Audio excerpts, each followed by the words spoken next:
It is the final day here on the night shift Trolli EU Open. We started with 70 teams in the open bracket and our 4 invited teams, and now we are down to the final 4 today.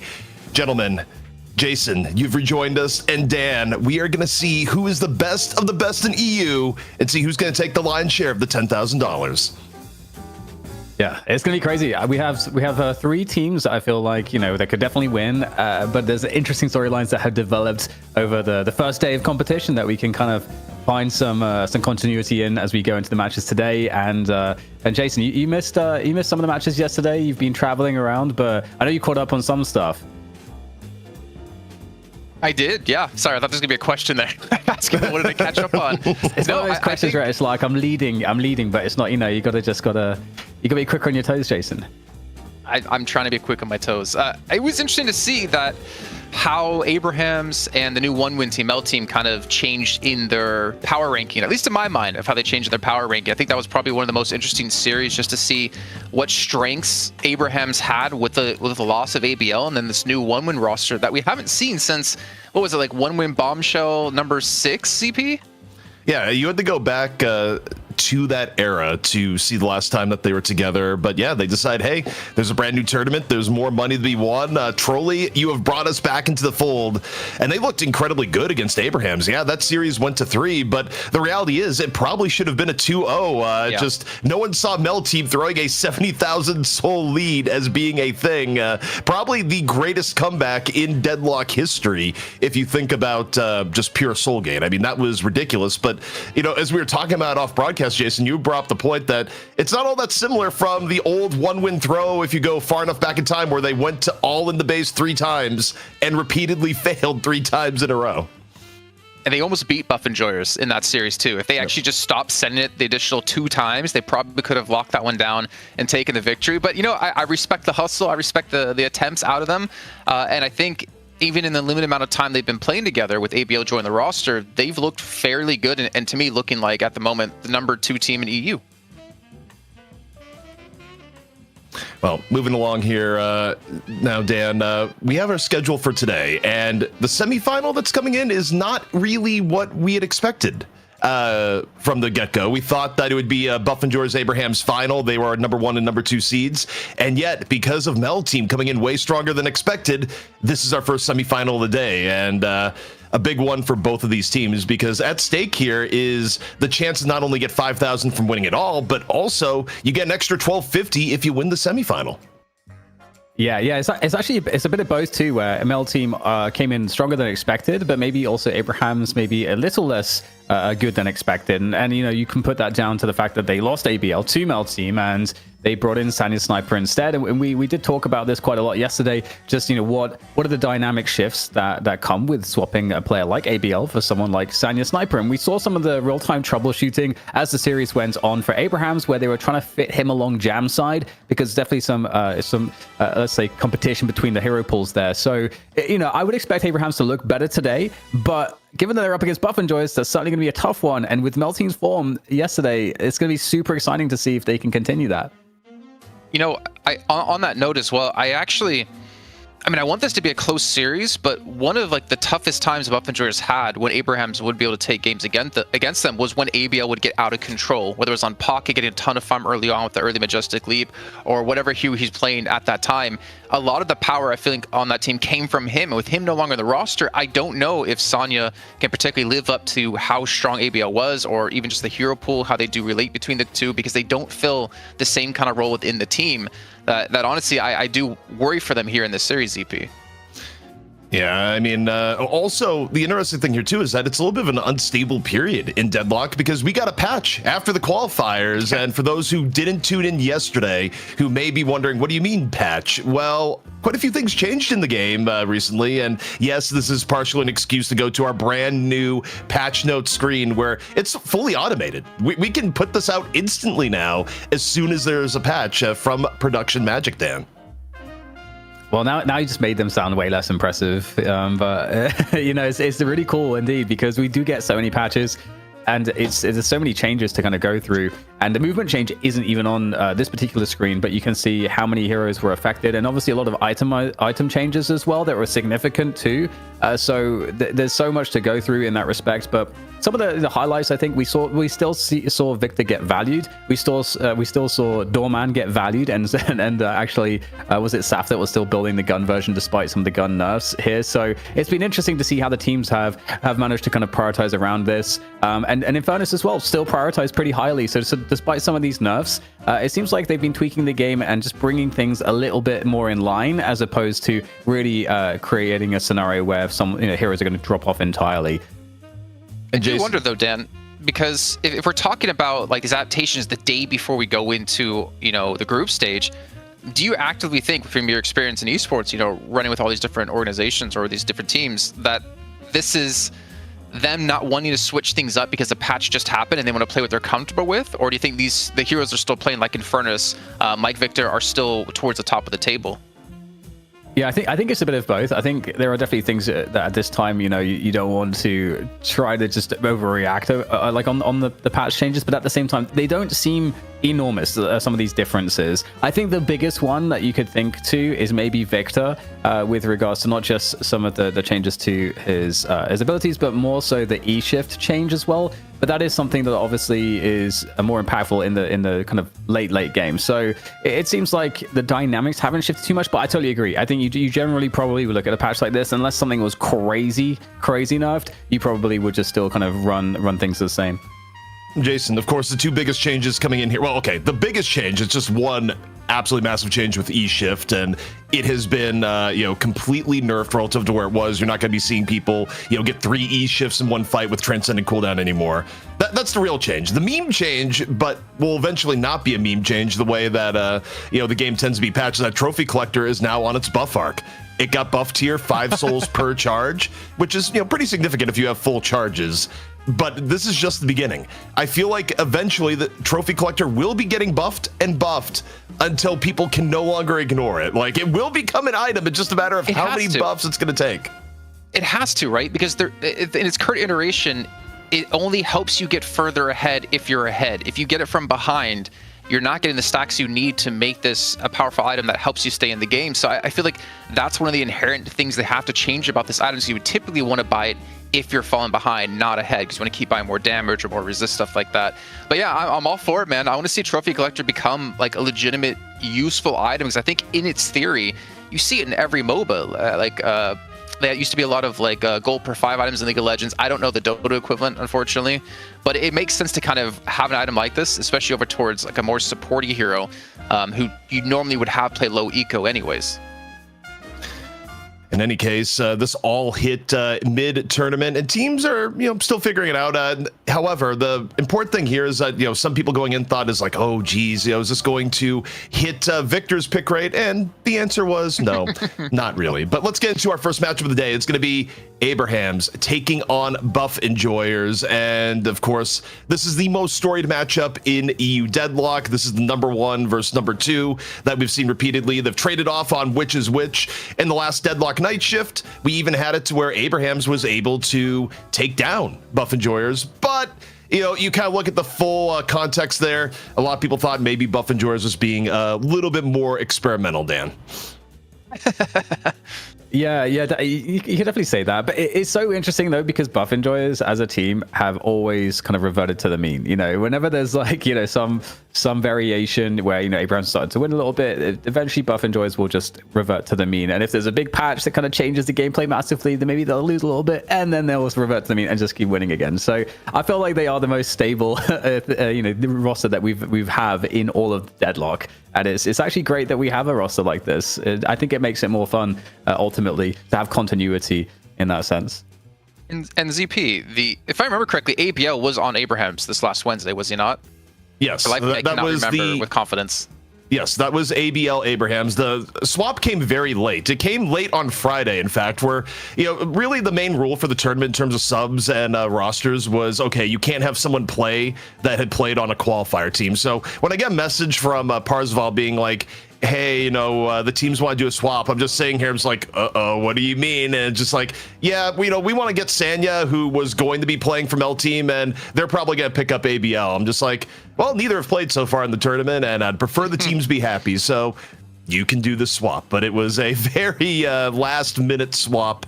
And we'll see if it works out for Abrahams. On paper, they definitely looked weaker yesterday in their first match, but they also looked pretty good in their match versus Yosho. So we'll see if they put it all together here today, where the rest of the roster, of course, is the same, where if there had to be a star player yesterday, DDK, to me, it was Saint. Yeah, Saint, I mean, always a really solid choice there. Had some great highlights on the Mo, especially with the parry shenanigans, but overall showed his versatility in that more generally like support a kind of Phil archetype, I suppose, that he tends to perform on the team. So that was really cool to see. We also saw obviously Together really trying to get on that Shiv quite a lot, and that seemed to be highly prioritized and very important for Abrahams to be able to secure for him. And then of course, we talked about a lot of the dynamics for Taz. Is he going to be playing the Bebop, the Paradox? Maybe, I don't know that we saw a Holiday, but those are the roles you'd expect from Taz. And then I think the main thing here is obviously we can talk about Saf, but Jamside and Sanya Sniper, I think that is the thing that we need to kind of discuss the most, or what we will be talking about the most when it comes to this roster, because with Sanya Sniper coming in to replace ABL, yeah, maybe there's a world where he plays Lash, but otherwise you probably want him on some of the more Mouse 1 heroes, such that Jamside might be running. So do you stick it on Jamside, who's been with Abrahams for ages doing that, or do you try to make Sanya Sniper more comfortable so that he's not really having underperformances like we saw from him when it came to Victor? Yeah, and I think for me, and it's no offense to him as a player, it's just we haven't seen him on a really popular team or really highly skilled team in a while. Is that Sanya Sniper, to me, just he can, in its current state, does not live up to how well ABL could play. And maybe this is a change up in the actual team. Maybe it is a world where Sanya Sniper takes Together's role and Together takes more of ABL's role, because we can't really forget that Together used to be like one of the best Yamato players, and he's still one of the best Shiv players in EU. But it's been a long time since we've seen him be one of the focal points of the team to focus around him if he's on something not other than Shiv, I should say. And of course, the opposition, the team that was not on stream yesterday, Buff Enjoyers, the #1 seed. And we did get some feedback. People are like, where's Buff Enjoyers? We want to see Buff Enjoyers play today. Well, as the #1 seed, they had a pretty easy schedule yesterday, and they flew through their matches. If they were on stream, it would have been 18 minutes and done. Buff Enjoyers was in peak form yesterday, but going against Abrahams, nothing is assured. But Jason, as we look at the Buff Enjoyers roster, the biggest change that they've had in recent memory, of course, was the retirement, or at least partial retirement of Mikhail S. Maybe he'll be back someday. But for now, he's not playing Deadlock. They got Hoot in, who was playing for Abrahams at the time, and it's been a pretty good match for Buff Enjoyers overall. Yeah, he's slotted in, I think, better than what Mikhail S. could have actually slotted in for, funny enough. I think the biggest loss for Buff Enjoyers in that exchange was having a very strong Paradox player, because Mikhail S. was definitely that. Who can play the pocket role just as well as Mikhail S. He can play a lot of the different heroes that maybe Mikhail S. didn't have in the back pocket to potentially pull off games. But it's also not just a one-threat team. We talk about some of the rosters like Lotos, for instance, back on the night shifts, and I would say there's no real star player of the team. There's no one that really stands out to me that can carry matches. But with this roster, every single person has that potential. I think that's what makes them very, very deadly. Yeah, I think I totally agree with that, and I think it's gonna be interesting to see what happens here today, because I think Buff Enjoyers are gonna have, I think against pretty much everybody, we'll have to see with Mel Team, but I think against everyone they're gonna have the draft advantage. I mean, look, some people are saying it's already over. I was just looking at the player chat, and Parzival brought up a message from chat saying that Lightbringer paid Together $13 and a cheese sandwich to throw this game. And my only response is that it was a really good cheese sandwich. Like, when Lightbringer makes you a cheese sandwich, it is artisanal. It's using the finest ingredients. Only the best for Together. But, look, we're getting into the draft. In England. Exactly. I don't know what the best cheese would be in England. I mean, any cheese that won't give you food poisoning is probably a pretty good cheese in England, is the way I would see it. But we're getting into it. Wow. And it's going to be Abrahams with first pick, first ban. That Americans. Means Buff Enjoyers, who had the choice here, they decide to defer and go second, Dan.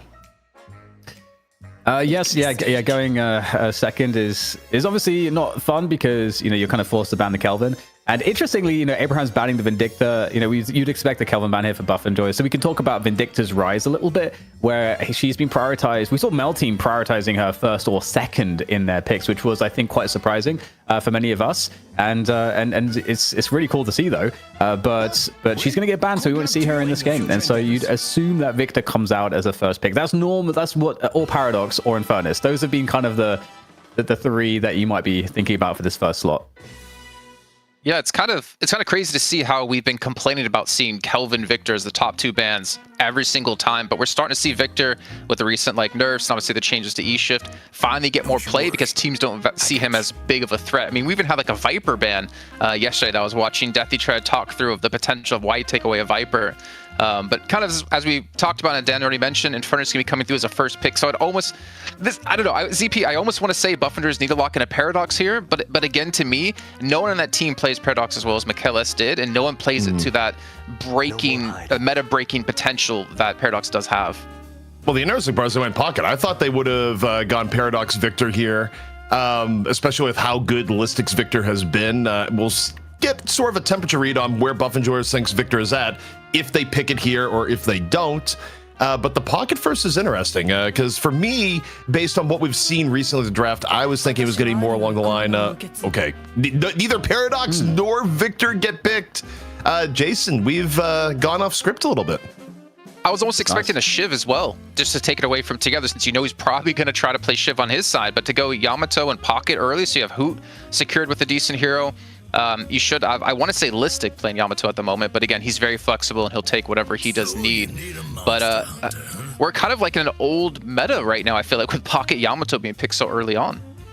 Yeah, and you might see Calico coming out here for Abrahams as well. That was pretty high priority for them in the first 3 picks. But yeah, securing the Shiv, and obviously I think Infernus getting that over the Paradox or some of the other options. I think probably because it does play so well against Shiv, and I think that's really what Abrahams were pulling for. So I feel like both teams probably feeling pretty comfortable with this start. But yeah, the Paradox, Shiv, Infernus, super strong opening 3 from Abrahams, which is really encouraging to see. But Pocket Yamato, it feels dangerous. I feel like that's you're confident. You're really confident if you're picking, those up immediately. It's been the rise of Yamato. I think is the story over the last week or two is that Yamato has really come back into the fray. Some other heroes have gotten nerfed, but the other hero that's been on the rise has been Paige. Jason, Paige has been a key part of a lot of compositions in the EU. Usually played support, and then Fargareko went off the rails and just tried to set a world record on how many orange items in a competitive game you can pick on Paige. But generally, Paige has been used in a support role where you'll build Paige, you'll get early Guardian Ward, and you'll go out of your way to just be, keeping people alive more than anything else. I mean, which really is how the hero was designed. It just took a while for people to get there. Yeah, and I think we're also seeing then that the play of Paige last week from Buff Enjoyers in the night shift, or just a few days ago, I should say, it wasn't a bluff. They have been actually playing her more and more often, making her more viable in the composition. And I kind of like it because it's such a good zone denial with her snare ability, but also if you do catch someone, it's so easy to turn a fight around and easily take that person out because they're overextended or they're in the wrong position. I don't hate her necessarily, but I'm interested to see how teams continue to use her going forward, because you kind of have to play around her in particular.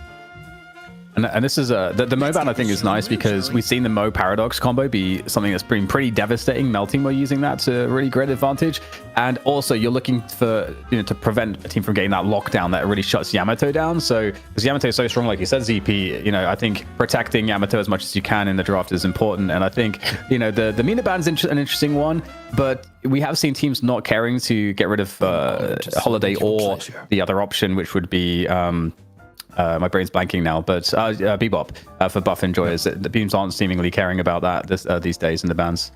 Yeah, I mean, it's interesting here where I think Abrahams, if they didn't get Paradox, they may have angled to go Bebop into Mo, but the Mo has now been banned. The interesting part, though, is that, yeah, you can nerf Doorman's gun damage significantly, and Saf doesn't really care, still thinks the hero is really worth playing. And the interesting thing for me, Jason, is that it's not just that people got better with Doorman on the combos that he had with luggage cart into headshot. It's also teams have gotten a lot better about playing around doors for earn and mid boss to make really game defining plays on the hero. Yeah, we've seen some fantastic play on Wednesday by using the doors to just quickly get a steal and turn it on and earn. But I do kind of like wonder, is the Doorman being played again? Because as we talked about before, is it because they've heavily practiced Doorman at the moment? Even the recent nerfs, they weren't too worried about them because either A, they weren't strong enough, or they didn't care either way because they were so well versed in playing this in their kit. But either, I mean, we're gonna find out.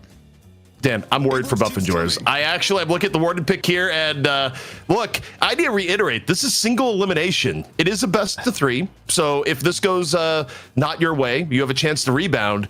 But with the amount of money at stake here, I gotta say, I don't love this take from Buff Enjoyers to come in here with the Warden, where Warden has had very little success in recent memory. Yeah, it is really curious. Oh, we get the Sinclair too. Lots of ults to steal. I'm sure that's a response to Warden, but there's some other good ones in there as well. The Affliction and even Seismic Slam to some extent, and Page's ult too. Honestly, quite a nice series of ults to steal, but also, the Doorman's another disabling tool against Yamato. I think that was actually a really big win for multiple reasons. In addition to the fact that I think Buff Enjoyer's team's going to be pretty good at objective play. I think Doorman is a really nice wrench in the works, no matter your comp, for objective play as well. So that and the Sinclair utility, I think, is really strong for Abrahams. I totally agree with you, ZP. I feel like Abrahams have a lot of great answers at the moment. Jason, you're looking at here, you're getting back and acclimated here as we get a little bit into the final day. But from the drafts we see here, yes, it's post-patch. Which team do you feel like has the edge? I don't know, man. I'm still looking at Buff Enjoyers, honestly. They have... I get the Abrahams has some good damage with Infernus, Doorman, even Ivy thrown in there, and I get they have the X here out of Shiv, but they also don't really have a front line for them. It's only the Shiv. So if Buff Enjoyers, the comp they're running, they want to just like push into you. They want to get in your face. You want to send 2 Majestic Leaping Wardens in a pocket directly in towards your lines, Yamato to soak up some damage, Abrams, like they want to fight in close quarters, right? And Abrahams, I don't think, has anyone to help absorb the damage or maybe even create the distance they need to allow a backline to do something like your Ivy and your Infernus. But I think maybe it comes down to souls too. Like I can see Ricochet going real hard for Abrahams in this game for sure. One thing I could mention too, ZP, quickly, is that Abrahams got kind of wrecked by OC's on Ivy in 2 maps yesterday. OC's Ivy was really, really crazy, and if they look back to those games, they may be able to maybe replicate some of that success that OC's had because OC's performance was so good with that. Yeah, I mean, I think that's kind of a learning experience of being like, okay, OC's just devoured the jungle quicker than anyone ever expected. When I'm looking at this from Buff Enjoyers, I mean, I almost feel like one of the big advantages, if there is an advantage picking Warden right now, is that Warden's laning is a bit stronger than it was before. Like, your Binding Ward has a little bit more range, and your base bullet damage, like, it is noticeable in lane from Warden, but as I'm looking at this here, I'm just thinking about, okay, which team is going to be good late game, which game is going to be good early game. Buff Enjoyers is actually very reliant on getting Yamato far ahead, but Buff Enjoyers historically, they're not a team that generally gets the Yamato super far ahead. That's not how Listic will play the Yamato in a lot of their games. I think overall, Buff Enjoyers, I think, may have a negative win rate on Yamato relative to other non-Yamato comps that they run. So we'll see how this one goes. I think this one could be one that is likely to go to 3. But our first match is ready. It's going to be DDK and Jason on the mic. Take it away. I gotta be honest, Jason, I wasn't sure who was casting, so I'm glad ZP announced it. Yeah, I wasn't sure either. I was like, okay, it is me. All right, okay. We'll stick around. I'm not gonna get up. I do wonder who will actually be on the Yamato. Will it be Listic? Because we also have Calico picked, and we also have Abrams picked. And we know he plays a lot of all 3 of those heroes, and actually will be Demov on the Yamato. Obikim, who I thought would be on the page, they can support us, but as we did see Shark this last week in Night Shift, it does make sense to see him on page once again. Yes, yeah. Absolutely. And something else, by the way, that's worth noting that we saw yesterday too, that Poshy talked a lot about is going into the draft, is that you also have a split between the Yamato and the Paradox in terms of the picks, which is a nice thing, because we saw Mel Team also abuse this, where they were able to get Paradox Yamato reliably, and they would absolutely just like, it's kind of like an auto win in the mid lane. So a little bit more even. Maybe it's something that we should expect here in terms of that mid lane. I'm curious how this one's going to go, and in terms of the lanes in general, is there anything that jumps out at you here, Jason, that's worth talking about? Maybe the Infernus Shiv over on the right-hand lane, because they're up against a Ward and a Calico. I think you could expect some really high damage out of this lane. I think you can expect some decent harass as well.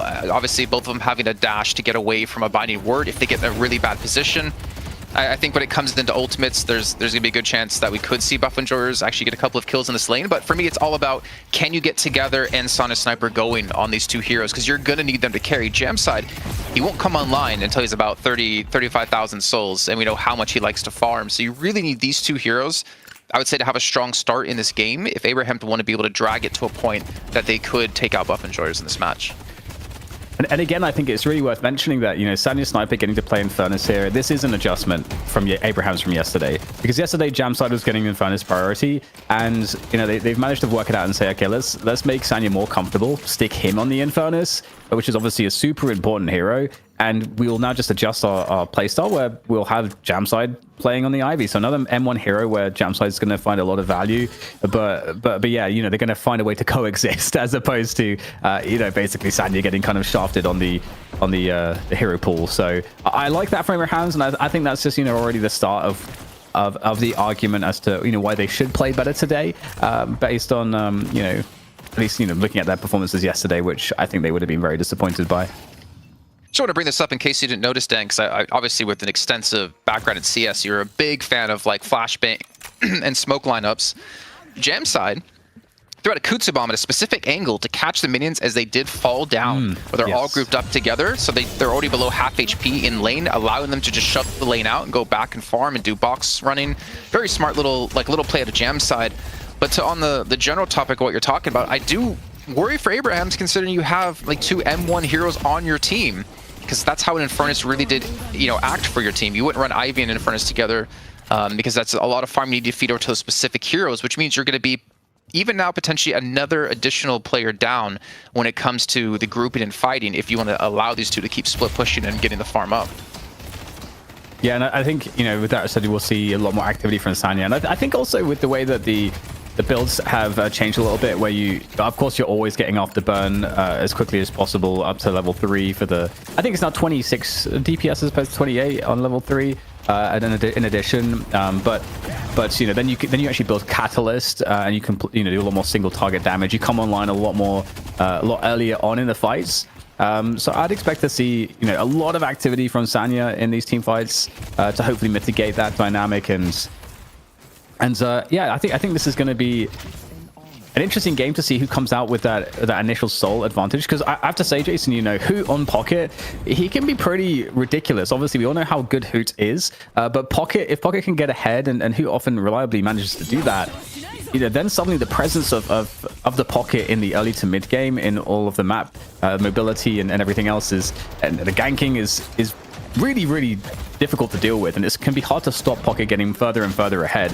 And the only thing that's changed in terms of the balance for Pocket, it really is the Majestic Leap change, where, you know, the cooldown's a little bit nerfed. I think, what was a 4-second difference, 28 to 32 seconds, I think it was. Something like that. I think it was 28 to 32.67 seconds. Oh, okay. All right. Okay.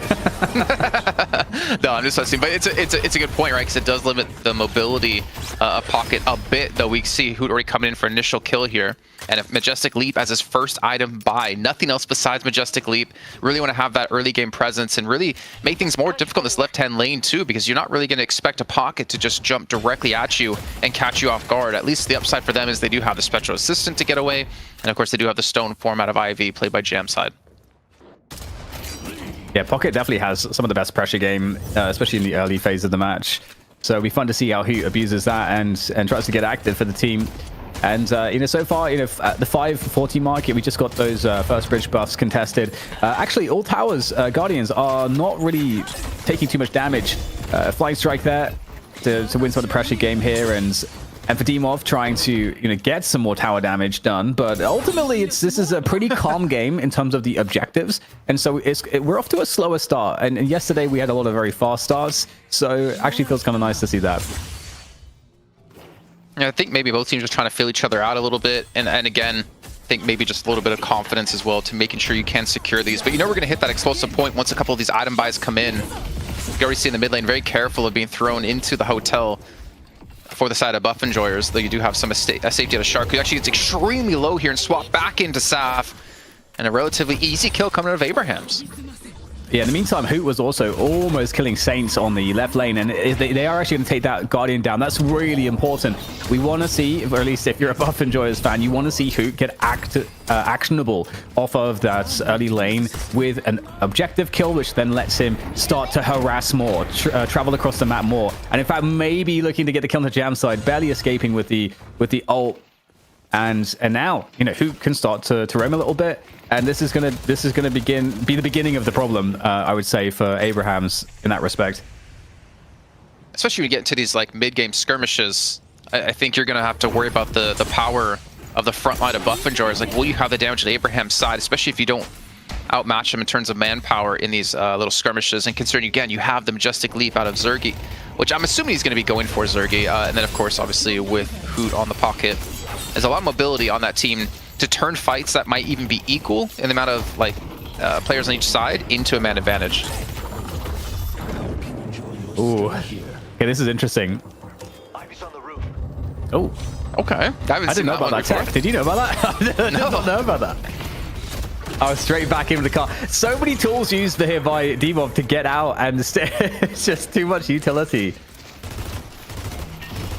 Captivating Read wasn't enough to lock them down either, and like I said, the luggage cart sent him directly back to where he came from. Just not the direction he wanted to go, and you even see Sonny getting a kite kill into Obikim. And now Abraham's starting to turn towards their advantage. They get themselves a guard on the right-hand side after losing one in the left lane. But Buff Enjoyers are immediately going to be going for a push to take down the Guardian mid as well to follow up with. Yeah, Hoot coming in real hot here. This is what we're talking about. As you say, trying to set their sights here on this mid Guardian. And looks like they should be able to get this Demov back with a vengeance after getting absolutely shut down. And looks like Jamside's being chased across the map as well. So that's really important. You know, keeping the pressure on the Ivy is really obviously, that is the main way that you're going to be able to counter the Ivy, is to slow the trajectory of that farm. And I think we're already seeing some of that. But here in terms of the edges as we go into the 10-minute mark, Jason, you know, how are you feeling about it? It's even on the souls, but you know, we're starting to see some of the draft coming into play, like Hoot getting more active. You know, Warden here looking to just try to destroy that Guardian there as well. Are we feeling like Buff Enjoyers are starting to take some of the more of a map control edge? Yeah, they're definitely looking like they want to start forcing some ejections, forcing some fights, like with the rotation out of Hoot towards the middle you saw before, catch them maybe off guard with the amount of players they had, take another Guardian. This is going to be a good catch actually onto Obikim again, who dies. But they're definitely setting themselves up to force the fights and force Abrahams to be reactive, again, partly due to the mobility, but also partly due to them grouping up and deciding, okay, let's start making these pushes happen. And that right Guardian's only about half HP. I do, now that I think about it, I don't know if Zergy will be going Majestic Leap, because it's probably going to be a Gun Warden, right? And we didn't see that have too great of success this last week over in, I think it was actually Night Shift. I think John played, yeah, in the best of 3, like a Gun Warden, and it didn't work out too prettily, even though he got some buffs now.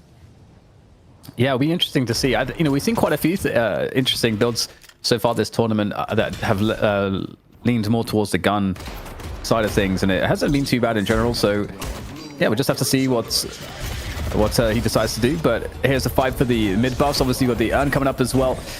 Ooh, narrow escape by Sharik there on the page, looking actually to get out of there safely. That's really nice for Sharik. But in the meantime, you know, I believe the buff was conceded to Abrahams. So pretty hotly contested this position on the Urn at the moment. And it's looking like who's going to be able to steal this one away. But that doesn't necessarily mean too much here, because they do not have control on the other side of the map. So it's going to be interesting to see how the teams decide to handle this in terms of the macro. And Zergy's actually under a lot of pressure. He's able to defend the Guardian relatively well, since we saw Saint rotate on this right-hand side to make a 2-on-1 push. But Shark, who went back to base surviving that initial fight, does reinforce it. And they do set themselves up in a way to actually go for this this Urn turn-in. But the problem is, Abraham's on this side of the map. They're looking for a push on this Guardian instead. Yeah, you want to have this lane control right now on the right side as well, as that Guardian gets pushed down by 3 players for Abrahams. Can they do much to stop this Urn deposit? Looks like there will be a fight, and there's the cards setting Sharik back. Corbell as well sent forwards also. And the fight continues here as Abrahams are are looking to try to defend not just the Guardian, but also their position around this. But Abraham's, you know, with that left side Walker push, if they can get the Walker, even if they lose this fight, I think they'll be quite happy. But it's looking like they may get the best of both worlds. Who is slowing things down on the left side of the map? In the meantime, he's on the escape. And so that Walker push can continue. And in the meantime, we've got Oberkim now able to take down Sanya's sniper. And Buff Enjoyers decided to make quick work of these fights, looking to try to shut this one down. And the Guardian will fall as well. So good work there from Buff Enjoyers. And given the fact that they did successfully defend that left Walker, that does feel like, it feels like Abrahams came up a little bit short. I think even for maybe Buff Enjoyers came up a little bit short too. Well, I was going to say that until this kill just came through, because they did drop the Urn Listic. He dropped it down to go for the chase on Sonic Sniper. Then the Urn started to run it back across the map and was picked up by Saf, even though they lost the fight. But he's rejoined the party. He dropped the Urn himself. And now it seems like Abrahams, they want to go for the contest here and the potential turn-in. Yeah, it's looking like the turn-in will, of course, be good for Abrahams. But is there any further cost here? Just like Buff Enjoyers, a little bit slow to get there in time to do that, to prevent the turn-in, but at least they get the kill into Oberkim. And it looks like, yeah, Buff Enjoyers are going to have to fall back here. There's just too much of a presence now from Abrahams. They've got 5 players around this position. And in fact, with all of those players, Abrahams are actually quite happy to try to pursue for more kills, to try to find some lockdown here to see if they can get another pick. But Buff Enjoyers are on the retreat. But there's always those moments. I don't know if there's a good time for it, Jason, where you sort of, you retreat because you're in a bad position, and then you can kind of like halt the retreat as your opponents get into a bad position as they are pursuing you, and then you turn around and you get a better fight. I don't know if there's like a great term for that. The refight? I don't know. That's not even. I don't even feel confident about that. Yeah, I bet there's a military term. Just like crack open Sun Tzu's Art of War or something. If there's any military nerds we'll in the figure it out one chat. day. And if there isn't a term, you get to name it yourself, Dan. So if you could name it yourself, what would you call that? The Jason is handsome maneuver. Not used by many, but when it is a glorious thing to see. So as we are obviously getting into the mid to starting a late game soon, I mean, there's a 6K lead for Abrahams, which to me, honestly, is a bit surprising considering the lineups and even necessarily the hero pools coming through. And there's no one that it's like specifically on their side. It's pretty well spread. It's only really Sonic Sniper at 14K who's kind of ahead of his team. And the side for Buff Enjoyers, you can see now that Shark's going to fall behind naturally just because he's going to be, a support player, even a potential sit. Oh my God, he got the entire steal to +4. That's epic. I do feel like Sinclair is a little underutilized lately, because he is really good. He's kind of, I described him as sort of like, he's not well, he is out of meta. People are not really prioritizing him, but it's not because he's not viable in the meta, I feel like. Thanks for your help, Ava. I wonder where the fall off in terms of being played came from, because I actually don't remember when we stopped seeing him play. Maybe it was when we saw the decline of 7, since that was like one of the best ultimates to steal as a Sinclair. Yeah. And then also the decline of Warden, so you don't really get the last stand steals. Maybe that's when we started to see him not played as much, but I actually don't, again, with confidence, could say why he stopped being played, other than what I kind of thought up there. Yeah. All right, here has a lot of unsecured souls in the bag. Definitely want to spend those before you get into a sketchy fight, so I'm sure we'll see that shortly here from Hoots. Okay. Oh no, it might drop the bag here. He's getting actually locked down, and otherwise has happened. That is very, very sad, and that's about 1,000 souls, I think, that were unsecured in that bag. No transcendent cooldown for him anytime soon. Did he get silenced by the wall, which is why he couldn't take his cloak? I feel like that's what happened, and then he got swapped through it again. Okay, yeah, that is definitely a possibility. I didn't actually check what TAS had built up, but either way, I mean, really well played to lock down Hoot on the pocket. One of the slipperiest, I would say the slipperiest hero, ignoring Viper, in the game at the moment. And I don't mean slippery like can get away, but I mean, she's like a snake, right? Yeah. Yes, yeah, I absolutely, especially with a player as capable as Hoot. So, Slowing Hex, that's what it was. Yeah, Slowing Hex, you couldn't take it. I already was out of TAS. Okay, well, look at the map state right now. 78k for Buff Enjoyers, 86k for Abrahams. It definitely does feel like Abrahams are in a really good spot right now, because that late game is definitely something that's kind of nasty to deal with. And you know, you'd want to see Buff Enjoyers have, you know, either Hoot be a bit more ahead or maybe Demov be much more ahead. In fact, Demov it feels like Demov's are behind right now on the Yamato, and I think that's the scariest thing if we're just thinking about the net souls. Yeah, I think maybe one thing I'm not a big fan of is that you kind of have a decent amount of heroes who again need farm, like Pocket, Warden, Yamato, Calico. They all need farm to be effective, not as much for Abrams or necessarily Page, but like those four in particular. And right now you have Obikim at 10k. I mean, Zerg is being fed over a lot of farms. So's Hoot is at 16,000. But they're kind of inherently falling behind. 11,000 difference between the two teams right now as you see a push come in towards this walker on the right hand side. And already a lot of damage being done by a Shark here with that Conjure Dragon. Got stuck. Oh no, might get denied on the urn. That's going to fall out of his hands. The push coming on in to try to deny this one. Really aggressive stuff here. But this is an opportunity for Buff Enjoyers here. Very defensive fight in their territory, but together able to take down Zergy quite early on, losing Saint also. And more Rabbit Hexes coming out anytime soon. And Abrahams, you know, still in a, you know, obviously in a decent position, but that's going to be a small, I wouldn't even say a small victory for Buff Enjoyers, but, you know, it almost makes you wonder if it was worth it for Abrahams to go for that, because they've now given up some of their advantage. I mean, it was 11k, now it's down to 4k. Even less than that, because they went for the contest, they lost 2 players, and then of course the comeback mechanics come into play with the extra souls you get from being behind. So really well done by Buff Enjoyers. If anything, Abrahams, you needed to like commit more players to get that cleanly. If you really wanted to contest it out, but they still had a lot of players just farming, you know, on different parts of the map. The Jam side, you know, as we were talking about like Sonya Sniper being pretty far ahead, he snuck up to 20k on me, and he is so far ahead of pretty much everyone in the entire game that it really worries me that if you give him, you know, maybe 5 more minutes, he should be at a point that he's going to be very effective in these fights. And Abrahams aren't necessarily heavily losing these fights at the moment either. They're keeping it up pretty well. Yeah, and it is very, very difficult. You know, Posh is pointing out on the broadcast yesterday just how impossibly hard it can be to kill an Ivy with all of the abilities Ivy has to stay up.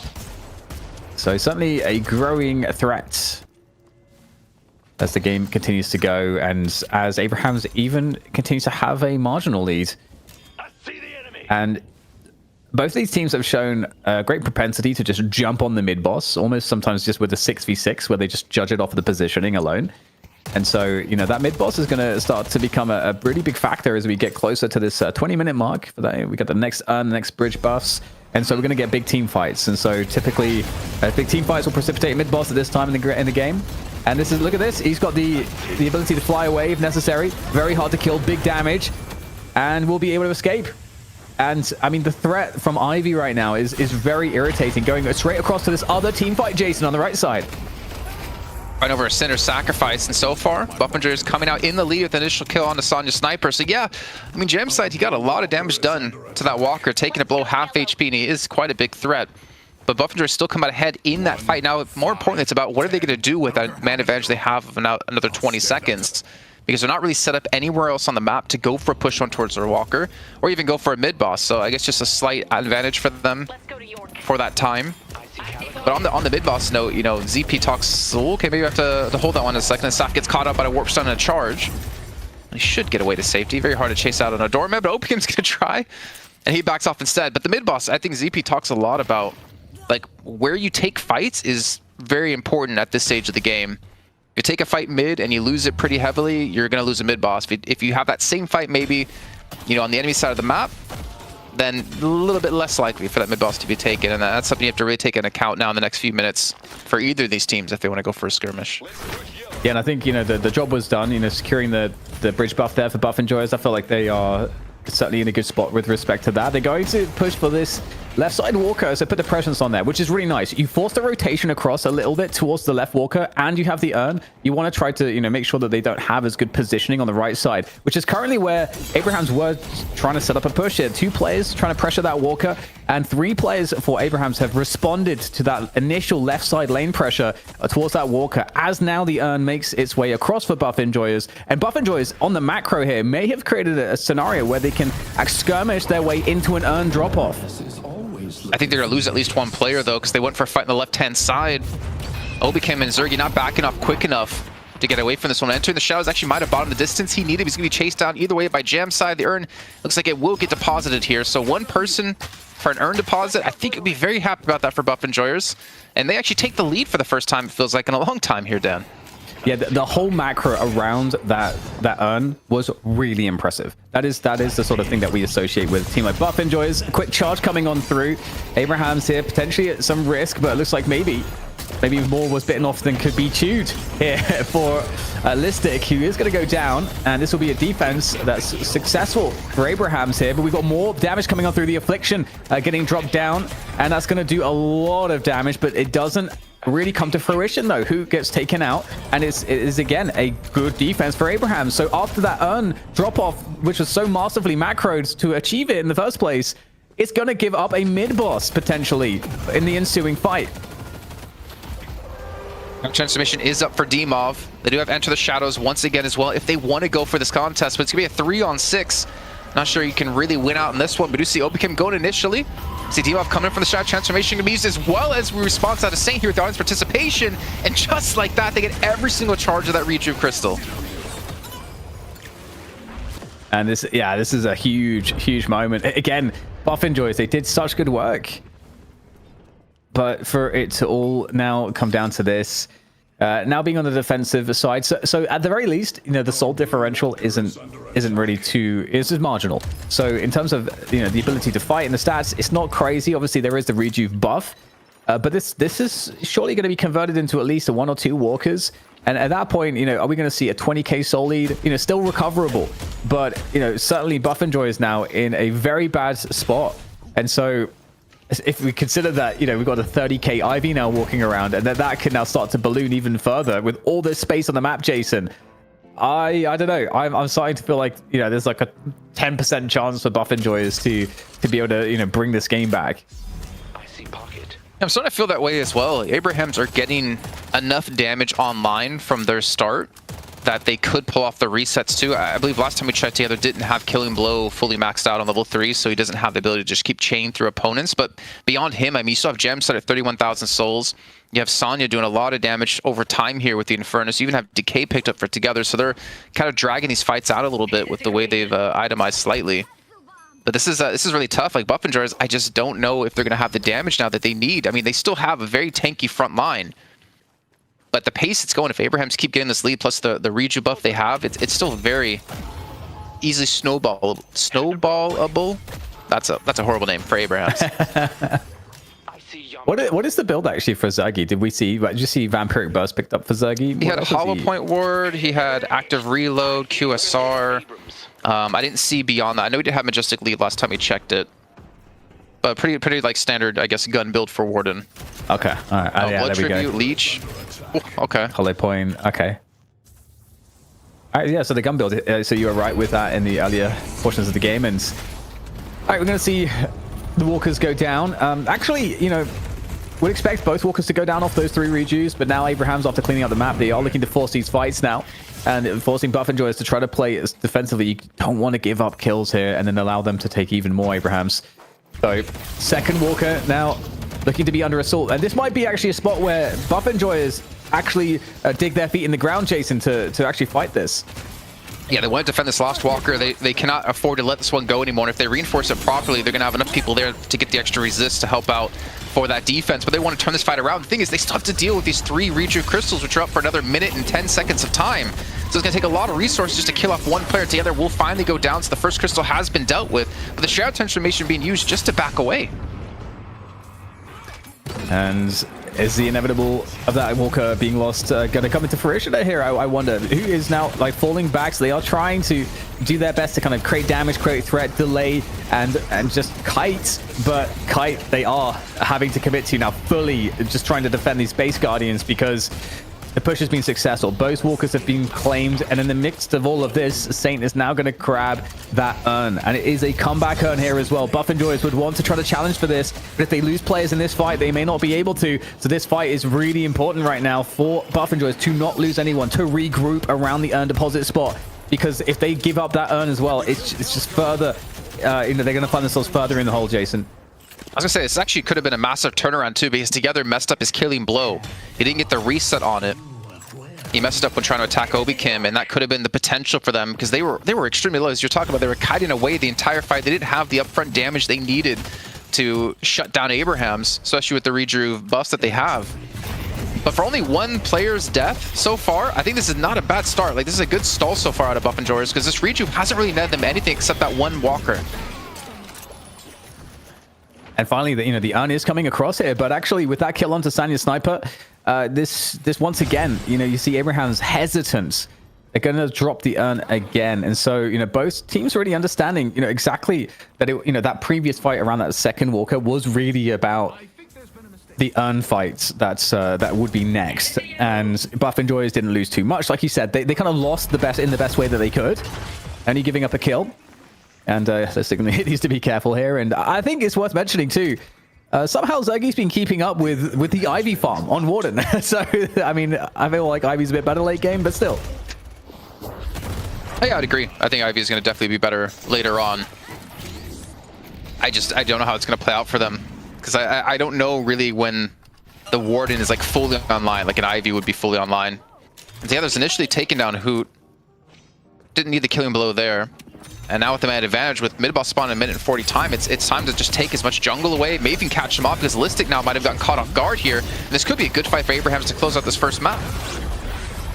Yeah, someone has now occupied the Baroness Hotel as Sat falls back on this one. You've got Zergi just running it down right now on that Warden, looking quite dangerous, in fact. Two of his teammates have gone down, but there's quite a few weak players here for Abrahams that are not in the fight right now. So effectively in this fight, it's somewhat even, but with Zergi now getting taken out, that's going to be a wrap, I think, for this one. Abrahams looking to be in a commanding position come this next mid-boss, potentially, as they've lost 3 players, Buff Enjoyers. D-Mob was able to get one into Jam side, and he's trying to stall for a little bit of time here. If he could take down Tassa, it'd be nice if he can do it, especially at a good window of time. Because the mid-boss has been stopped, but now you can see D-Mob quickly gets surrounded by the entirety of Abrahams, and you know he's going to follow you. Even the shot chance to be used just to buy some time. There should be no way he actually lives from this. And there it is. And you almost wanted him to die faster. Actually, based off of the mid-boss coming up in about 40 seconds. And okay, Obi Kim's going to get caught now as well, so the staggered deaths here might really be the just death sentence in terms of the actual match. Now that Abrahams are, I mean, it's only 20k salt ahead, but with the context of this urn about to be dropped off, or all the farm that's available on the map that can be picked up with ease, it's actually so much worse than just a 20k salt deficit right now. Yeah, I think maybe the slight upside for Buff Enjoyers is that DMF was able to 1v1 Jam side. I believe it was in towards the back, even though they have a big soul discrepancy between the two. But yeah, if you have to lose like 3 players to be able to do that, that's not going to work out for you in the long run here. Now the mid-boss has to respawn back in. You can see Abraham's quickly heading towards this direction. D-Mob's not going to be up for another 15 seconds, so he won't be here in time if they started it right away. But instead, they're actually going for the fight. Looking for that fight indeed. I mean, this is just make it even more clean. Listic goes down, and Abrahams have such a strong advantage on the numbers, on the stats, on just basically everything you could imagine, and making this mid-boss take as clean as you like. Now as they fall back onto it again, and the Buff Enjoyers, I mean, they can't really challenge it, but at the same time, maybe they feel like they have to. Are they even doing it yet? I mean, Sonya's backing away. I can see people at mid, but they're not actually fighting it out yet. So Buff Enjoyers getting a little bit of a saving grace here. I think I heard an affliction go off. I think that was out of Saint, if I'm not mistaken. But I mean, Buff Enjoyers, honestly, you're doing a great job of just stalling for time. If you don't get caught out here, this is going to be a big win for you to buy time for Listed to get back up. But Hoot is already extremely low on HP as he does back away with the help of his cloak. And Abrahams, they're still in the charge. Look at that. Jamstar was leading the charge by himself. He's got Lucky Shot picked up, and Zergi's just trying to do damage here with the gun Warden, but honestly, he's really not doing much to Jamstar at all. Yeah. I mean, okay, he's going to be able to send the shift back a little bit. So there is, I mean, the gun Warden, it does stuff. It is pretty meaty right now with almost 40k souls, but like you say, it is, maybe it's somewhat of a paper tiger at this point. Together, we'll be able to take down Hoot, and with that, again, I mean, look how low these players are. Taz, Saf, Jamside, they are on death's door, but I mean, you got to get it over the line. You got to send them straight to hell, and they've managed to stay in the land of the living for now. I mean, they did at least get them low enough that they didn't immediately turn for a mid-boss after getting 3 more kills. So they're keeping that objective alive. but they're falling further and further behind in souls. Now 30,000 behind, and Liss is going to get caught once again, forces use that warp stone on the shoulder charge to get away, which he might have been able to do. But you can see he's now hesitant with these vents, with the changes, to not use those to just zip away. But again, they're buying time. At Abraham's, they're not really getting much off of this other than a little bit of souls here or there. It's not like they're taking any objectives. Finally, they turn around and go for mid-boss, knowing they have the advantage with D-Mob down, and they will be able to secure this one with no contest. Yeah, and I think, you know, giving respect to Buff and Joy's mid-fight is definitely makes a lot of sense. You know, you've got the Shariq Soul on the page, the kind of Stampede, as well as, you know, Seismic Slam, and, you know, you've got the Warden ult. So, you know, there's a lot of ults there. Affliction, like a really good team fight ults that are great at stealing a mid-boss. So it's a really nice approach from Abrahams to ensure that they really guarantee it. And they're macroing around behind it so effectively. And here we go. Another fight that could really end it here. Shariq is already dead. So already operating from a player disadvantage. And the fight now starting to make its way into the base as Abrahams look to close out the first map. Oh, of course. Got to be a pause coming through here to buy some time. Someone disconnected? Okay, their voice disconnected. Doesn't seem like it, though, because Abrahams are getting very close to taking the first map in this series, which honestly, Dan, I never would have expected. Looking at the past strengths of both teams and looking at the current power levels going into this event. We got to give credit to Abrahams, man. They have been doing a great job here. Jam sets on 42,000 souls. And they've been taking this game, not necessarily with relative ease, but they haven't been making many mistakes, if any.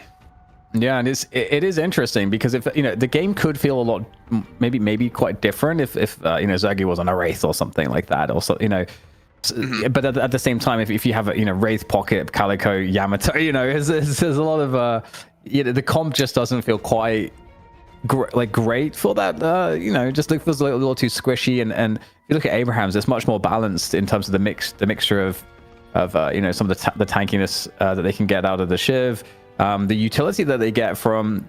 I guess it is kind of a squishy lineup overall for Abrahams outside of the Shiv, but yeah, it just very comes squishy. more cohesive at least. And I think maybe one of the upsides for Abrahams and the big downside for Buffalo is there's no hard engage. Like, there's no lasso, there's no pentacle swap, there's no hook out of a bebop. So they didn't really have the opportunity to get any of these initial kills and snowballed into anything. They had to kind of play around, tasking his swaps quite consistently. I think maybe that's one of the missing factors. You know, maybe you don't put Obicam on Calico, maybe you put him on a Holiday, or you put him on, well, I guess you put Hoot on Bebop, or maybe that's something they couldn't do. Except I know D-Muff can play Pockets, so. But I don't know. Yeah, I think if they had a Holiday or a Bebop, they would have fared much better in getting these kills, because I feel like they're struggling to lock down anyone on Abraham's side.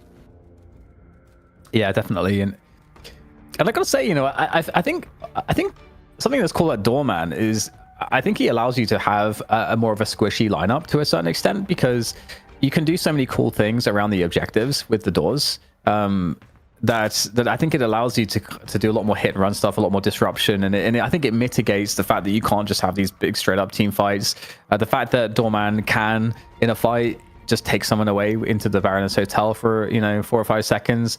I think some of the utility that exists there, and you've got, you know, if you add that on top of the Rabbit Hex, you've got a lot of like really nice disable into some of these team fights. So even though you have a squishier lineup, you can kind of deal with some of the problems like a Yamato. You can kind of deal with, you know, the Warden when he's ulting, just send him to the Baroness Hotel. So there's some nice counters here that allow you to, you know, focus fire people with your, you know, more squishy comp a lot more easily. And so I think it's really interesting to see that, because we went through a time where, you know, you see Mo, Billy, and Abrams in every game for a while. Yeah, and I think Mo, it's been a little annoying, I think, in my opinion, to see Mo and the way he's been played, of just, let me combo someone when we kill him, and then we'll just try to snowball the game from there. I think one thing maybe I didn't consider when looking at Abraham's lineup here is that they're actually like very hard to lock down. They have a lot of mobility. Like, you have a door to get away from, you have a time wall you can throw down, you have a hex you can put there, you have flight out of Ivy, you have a dash out of Shiv, and they just don't. I try to remember from Buffett's site if they have any slowing hexes or silencing waves to actually allow them to catch someone and lock them down. But in the meantime, Abraham's haven't been able to take the first and second shrine, and I don't really see a world where Buff and Jordan can defend this patron take, as they have no chance. That fell extremely quickly. Yeah, Yeah, it's looking like it's Dunzos right now for buffing Joyers. And what a crazy storyline if it is to be the case that Abrahams can kind of like win into this first best of three. Really three really strong teams now that we add Mel Team into the mixture, and Fearless Fury is also looking quite good here today. So we've got some great action-packed day of Deadlock here for you for the EU Trolli Open with Night Shift, and there it is. Of map number 1 is going to be secured by Abrahams. All right, you saw it here. Abrahams coming in strong in the semifinal. Again, what an upset it would be if Buff Enjoyers don't make it to the grand final this time around, but it also shows just how packed EU is full of talent. And gentlemen, as I was watching this game, I have to say, I look back at the Buff Enjoyers draft and, well, like, maybe it's simplifying a little bit too much, but overall, I don't think at its current level of power, the Zergy Warden is the optimal choice here and now. Yeah. I would agree, and I mean, they did take away Infernus, they did take away Ivy, but I was kind of hoping, yeah, like, why not just go Wraith? Like, she's still pretty strong, and Zergy's still going to play relatively well when it comes to Wraith, but I'm not sure of the choice of why they went for Warden over something like that. They play a little bit more safe, because as you saw, like, again, Telekinesis would have been a nice addition to, again, go for a catch onto someone and to lock someone down that you could pull off kills. But yeah, I mean, any thoughts, Dan, as well, on the Zergy Warden? Yeah, it didn't really do it for me. I feel like it's not impactful enough in sort of the objective take game. I feel like it's too easily counterable. You know, we had Sane and Saf there that have, you know, ample ways to counter it. And then on top of that, if you look at it into the late game, the fact that Zergy, who's someone who plays like these M1 carries, is now on a character that doesn't scale into the late game against other M1 carries, it just doesn't feel like it's best in class in any timing of the game. I'd also say, in terms of soul allocation into this game, it was a little bit tough getting onto the proper targets where, okay, good part, you got pocket farmed. Usually you want pocket really farmed. Downside is that if you had to choose between a 44k Warden and a 44k Yamato, surely you would choose the 44k Yamato, but Dimov got thrust into more of a battle Yamato role, which generally is, I feel like, what happens when Buff Enjoyers plays Yamato. Oftentimes it's a Listic that has been on in recent memory, but this time around, because they had the Abrams, they had Listic on the Abrams, and they swapped Dimov onto Yamato. And I don't think it's necessarily that either Listic or Dimov are bad Yamato players, but they never get fed the way BE plays relative to what other teams do for the Yamato, so it's never really scary. Like, I feel like I can count on one hand the amount of times I've seen a truly fed Yamato come into play for Buff Enjoyers, and it's just how they allocate their souls. So for me, it was both draft and also how they were handling their economy here. But the interesting thing for me, Dan, as I look at it, is that Buff Enjoyers is usually a team that will adapt going into a second map.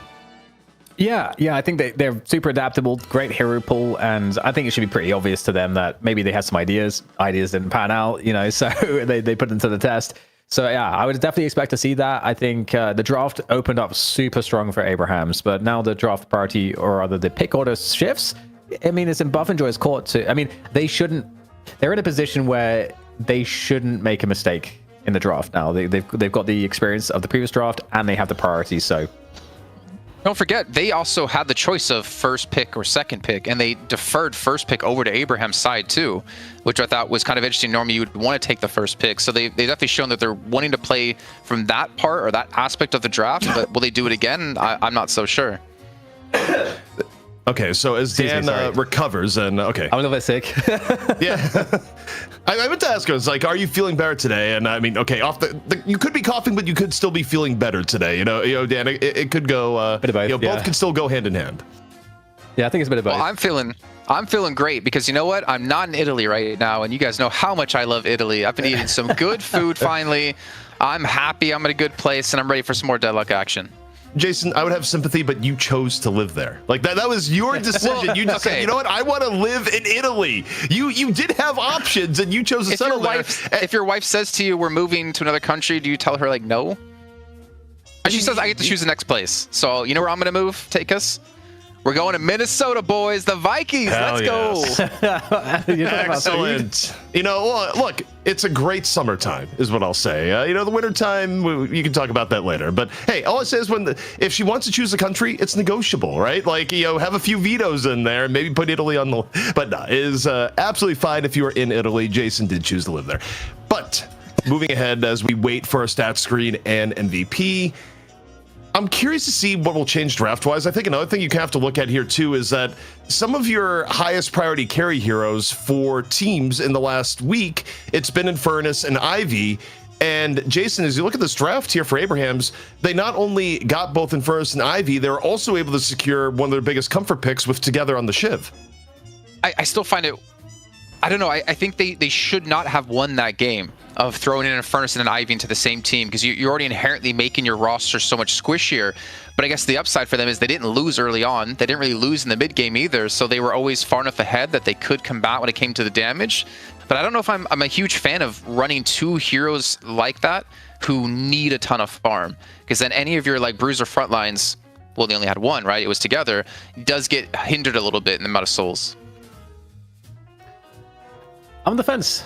I kind of like it, CP. I kind of like it, and I think maybe I'm just reacting to what we saw yesterday. Oh, looks like the API is not being nice to us, I suppose, with this this pleb stat screen.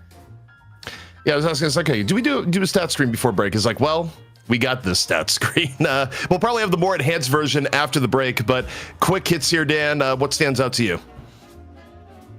I think what stands out is we saw obviously a great performance from who as kind of expected, but yeah, I mean, like the Warden, like unable to, because you've got very limited objective damage, which is what normally you would see it be the job for a Warden. Or if you're going to play carry Warden, that the Warden would be able to have maybe more damage than 19,900 in a game that is this long, 30 minutes. So I think this just didn't work at all for them, and I think we would see a huge departure from that. And I think I agree with Jason's point to some extent about the Infernus Ivy, but I think that OCs showed that it could work if you play it in a certain way, and that in the hero pool with Sanya there is limitations, so they have to make some hard choices like this. But that also makes their draft more vulnerable if buff enjoyers are to kind of target that weakness, and that's what I'm super curious to see.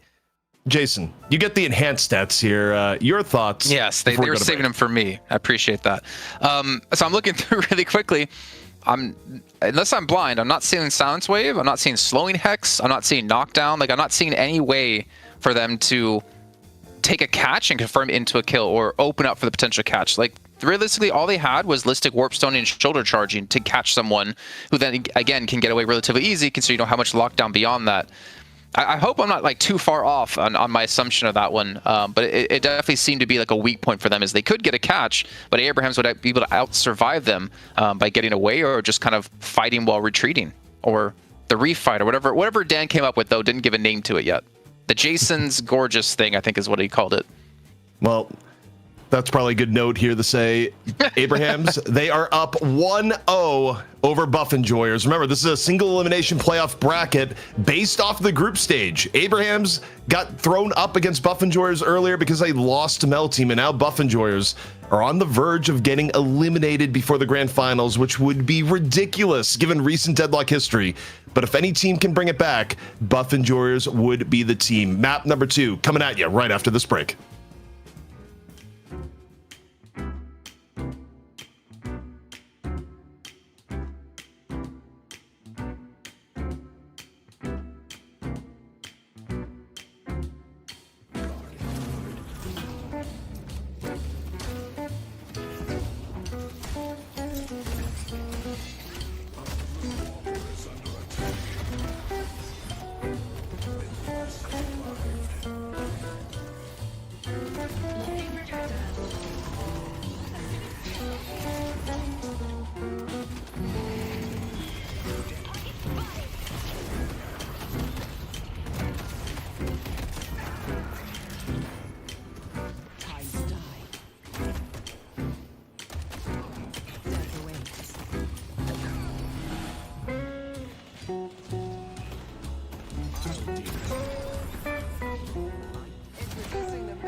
Championship Sunday. Night Shift, Trolli, EU, and a whole lot of money on the line.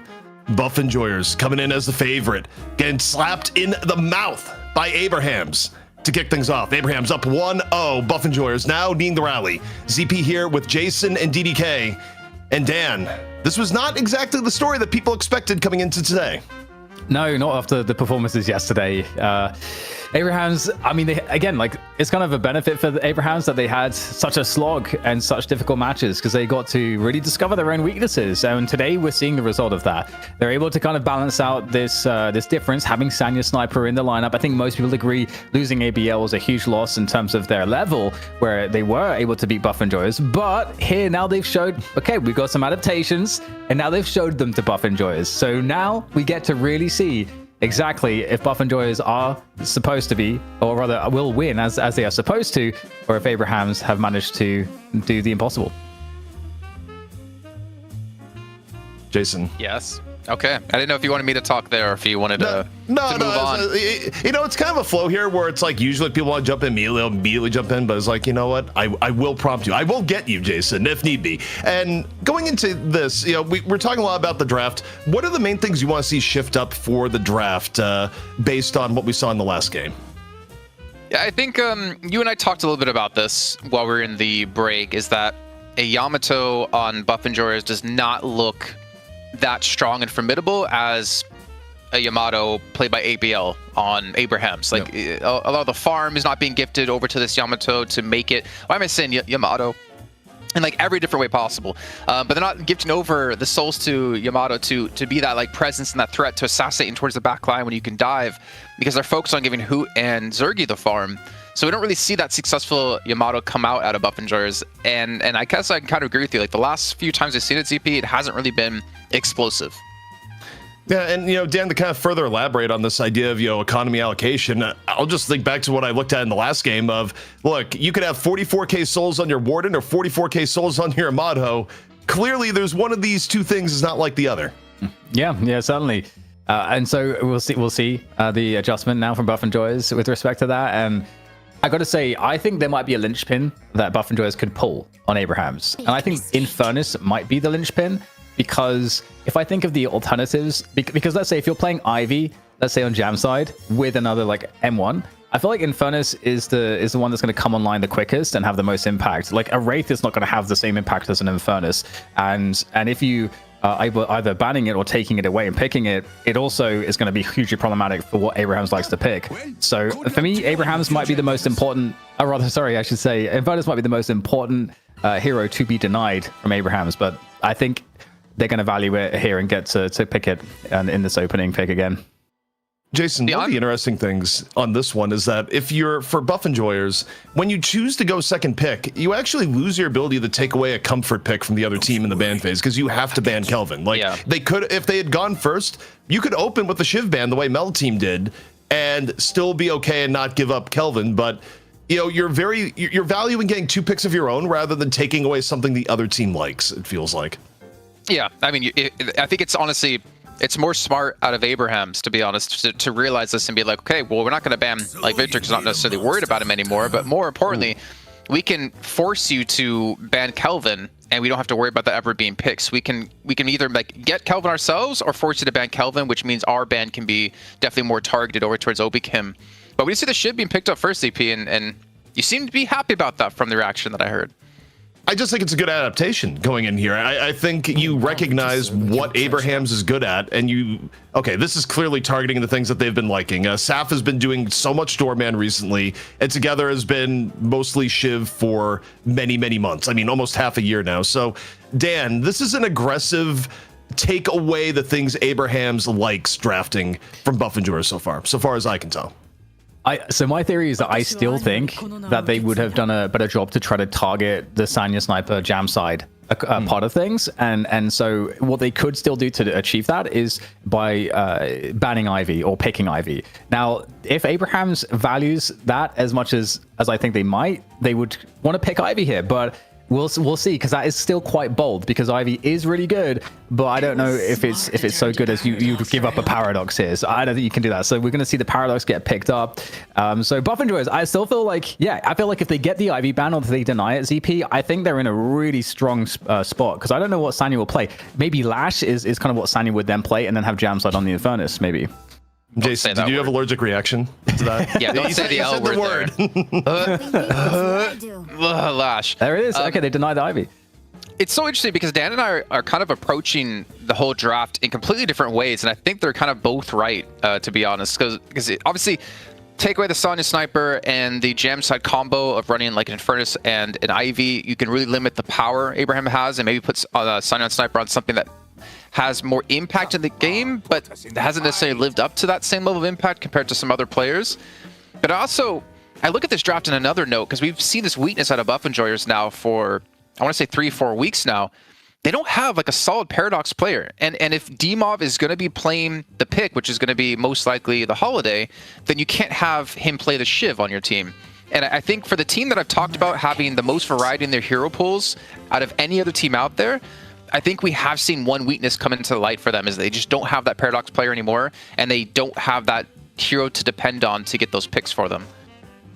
Yeah, as I look at the draft setup here, I think the Holiday is pretty likely if you look for pick, because you don't have the Mo option. They banned the Mo because they didn't want Abrahams to go for it. They also could go Bebop. I mean, never forget Buff Endurers still has played a reasonable Bebop in the past, and that is still an option. They haven't done a ton of it recently, so, you know, I do feel like you get a little bit less experimental, Dan, when your tournament life is on the line. You know, Buff Enjoyers, they lose the next map. They are out of it, period. And I don't know, when you have just one map left to go and you haven't done a ton of Bebop recently, that you'd be looking at and go, okay, now this is the game that we bring out the Bebop. You could, and they've played it well in the past, but, you know, given the fact that I almost feel like you need to get in the zone a little bit on the hero and you want to be playing it more actively recently, it would trend things more to the Holiday from my point of view. And so Buff Enjoyers have in the previous times not run those if they have Doorman, and they just run the Doorman in like a super aggressive Warpstone build where they just try to use that as the catch and initiation. But I am curious, like, so I felt like there was a world where Abrahams could have wanted to pick Victor, but the fact that they don't have someone that can play Victor, like Sanya tried to play yesterday and it was absolutely horrendous, is going to mean that that's just on the table now as well. And they give up Mina, and we saw them, Abraham's ban Mina second wave previously. So Buff Enjoyers, I think, getting quite a lot of wins here. DP, I'm having a second allergic reaction. Is that going to be a Jam Side gun page? No, I think Jam Side is on Infernus here. I don't think Jam Side is leaving the Infernus. I think the page is probably going to be Saint in this case. So I think you're safe. We're safe from the Fargareco, just like all orange item page sort of play here. For B, though, they go the Billy. Okay, and they go the Holiday at the very end. So they get their pick at the end. I think there was a world where maybe they go the Mina and they just hope the Mina gets ahead and they can run with that. But they do finish off with traditional pick, and they have late game options in the Ivy and the Shiv. And also, I mean, Billy likely to be played by Listic. This is a better front line to me, Dan, for Buff Enjoyers, and is a little bit more into their historical wheelhouse.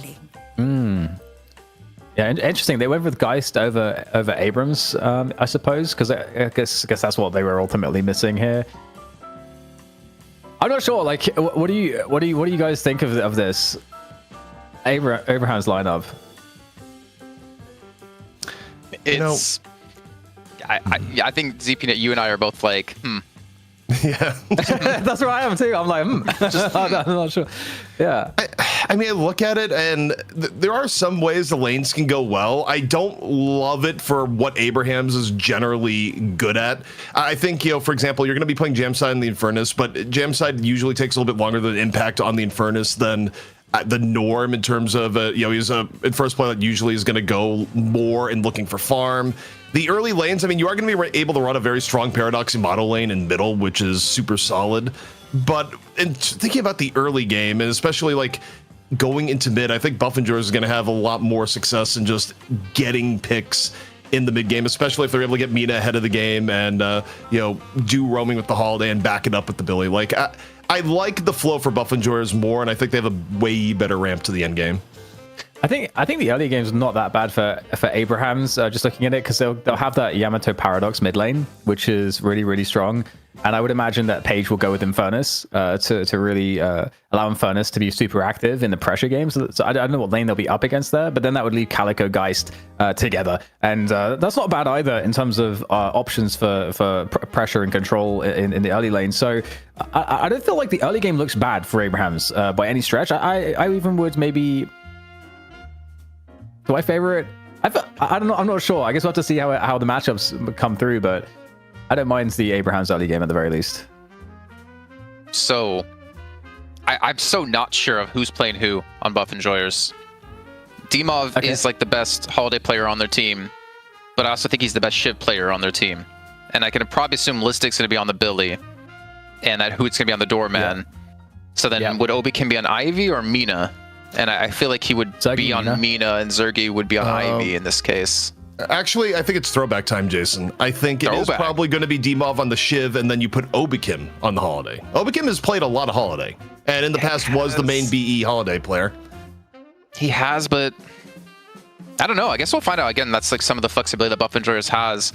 But if we maybe look at how this game could play out, I think you finally do have some sort of fix if Zergy will be on the Ivy. Or even on the Mina. I feel like he has more carry potential on one of those two heroes than a Warden for sure. But the Billy in recent times hasn't been too successful. Thinking of the Night Shift this last week, it did not work out for Buff Enjoyers. You know, Dan, it's going to be an interesting game. I think that both these comps, like, there's not a clear-cut one team being ultra far ahead in the early game. Like, I think the way it's going to pan out is I think Buff Enjoyers will probably have more playmaking potential, but it's a relatively even draft for me when I think about late game options where you're at. I mean, okay, you can maybe make the argument that if you can funnel a ton of farm into Yamato and Furnace, Abrahams actually has the better late game, especially when backed up by the Page. But there's also ways that Buff Enjoyers late game is also incredibly terrifying between the IV and the Shiv in particular. So it's pretty well balanced to me. I think, you know, maybe a 40-60 where the 60 is Buff Enjoyers in the early game, and then, you know, the 60 is Abrahams in the late game. But otherwise, it's one of the more well-balanced drafts I think we've had between two teams. Yeah, I like it a lot. I think I don't know who's going to be on the Paradox. Yeah, who's going to be on Yamato? Do you guys like know for Abrahams who's definitely going to be on Yamato? It's going to be together, like together. 9%. Okay, well, so Together should have an opportunity to get into that ABL carry state in this. Like, if they have like a super strong mid lane, which you'd imagine that with the Paradox Yamato they will, then that's Abraham's getting off to a good start, and I think it's gonna be really important that they're able to pressure Ivy, and I think, you know, having Calico to do that is actually really, really effective. So I like Abrahams. I'm actually gonna go with the 2-0 for Abrahams. All right, okay, gentlemen. The time is now. Buff Enjoyers versus Abrahams, number 1 versus number 2 seeds, facing off in the semifinals because of a chaotic group stage. Can Abrahams complete the 2-0, or is it going to go to 3 as it often does between these two heavyweights? We got DDK and Jason on the mic. Sorry to just jump in there really quickly, but look at that. None of us caught the Hoot Holiday. And Shark's going to be on the Doorman instead, which leaves Diamov open to the Shiv and Obikim on the Ivy. Very interesting switch up, and I think maybe this is a shift up in mentality for the team too, realizing, hey, we need to have a really good Holiday player, and if we pick Shiv, then we have to rely on someone else to do it. And honestly, I mean, I feel like this would be right up Hoot's wheelhouse as well. And we also saw like some of the attack speed Holiday builds this last week at Night Shift, if I'm not mistaken, with that crack shot on the resets. Can do some really good damage. Yeah, and on the Abraham side of things, you know, maintaining Sanya on the Infernus, which obviously, again, is somewhat of a strength for Jam side. So Jam side's kind of taking the hit and playing the Geist. So yeah, I think it's interesting. You know, both teams, I think, got good drafts ultimately, but I still like the Abraham's drafts just ever so slightly more. With that said, we'll have to see how it plays out in this mid lane. Oh, already in there with some big damage onto the Holiday. Hoots, though, able to defend. You're going to be very cautious against the Holiday. Really strong burst damage, but nice harass. And this Yamato Paradox lane, Taz and Together, this has to be a strong lane. But Holiday and Doorman is honestly, there's a lot of burst damage there as well. So this could be a really, really fun and impactful. I think this mid lane is very impactful, Jason. Oh yeah, man, the TTs of Abrahams. That's going to be very tough to deal with on Buffenjoy's side, especially in the mid lane. You can already see like Holiday and Shark on Dormant forced back pretty much under their own guardian because of the amount of shove potential Abrams has and also the poke potential. But maybe an early... Oh, we're 2 minutes in, so it is box running coming in at the moment out of Listic. I was thinking maybe he goes for an early ganking towards the mid lane. This is such big shift ups, and I mean, for me, looking at Jam side, I don't think he's as good at a... How do I say it? A non-tracking shooter hero than a tracking shooter hero. I don't know if that makes sense. Like a tracking hero shooter to me is someone you just hold left click, and then obviously with Geist you have to do a lot more aim for every single shot that you pull off. I've always seen better as someone who could just spray and pray for the most part and keep his crosshair on someone. Yeah, it's more of a flicking style of aim than a tracking based style of aim. All the aiming community would call it, they call it clicking as opposed to flicking, but whatever. I know what you mean, and I mean you can, you know, with it's kind of like pistol aim in CS as well. Like, you know, sometimes like if you know it's just about your click timing. You just keep tracking in terms of the aim technique, but then you just it's just you add the click timing element of just knowing when to click as opposed to like flicking each shot. That makes sense. Yeah, I flick every shot if I play one of those kind of heroes, to be honest. Yeah, for me, but I'm horrible at aiming. Changes based on the fire rate. So when you get that spell slinger online for Geist, you know, then you can basically just be tracking, honestly. Oh, good parry comes through. Together gets caught out, gets slammed into the wall. Good response here. Had a Buffenjoy with just the quick response of a parry into a kill. And if we talked about Abrahams and the double T's just putting on some pressure in the mid lane, that does get halted at least for now here, Dan. Yeah, but fortunately, you know, none of these creeps are going to get killed whilst to get this out of the lane. So doesn't really lose any of the soul times, but then maybe loses maybe some boxes that could have been run. I'm not sure. Either way, looks like we will have somewhat of a skirmish as well on the left lane, and that's going to be Sanya Sniper picking up that kill. Good tower damage can be converted off the back of that too. And there's Jam side getting taken out as well in the meantime. And so quite a bit of action here early in this second map. My gosh, Saf's so low on health. And he backed away because the Guardian was just free attacking. He needs some backup ASAP, and it's going to be Jam side coming back in from the base here. And I think you're seeing Buffenjoy kind of respect that. Not go in too deep to look for this kill, though. It looks like Dimov hasn't heard that as he tries to circle around the back. And Listic gets the catch on a Sanya Sniper, but he's going to start burning away here, and Sanya just retreating back with that Flame Dash. You know, honestly, maybe this is it. Maybe you give Sanya the M1 position for your team, and you have Jamside switch things up a bit, because he's been looking pretty damn good on his Inferno so far. Yeah, and historically, you know, we see Sanya Sniper playing those types of heroes. You know, the Wraith, I think, for me, when I think Sanya Sniper was when I think was it One Win or having their most success? Was it One Win? Am I thinking? Who am I mixing up with someone? Who was Sanya on? I think maybe you're mixing up because it was Zanya with a Z or X, sorry. But yeah, I don't know. Sanya did have a stint on the team like very early on. I was thinking play like Vindictor and Wraith and thinking that he was really good in those roles, but he was talking about many months ago now at this point, like 6+ months ago. Chengen comes in, pulls out Sanya once again. He gets knocked up by the Page 2 on top of us, but he's still so tanky, somehow surviving this one. He's eventually going to be rushed down and killed off. Or is he? Finally, the Stomp comes in out of Obikim, and they might get a second on a Saint here because the Guardian's really not doing that much damage. Yeah, Guardian not really doing his job. That's for sure. What is it even guarding at this point? Okay, well, okay, Billy's so irritating. My goodness. Oh my god, he's going to be able to get the kill on the Saint as well. Listic is a very good Billy. Like, he's very good at this. So that's a 6 minutes Guardian, which is really nice timing. And for buff enjoyers, that's going to give them the edge. Because if we think about that middle lane, basically it's somewhat of an even exchange, a little bit edging towards buff enjoyers right now. So the Paradox and Yamato has been somewhat stalled out in terms of how successful you normally would look. And I'm sure with you know, a game or a situation where there was ABL on the Yamato, it would be a very different story to some extent. I almost feel like he's just 20% better than everyone else on the Yamato. Maybe I'm wrong. Yeah, I think no. I at least in this combo, like him versus together for sure. I think at least 20% better.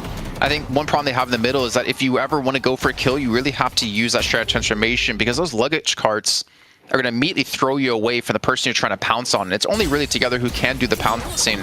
Next one, a Paradox will swap back in, but there we go. Thrown into the Brandon's Hotel, it will be together. In the meantime, Demob gets a kill over on Jam's side on the right-hand side, and they're going to get another Garden off of this. I love the desperation from Jamside's perspective, just like spamming the ult to try to live swap him as he's blowing his way in. Blowing? I don't know. I don't know. I'll allow it.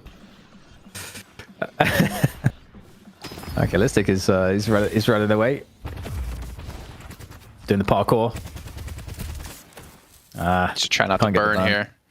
Yeah. It always tilts me when I watch any streamer who's better than me. So basically any streamer and play Infernus and how easily they can get the stacks of Afterburn. And that's just me sitting there spending 3 whole clips trying to get it, wondering why the hell is it not proccing. Yeah, it gets really irritating, especially when there's like that damage fall off range where suddenly it takes like 2 times the amount of bullets or whatever it is to proc it. Very irritating. But there's that mid tower, but instead it's going to go for Buff and Joys. They're having a great early game so far. He may be looking for another kill. We do have the last swap for Hoot on the Holiday. And he's in the vicinity here trying to maybe contest these Sinners. You can see them come off to the side trying to go for the early contester, deny the way of the golden statues. And the chain gang comes in to catch was at 3 or 4 players, and they immediately have to start to back away from this one, not realizing that Abrahams have so many players here to defend it. It feels like Listic is going to be a really big problem in this game. Although, you know, right now it's Demov, there's actually 2k souls ahead of him, and Obikim is even further ahead on Ivy. Obikim's almost at 9k souls right now. This is looking like an insanely strong start for Buff Enjoyers. Man, what a good feeling for Obikim. He was, I just can think back to all those times when he was playing Haze, getting absolutely just destroyed every game. That's the point. I mean, he didn't look great on Calico last game either, so this would be a huge step up for him if he can continue on this pace. In the meantime, again, Zergy gets a kill on the Jam side. One thing I do like of their combo, a lasso into a Nox Nostra, that target's just going to die. And then you can't, I mean, even if you do get out of the lasso and you survive that initial burst, you're silenced, so it's not like you can go anywhere. So it's a lot of control for locking down a kill here for Buff Enjoyers.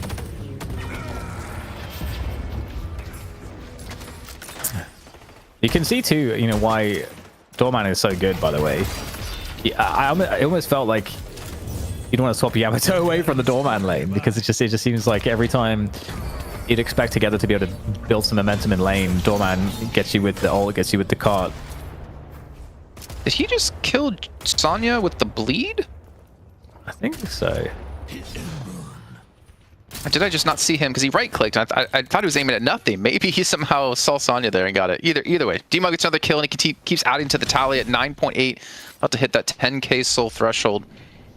And Obikim still at 11k. Zergy's at 10. I mean, a much better game for them, as you can see, obviously reflected in the souls too, with a 7k lead. I'd almost guarantee that we're going to see a earn play coming out of Buff Enjoyers as well. Except there's no guard on the left-hand side to take. Oh, that's hard.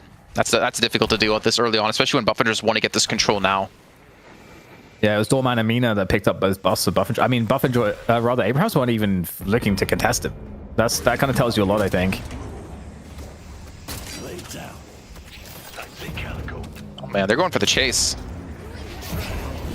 They wanted to, actually, they went really deep here onto Saf, my lord. I didn't expect them to continue to go for the chase that far in towards enemy territory. But hey, it also gives them control with that early kill. It gives them the man advantage for an Urn turn-in. And Listic is quickly hurrying this Urn over towards the other side of the map to go for the lockdown. Now the turn-in, and there you go. You see the adaptations of the Doorman, giving them a nice little freeway in towards the turn-in. We're almost looking at a 10k lead now. It's beautiful to watch how good, and how good Buff Enjoyers look at the moment, the comfort that they're finding too. Oh, nice escape coming on through. Will he be able to make it out of here? Oh. Taz is going to get taken down, sniped by Hoots. And the Holiday. Massive amounts of map control for Buff Enjoyers, getting every buff, getting the Urn, just macroing up a storm, like skirmishing in a really effective manner across the map.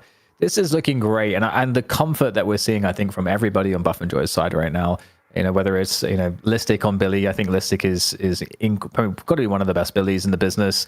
Demov on Shiv has been really fun to watch as well. Obviously, who's super comfortable anything that he plays. This just looks too good right now with Buff Enjoyers, I got to say, Jason.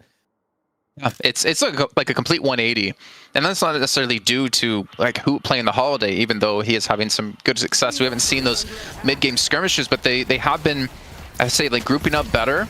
They've been contesting again on a lot of these key objectives that they're always so successful on, like the pudding buildings, getting the 2 centers taken away, or at least to contest and not give it away so free. But all in all, they're mid-game. Like they're actually finding kills, and it felt like in match 1 they were being so defensive for the majority of the game. Yeah, and you know they managed to really stall out that mid lane. In fact, they won their mid lane against the Paradox and the Yamato, and then they also won the. I think that they win every lane first. It seems like that was like the case. Yeah. I see Calico. So that's a massive dub right there. And do you ever wonder how many players have that muscle memory built in of like, okay, I gotta get away, I'm gonna run straight to the vent, and then they forget, oh crap, I get stunned on the vent now? Yeah, I mean it probably still is worth it, but just like still less good. You just can't get away with nearly as much.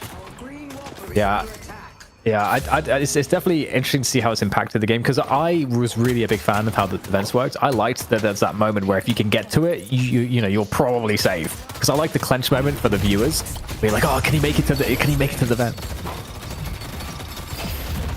Not gonna make it away from this one. Chain Gang into an Enter the Shadows. The rest of Buffingers are here yet again. I mean, rotating around the map so well to go for some more of these kills. Saf has already gone down, and Sonic Sniper just trying to defend this Walker. They're going to throw in Saint from the base to reinforce it. But with D-Mob coming in from the backhand side, you know they want to lock into these kills, but I think there's just too many players now out of Abrahams to defend this Walker. If they have to get this one up and back away, and hopefully not get caught up by Together, who's in the vicinity. They really need some success here. Really nice position for Zagi. Abrahams, they need something. You know, Saf is really behind on Calico right now. That's really tough. That's really tough to be behind on Calico. I feel like it's one of those feast or famine heroes as well. So we'll see if there's any catch up to be done there. And look at how cleaned up the Abraham's side of the map has been. All those neutrals are pretty much cleaned up, and you got a lot of neutrals remaining on the Buff Enjoy side of the map. That just again shows their map control and how they've really been cleaning house, and how they're a lot further ahead probably than the 10k suggests. Denying away as much of the economy as they possibly can to continue to extend this lead. I would almost imagine the next Earn is going to be the next big fight breaking out, though Taz jumps down into the secret shop and immediately backs away, realizing that's more than he wanted. Just wanted to buy up here. And then it does hit a blind swap, not necessarily a blind swap, but not a setup swap over onto Zergy. Not the ideal target when you can't silence him thereafter. And that's a big ultimate to have on cooldown now that maybe Buffingers can force a fight. Yeah, looking to make it happen. But Abraham's fanning back out on the retreat. They got to defend both walkers, mid and right side. Big presence there. And I love this. Threaten the walkers, and then you can fall back onto the urn and the bridge buffs that are spawning. And so they can just keep getting further ahead. They're controlling the rotations of Abrahams. Abrahams have to respect these pushes. And some chip damage too, really importantly. Like Obi came in towards middle while they were set up for a potential fight over on the left-hand side. He takes a lot of damage on towards that Walker. And oh my god, Sap went for the chase through. He's extremely low on health, and you would imagine Zergy's going to close this one out. There's nowhere you can really run. But he's going to try, and Sap does create some distance. Even the Sanguine retreat being used by Zergy to get aggressive. Eventually finishes him off, and as you're talking about the Urn and the buffs, there's a real potential now for Buffingers to extend this lead even further. That parry was so smart, turning the fight around and actually getting a kill off of it. This is just like a most horrendous game for Saf so far in terms of this. Saf has been unable to get involved, and the Urn is being run across. It's come back on as well, so it's I mean, if they find a way to make this happen, it's going to be off of split pushing at the same time. You've got to, or what we've seen at least from Buff Enjoyers, is they're so expert in these spots with Urns to force the opponents to respect pushes elsewhere, and then that gives them the better fight on the Urn. Oh my god, look at the way they're set up though. It's Hoot to pull 3 players of Abrahams on the right-hand side, which means there's no intention for Abrahams to actually contest this Urn turn-in, but they're going to try to do so. It does get dunked in right before the combustion goes off though. And yeah, a couple of souls does get denied away, but Buffingers are still going to have the man advantage. They even sent D-Mob over to the right-hand side as Hoot had fallen. Yeah, Sap gets almost deleted there. really big damage on the left side, and at the same time, as you say, you know, Abraham's trying to focus on that right side, and Dimov is just having a great time, full HP still, and they do lose the Guardian, and so that was at least some small victory. Abraham's managed to keep that Guardian up on the right lane, Jason, I think until the 16-minute mark. So yeah, very long time. That's rough. Very smart too, because they had the initial like start on that fight over towards the urn, but instead of actually taking the fight, they backed away and sent Obi came back to middle to get a walker. Like they instead of going for kills, they're going for objectives, and well, they're lining themselves up for another one here. The mid boss will fall here in just a few seconds. The Abrahams are going to contest this one. You can see, I believe that is Paradox over to the left-hand side of your screen by Tass, looking to set up a potential swap in towards the urn, and there we go. Sonastepper gets the first take of it. There we go. They're looking for the contest here. No ults to really work with. They'll do their best to try to get rid of some of these rejuves. They managed to take down one as a health swap from Jam side, but just everybody's so strong right now for buff enjoyers, and it's just a trickle as opposed to the full force of Abraham's for that challenge. And I think that kind of signals some of the desperation. They've just been behind on every single step for the entire game. Like from the 5-minute mark on, where they were, you know, losing both bridge buffs. You know, just every bridge buff I think has been lost in this game, and the map has consistently been pushed against Abraham's. Their neutrals have been consistently farmed by their opponents as well. You know, like they've had no space to work with the entire game. Focus fire in that last fight was just dirty out of buff enjoyers. There's a moment towards the beginning of the fight, I think it was Tass in a 5-on-1, and they caught out Jam side 5-on-1, focusing those players down every single time. You had them no chance to really drag out the fight. Though we will see one of the crystals being used away here. This one's out of Obi Kim, who should be falling a second time. A big push and a big commitment of Abraham's just to get the one kill. And they're losing shrines. They're actually losing base guards and shrines here because of this. A really smart adaptation out of buff enjoyers. Yeah, it really is.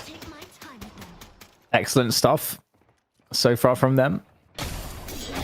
And I'm curious, you know, there's a lot of different talking points I think as to you know, what was being successful for them. And I think it does start with that mid lane too. It's just that's not fun. And I think Doorman. So Yamato has come into so much prevalency, and I feel like it makes Doorman, you know, the must. You've got to like ban it or secure it on your side of things if you're going Yamato. It just seems very, very good at helping to deal with Yamato. And you know, Hoot on the holiday as well. You know, you have so much disable for these for, you know, heroes like both a Yamato and a Calico that are typically quite hard to lock down.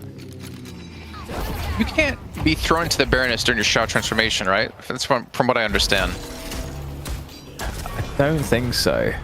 So I think you could technically pop Shroud transformation while you're being thrown into the Baroness, and you cancel it. But that's like obviously not what you want to do, since you want to use it as like I mean, potentially escape, but more important, like a re-engage. But yeah, I mean, we've seen some really like improved play in general out of Doormans in the last few weeks. Thinking back to the North American part of the Night Shift Trolli Open, seeing League being thrown in multiple times when he was on his like 50k Ivy just to keep him out of the fight so they could win a fight 6v5 against his team. But yeah, I'm enjoying this. I'm enjoying seeing Doorman being used in kind of different ways. No, not so much the gun build today with Shark playing it. Yeah, definitely. It's been a really great look.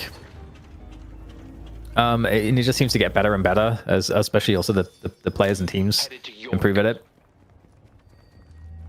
So I don't see Doorman going away anytime soon. Just it has so much great utility, and you know the door as well, the door mechanics being a great answer to certain comp issues, I think. But with that said, who gets caught?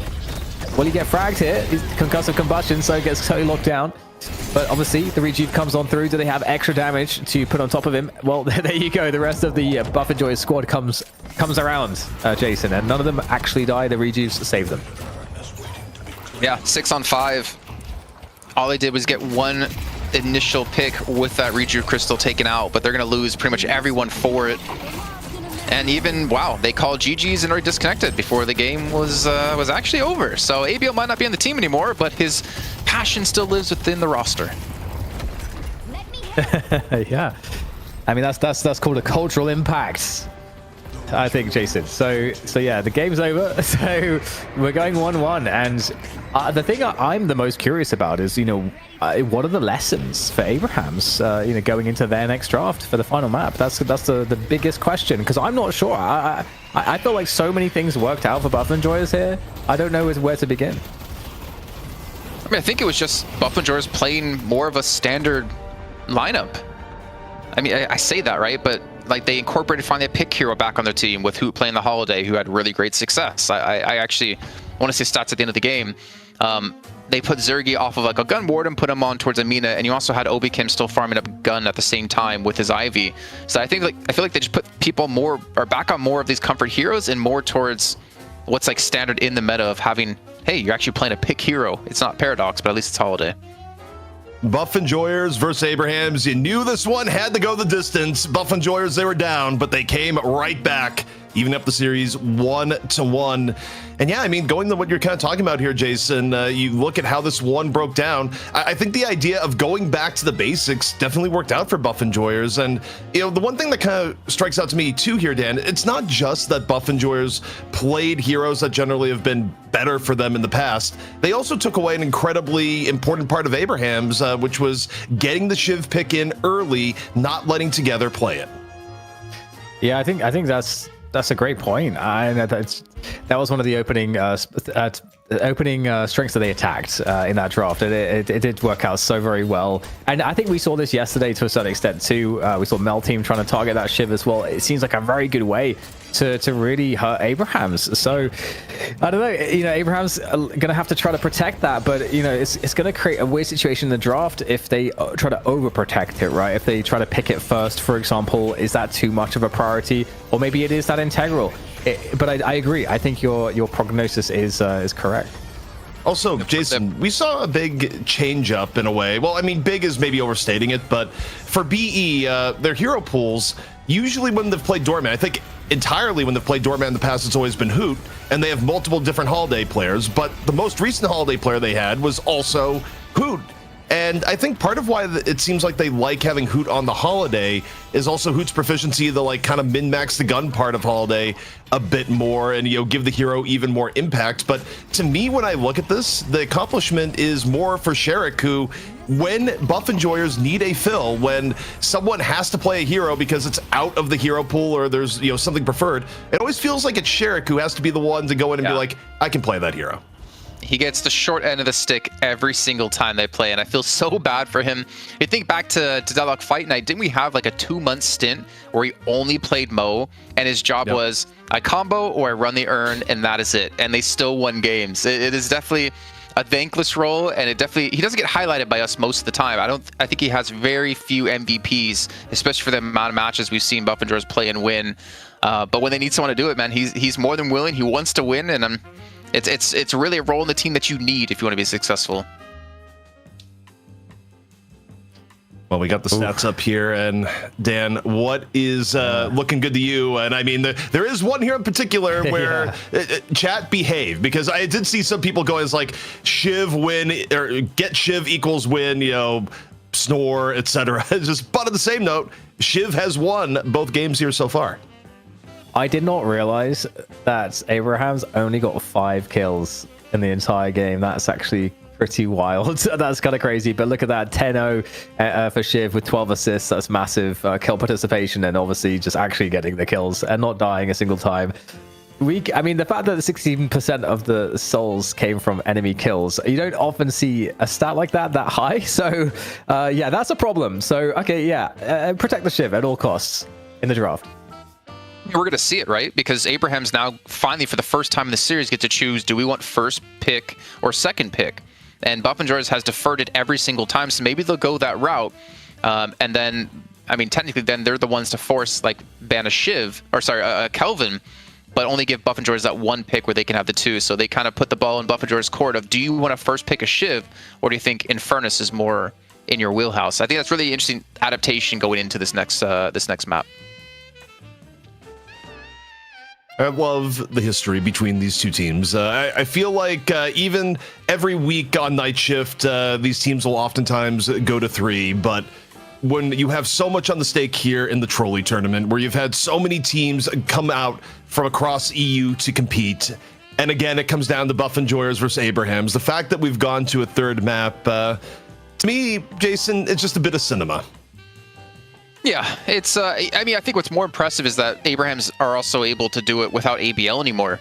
I know we keep hammering on this idea and this story, but I mean, ABL was a massive part of the team, and he was a massive player. He was a star player for the roster, and there's always going to be those questions around Sonic Sniper if he can do that, but also do it in such a short amount of time, considering it was only Friday that this swap actually happened. And for them to be able to at least take Buff Enjoyers to a third map in the series, I think is a fantastic showing. And I mean, hey, they still potentially have the chance to win this series. I just don't think it's any easier. Dan, as Dan is suffering. I see Dan. It's like, Dan isn't speaking. It's like Dan is off camera and fighting illness. But Dan, before we throw to break and get ready for the third map, your final thoughts on what we just saw transpire. Yeah, well, I wasn't sure when we were watching the game because Buff Enjoys just had such a strong lead right from the first minute and never let it go. I was like, okay, what do they have to do in the draft? And yeah, Shiv does seem to be, seems to be the focus. So I think Jason set it up nicely, and yourself, given the fact that now finally Abrahams have the advantage to be able to select, which way the picking order goes. And if they don't open up with, putting themselves to pick first and get Shiv, I think there's probably a mistake there because it seems way too integral at this point. All right, Buff Enjoyers, Abrahams, 1-1, but only one team can advance into our grand finals. This is Night Shift Trolli EU Open. All the action continues in just a few moments.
We got Abrahams. We got Buff Enjoyers. They both have one map apiece, but only one team can go to the grand finals and be the Trolli champion, where you get all the gummies and you get all the money. ZP here at DDK and Jason Kaplan. And Jason, this is just how it always goes. Both teams won the one, map 3. We've come to expect this here in the Deadlock scene. Yeah, between these two teams, especially lately, man, it has been constantly a battle between them, though we did have Buff and Joris for, was it 4 or 5 weeks in a row, take down Abrahams. They did lose the first map pretty heavy-handed, then they won the second map pretty heavy-handed.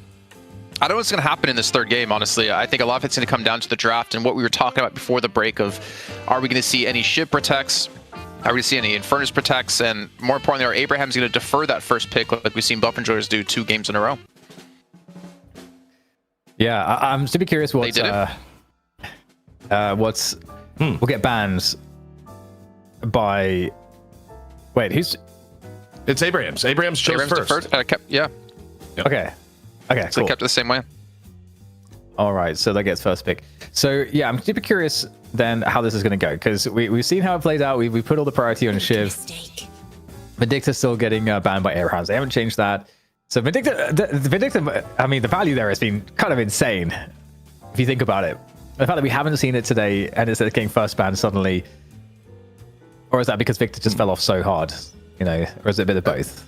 I think it's both. I think Vindicta's stocks are up and also Victor's stocks are down. Here's the change I think is going to happen here. Kelvin is going to get banned. That will not be the change. I think Abraham's first pick Shiv instead of Infernus. I think they were thrown off a little bit by Buff and Joris having that level of priority on Shiv. And I think between the two, you would rather here at this point, Jason, give up the Infernus, take Shiv, and then grab an Ivy on your next round of picks, if possible. I really do think that's going to be adaptation, and there we go. And then your Buff and Joris, you're like, perfect, you're playing into our plan. We take Infernus and Ivy first 2 picks. Now you're screwed. That could be funny. That would definitely be like 400 IQ if that's the route they went with. But I mean, Pocket's still going to be a viable pick into this because Pocket's the only hero that can kill Shiv with Affliction. Yeah. But then again, do you put your do you put Hoot on Pocket, or do you put him on Holiday, or do we try to see them snatch up Paradox off the bat and take that away from Abraham's where it's had success for TAS? The super interesting thing is that I feel like Buff and Joris can kind of cheat in a way, because they can play such an effective Holiday if they want to, that they don't have to even consider Paradox that much. In some drafts, it feels like Paradox is super important, but it actually feels less important in this draft. And we've seen that the Doorman kind of blocks. Well, for me, it's feeling like the Doorman blocks Yamato a little bit. I'm not sure how true or not that actually is, but it seemed like Doorman was really pivotal in a lot of the fights, just like be able to take out Yamato, so maybe there's a bit of bias there. It also definitely had a huge impact on Abraham's ability to get value out of their mid lane, where they had placed the Yamato too. So I love that Doorman's getting that level of priority, especially considering how good Buff and Joys are on it. They have to pick Ivy here. I think 100% for Abraham's. Like the Paradox was expected. They need to pick Ivy. They will not get another chance for it if they miss it here. It will either get picked by Buff and Joyers or it will get banned. The city could use some new And they go for Mina. So on the one hand, it's not going to give Mina the Buff and Joyers. On the other hand, as I look at Jason, I mean, we'll see. They very well could pick the Ivy. Part of me feels like they would ban it here. I don't know if they want both, but we'll see. You're just shaking your Got a head. sick ringtone. he's communicating in interpretive. No, you guys don't hear that They ringtone. do pick it. Okay. I hear someone's phone going off. There's a ringtone in the background. Well, it's not think it's me, just and I you, don't hear Dave. anything from Dan. Are you sure Yeah, it's I not think your it's just you, hotel mate. room? Oh, it's my wife's phone. Oh, it's my. She's not even in the room. That's what I'm Yeah, hearing. yeah. Okay, now it makes sense where you're wondering why I was like doing this. Yeah, I was just She's saying, we don't definitely being hear called right now, anything, she's not man. Like, what's going Normally, on? my response when my phone rings is not to dance. Actually, it's usually to I need to check pick that, I'm the phone sorry. up, so very, very confusing. I will be right back. You know the best part about that, Dan, is that I felt a little bit of judgment from Jason. Jason's like, which one of them is gonna realize who has the phone ringing? And it's like, right. Jason, the call is literally coming from inside the house. But yeah, Mode Krill getting banned here by Buff and Joyers, Abrahams. They're taking out Yamato in turn. The funny thing for me is that I don't even think Yamato was a threat to get picked by BE. I think they were done with Yamato for the day. And I think it's about shoring up the front line here. They have options to go Billy. They have options to go Abrams. And yeah, I think they're going to go for that and shoring up their front line. But overall, I feel like we've hit the mid-ground between the first game, which was very anti-Buff Enjoyers, and the second game, which was very anti-Abrahams. You know, maybe this one will be the even matchup as, Jason, you've rejoined us. It was actually the hotel phone. That's what that was. Noise complaint? No. But you were jamming out no, it wasn't a that. hotel phone? I've never heard it. It was a little like tango. I've never heard, I don't know. A nice little jingle or from a hotel phone. Oh. I can ask them to call back and we can play it. But I think what's more important to talk about though is the fact that Paradox and Holiday have been taken away from Buff Enjoyers, which makes me wonder, do they go for the Bebop? Because they really saw a big night and day in the success of having a pick hero and a non-pick hero. This is really interesting to me as I look at this here, Dan, because I mean, we don't see Paradox Holiday picked up together as much. It's definitely something you can do. For Buff Enjoyers, though, it does make you wonder what they're going to do for a pick. For me, I think they're actually going to go Haze. I don't necessarily know if they want to go Bebop here. You can put Obikim on the Haze, and you can use that for your picks, and that's something Buff Enjoyers has used a great use. But okay, they're going to go Bebop. So they could go Page as well. Yeah, I mean, Bebop is still in the playmaker role, but man, this is a scary pick, I think, for Buff Enjoyers, just because they have not done a ton of Bebop recently. And again, Dan, I feel like Bebop is a hero that you like having, you know, more recency bias on it. So for this map, which is incredibly important, you know, it's an interesting choice.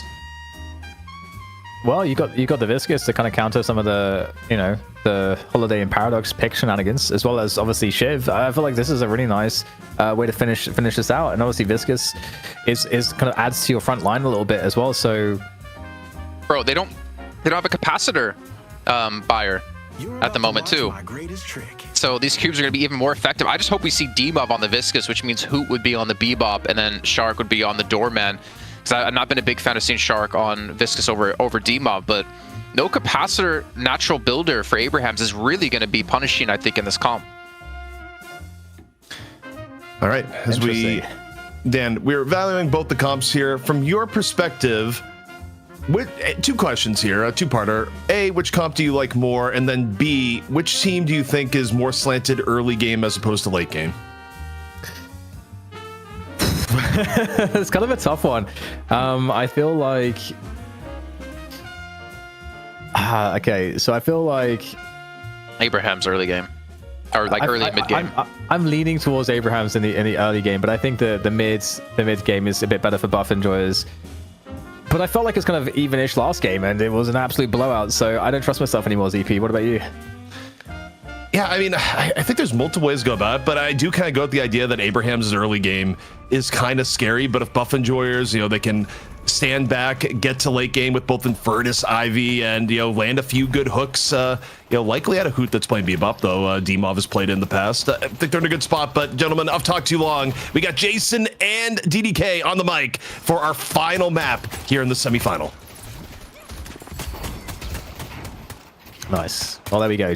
It's another map here with these two teams. I'm not sure that. I mean, we managed to get the opening of the draft, I think, you know, somewhat accurate, Jason, in our estimations with the shivs and stuff. But other than that, I feel like things kind of went into an interesting direction that I didn't expect. Yeah, I think what's nice though is we are seeing like the changes and the adaptations throughout the series, and I think you really want to see that. You don't want to see the same picks happening every time. You want to see teams have to grow into a series and kind of respect what's on the line here, because it's now turned to a best of one, right? It comes down to this final game to see who moves on and immediately wins $1,250 extra.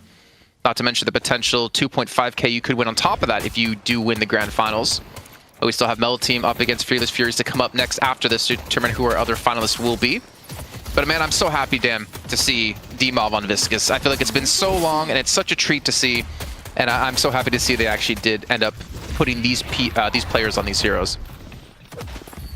Yeah, it certainly feels really good for Buff Enjoyers, but another interesting change that we're having as well is Saf gets to play the Holiday for Abrahams, and Sanya Sniper is on the Calico. And I don't know, are you familiar with the Sanya Sniper Calico? I'm not sure if he's really flexing out of his hero pool or not. I'm just double checking if he played it yesterday because he played Victor twice, and then he played. Let me find it. He did play Calco yesterday against Mel Team in the final match. I mean, I think for me, there's really no like the identity of Sonic Sniper isn't really like an Infernus M1 hero player like we've seen him playing recently. It's more of like a semi-bruiser, semi-playmaker. Like for me, for some reason, Lash always stands out as being the go-to hero for him. Oh, all right, that's actually nice. We'll have to get that. We'll have to get that just a little bit later. Some more eye candy for us. Just, you know, just randomly. Let's just throw that in. Doesn't have to be relevant to what's going on. I want to see that many times. I mean, it's who, right? Wouldn't surprise you to see 10 more of those hooks come in this match. That's where we initially saw him back on Maidong, where he made an impact on the show and in the competitive scene as being like a pretty damn legit player. But Buffeter is off to an early start, and this Paradox and this Holiday lane can be very annoying to be up against, especially the double lassos that come in at the ultimate points. But I mean, we also see that Bebop Doorman is an insanely potent combo too, and I think with the way Shark builds, it's going to be more like the door level 2, yeah, for the barrier. He's not going to be going gun heavy like we saw in the last game. So again, Shark just taking one for the team.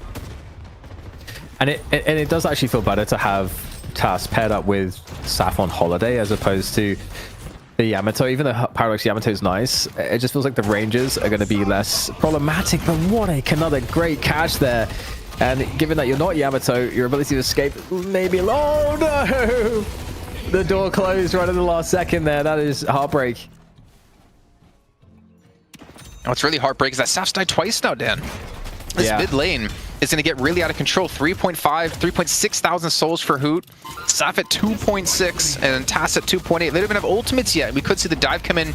I mean, yet again out of buff enjoyers here, or a hook into our Doorman ultimate. I think this is going to go from bad to worse right now for Abrahams, and they need some sort of bounce back here. Maybe just give the Guardian up so you free up this lane to get more to get the farm a little bit easier. But then you do have to worry about then Hoot rotating around the map or Shark doing the same. Yeah, I don't know what the solution is here. You know, the Bebop Doorman is it's like, it's interesting how, like, right, you know, if you pair Paige with like a Billy or something, oh, that's really crazy because it kind of enhances Billy's ability to just be in your face even more, like enhances his strengths. And I feel like the Doorman Bebop is like the ultimate version of that, having crazy hook angles, but you know, hold that thought, because you have the bridge fight, Hyper Beam coming in to control the space here. It's actually chasing them all down, and oh, Saint's gonna get caught there, burned by that Hyper Beam, and this aerial supremacy is crazy. Who is just actually a god in this game. He is incredibly He hit good. that hook. Did he actually? He hit that hook on Saf right before we cut away, and he gets the kill into him as well. 3K solely for Buff Majors, but it does not feel like 3K right now, Dan. Dude, who is crazy. He's able to play so much. He really does have to be the best Deadlock player. Is that the consensus? That kind of is, right? I think it is. I mean, I remember seeing a poll a couple months back of who the best player in EU is, and voted by all the pro players, who was voted as #1 in EU. So wow. Yeah, I could definitely see it. Amazing. So that's really cool. Very, very cool to have players like that at the early stages of a game. Kind of brings me back to like the early. I don't know if I'm not like a super nerd on Dota or anything like that, but like I remember in the very early days you had like people like Dendi, whatever, like just in the early phases of the game, people that can do stuff that no one else can. Maybe he's in that class of player right now, but either way. Now moving into this left lane, causing shenanigans, and so much damage able to be done here, and disruption by Hoot as he moves forwards on the Bebop. There is the Hyper Beam, stolen Hyper Beam. It's a fraudulent Hyper Beam. Yeah, and I mean, as you can see though, Sinclair just so hard to lock down with the Spectral Assistant. A little bit of a zoning Hyper Beam as he steals away and he gets knocked back into his team with the bomb on top of him. And the rotation is going to be here. It's going to be TAS coming over from the mid lane to help defend this, but we can already see Buffingers have fainted away and backed off. So we can see Mina getting farmed. That's Jam's side at 4.2 thousand souls. He's also not faring too well at the moment, but we know he's going to get a lot of farm, in particular gifted over towards him. I'm waiting to see Demov hit that power spike with the express shot. Because that's where he really starts to pop off and, Yeah. and again prove to be like the best viscous player in, I would say, in the world. Oh my god! Just get wrecked. I mean, Hoot might get wrecked though. Oh, we might actually get away here. Oh, it's looking pretty scary. But okay, the swap coming on through. That's going to sign his death warrant. And he is gone. And I mean, this is certainly a really rough situation for Abrahams. You know, they are 5k in the hole at the moment, maybe a little bit more than that now. And still 3 Guardians up for Buff Enjoyers. We are really on our way to a game that looks very similar to the previous one. And I mean, a lot of it just comes off of that dominance from Hoot in the mid lane, allowing that could then transfer earlier into the other lanes. And that's such a big problem. Winning this this mid lane has been the bane of Abraham's existence. And also, the fight that just happened, it wasn't that big of a deal. Hoot actually died. If anything, it was kind of good for Buff Enjoyers because they got a free push on the left lane with Guard, and they forced, I think, 4 or 5 players from Abraham's to get towards middle. They got a lot of free control around the map here. Now they're stealing away the Sinner Sacrifice that we talked about before. They went for a very early contest onto this, and they're going to be doing it yet again. But this time, Abraham's are not set up in a position to deny it, or not even to deny it. That's the wrong word. It's actually Buff Enjoyers denying it, but to contest it. And I think Tass is actually doing a little bit of the same on the other side of the map, trying to take this away from Buff Enjoyers, but he might run into his early death here. Stone form. Well, no. Not available. Just a ridiculous fight there. Coming out of the Sinners. It looks like Abraham's trying to make their way away. But I hear a hook connected who is back in the action. Causing problems here, trying to chase people down. Doesn't have anything on cooldown just yet, though. Uppercut connected. Wait, he parried him! Who meleeed him? And he got parried out of the air! Oh my goodness. Saint should not have lived from that. No way. He should have been like stunned up. Should have been a guaranteed kill coming through. But again, Saint pulling off a god play there when he needed to stay alive. I didn't even catch that. This happened so quickly. Beautiful stuff there. But who parries midair like that? That's crazy. I don't know, James. To expect the melee to happen out of Hoot? I suppose also, like, you know, there are only so many options, right? It reminds me of a fighting game where you're just like thinking, okay, how many options do they actually have? What is the highest percentage move that costs me the least to do? You know, it's a very you know, interesting calculation that the players are making in these combat in-fight scenarios. And this right side Guardians still up though for Abrahams. It looks like maybe it's gonna take a while to go down. It's still very healthy. Really getting the casting buff there. So have the right side buff up actually. Vitality buff ready to take on the right side bridge. Nox Nostra up above here. Oh, we got parried there. Going in for the melee.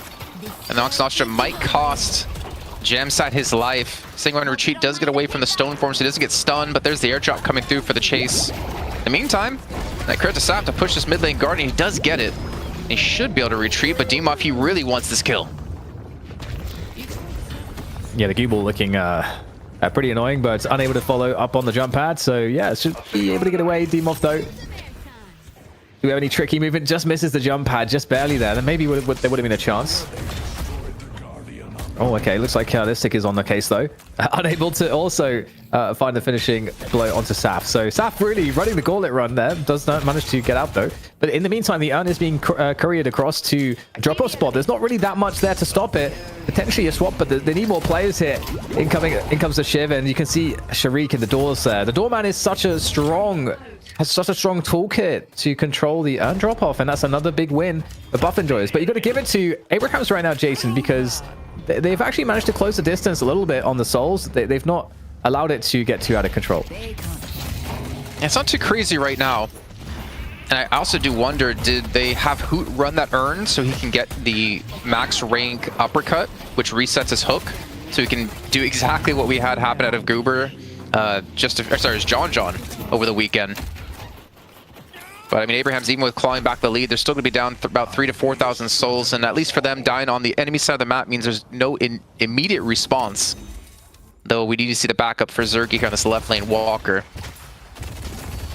Actually, the push isn't even going to happen, so they're going to just give this one up and not try to go for any damage. Smart. Yeah, enough. smart. I think that was... Yeah, I was just gonna say it's smart. I like the way that Abrams forced the reaction there, and you know, you want buff enjoyers. They want to make an efficient use of that time that they spent to rotate and defend there, and so they try to chase for the kill. But you know, Abrams, I think, getting a small win there in forcing that rotation, transferring it into a fight in mid, which is looking good at the minute. But Listic's coming in on the side as Billy. That might actually shift the advantage here into the favor of buff enjoyers, who are now pursuing the fight aggressively, and they are going to be forcing Abrams to fall back off of this one. Abrahams don't have anyone that's particularly low at this point, but the map control game is now once again in the hands of buff enjoyers, and so it's certainly looking like the bleeding has been slowed, but there is still bleeding, and it's still looking terminal for Abrahams. I think a lot of it comes down to, again, like, where are their souls? And Jam's side, he's been, I feel like, playing from behind most of the game. I mean, he's tied at highest for his team, but it's him and Tass on Paradox. On the other side, you have Zerg at 13, Obicam even at 12. And I know we're talking about small numbers here so far in this matchup, but it is the final game of the series. And they're going to need Jam side to do damage. Amina behind versus Amina ahead are just completely different beasts. Saf is going for the chase on the holiday. Demorph, though, they're looking for the burst damage there, and just barely missing the connections on the Taz. He will try to find the escape, but who's with the catch as well? So much catch here. Very problematic. Hoot now. Hyper Beam comes on out to just get a little bit of extra damage onto Taz, but Taz is indeed safe, but he will be scared away. And once again, map control game looking great for buff enjoyers. With that said, 2 versus 2 right now for Abrahams on that right side lane, looking to try to lock down the Infernus in Zergi. But Zergi looks like he is having a decent time of it. Although now he's actually dropping health quite rapidly. Will get caught. Mina. Oh, that last couple of ticks of damage. Taking down Jam side. So it is a trade there, Jason, as the fight now continues. More reinforcements coming in from buff enjoyers.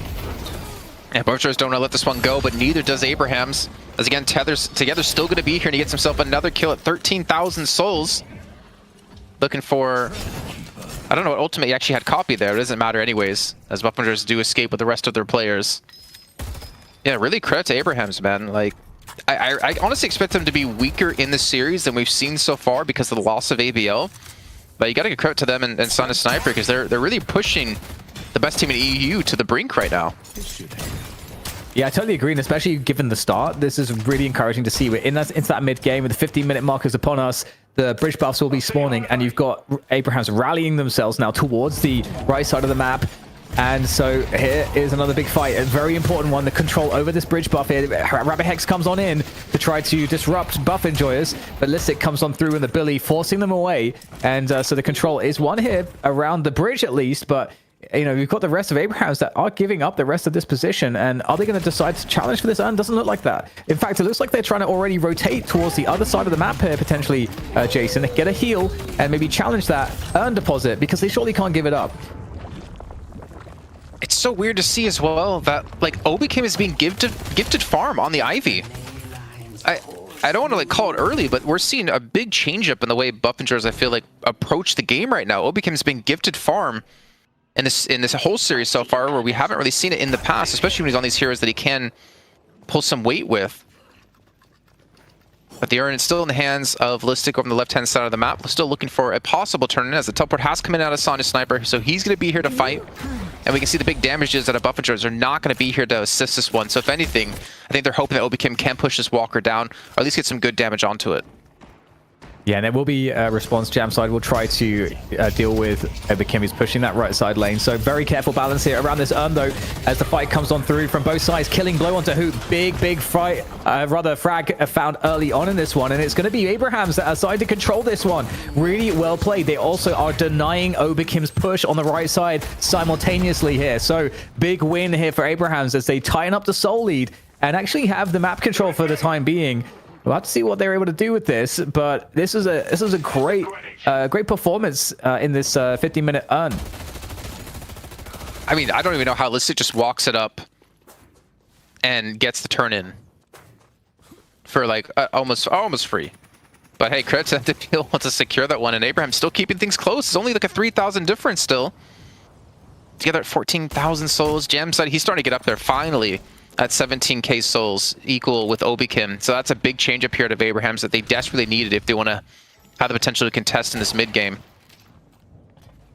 And again, like every time you see Hoot on the map, every time he's around, you know there's always that potential for a kill.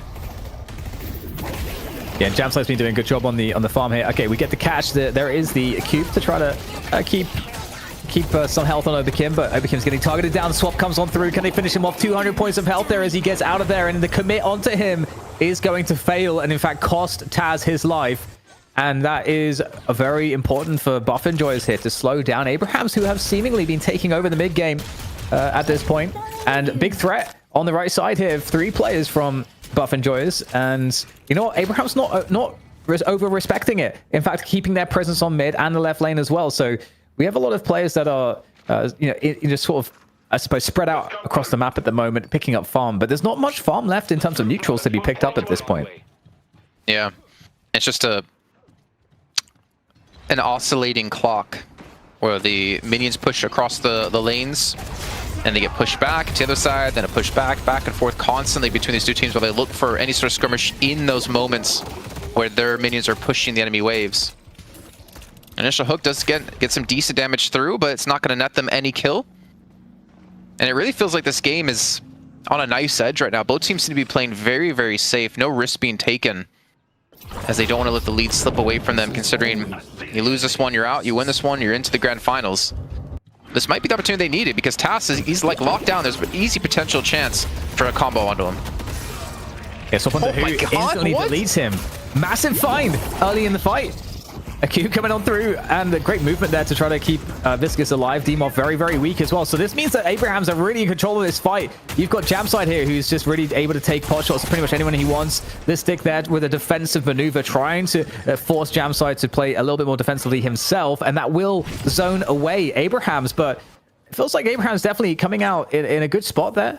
Because they're actually at the same time, they're going to get a Walker potentially here. They're going to pick, and they are going to get the Walker on the left side.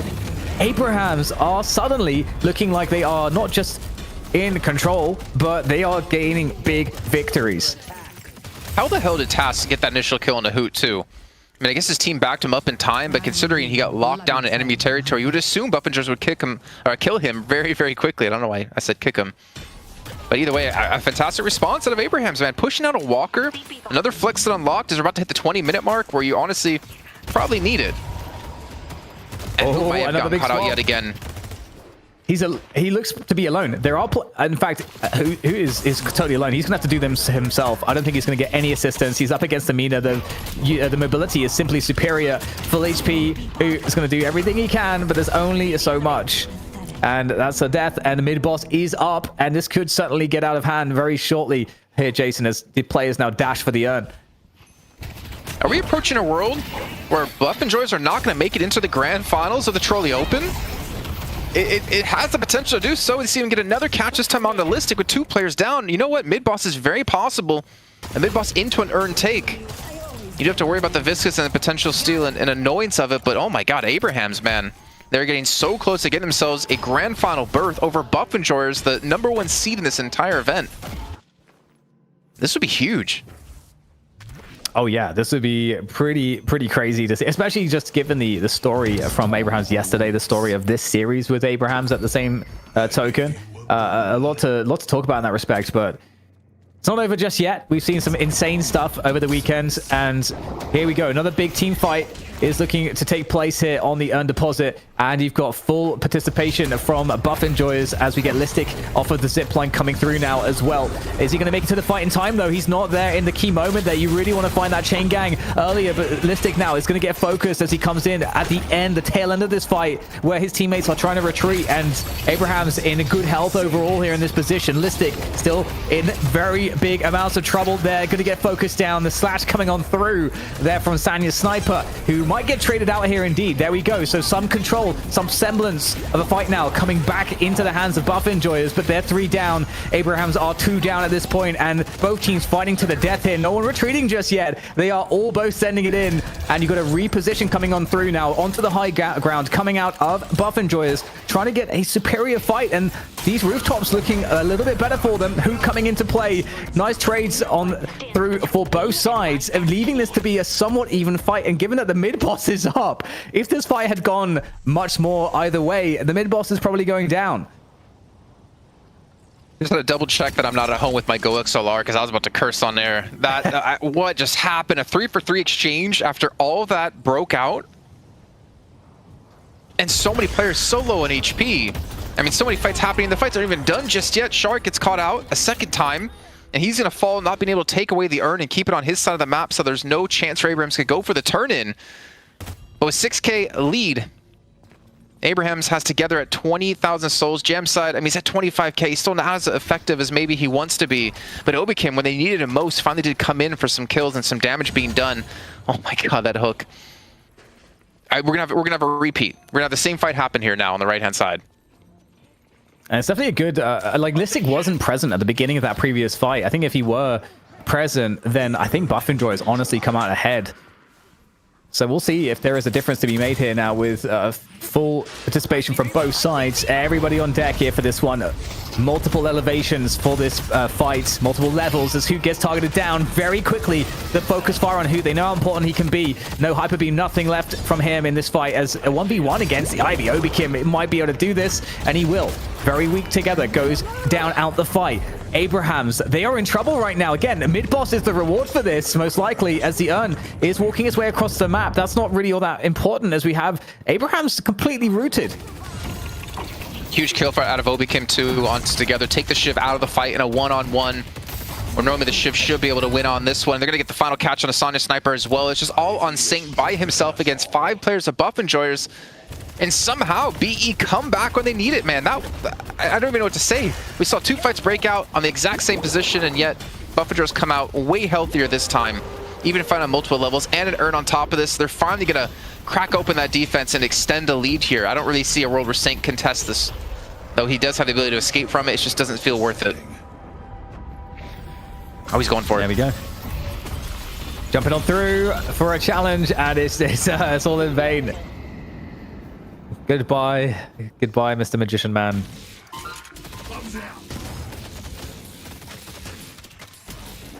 Sinclair the Florificent.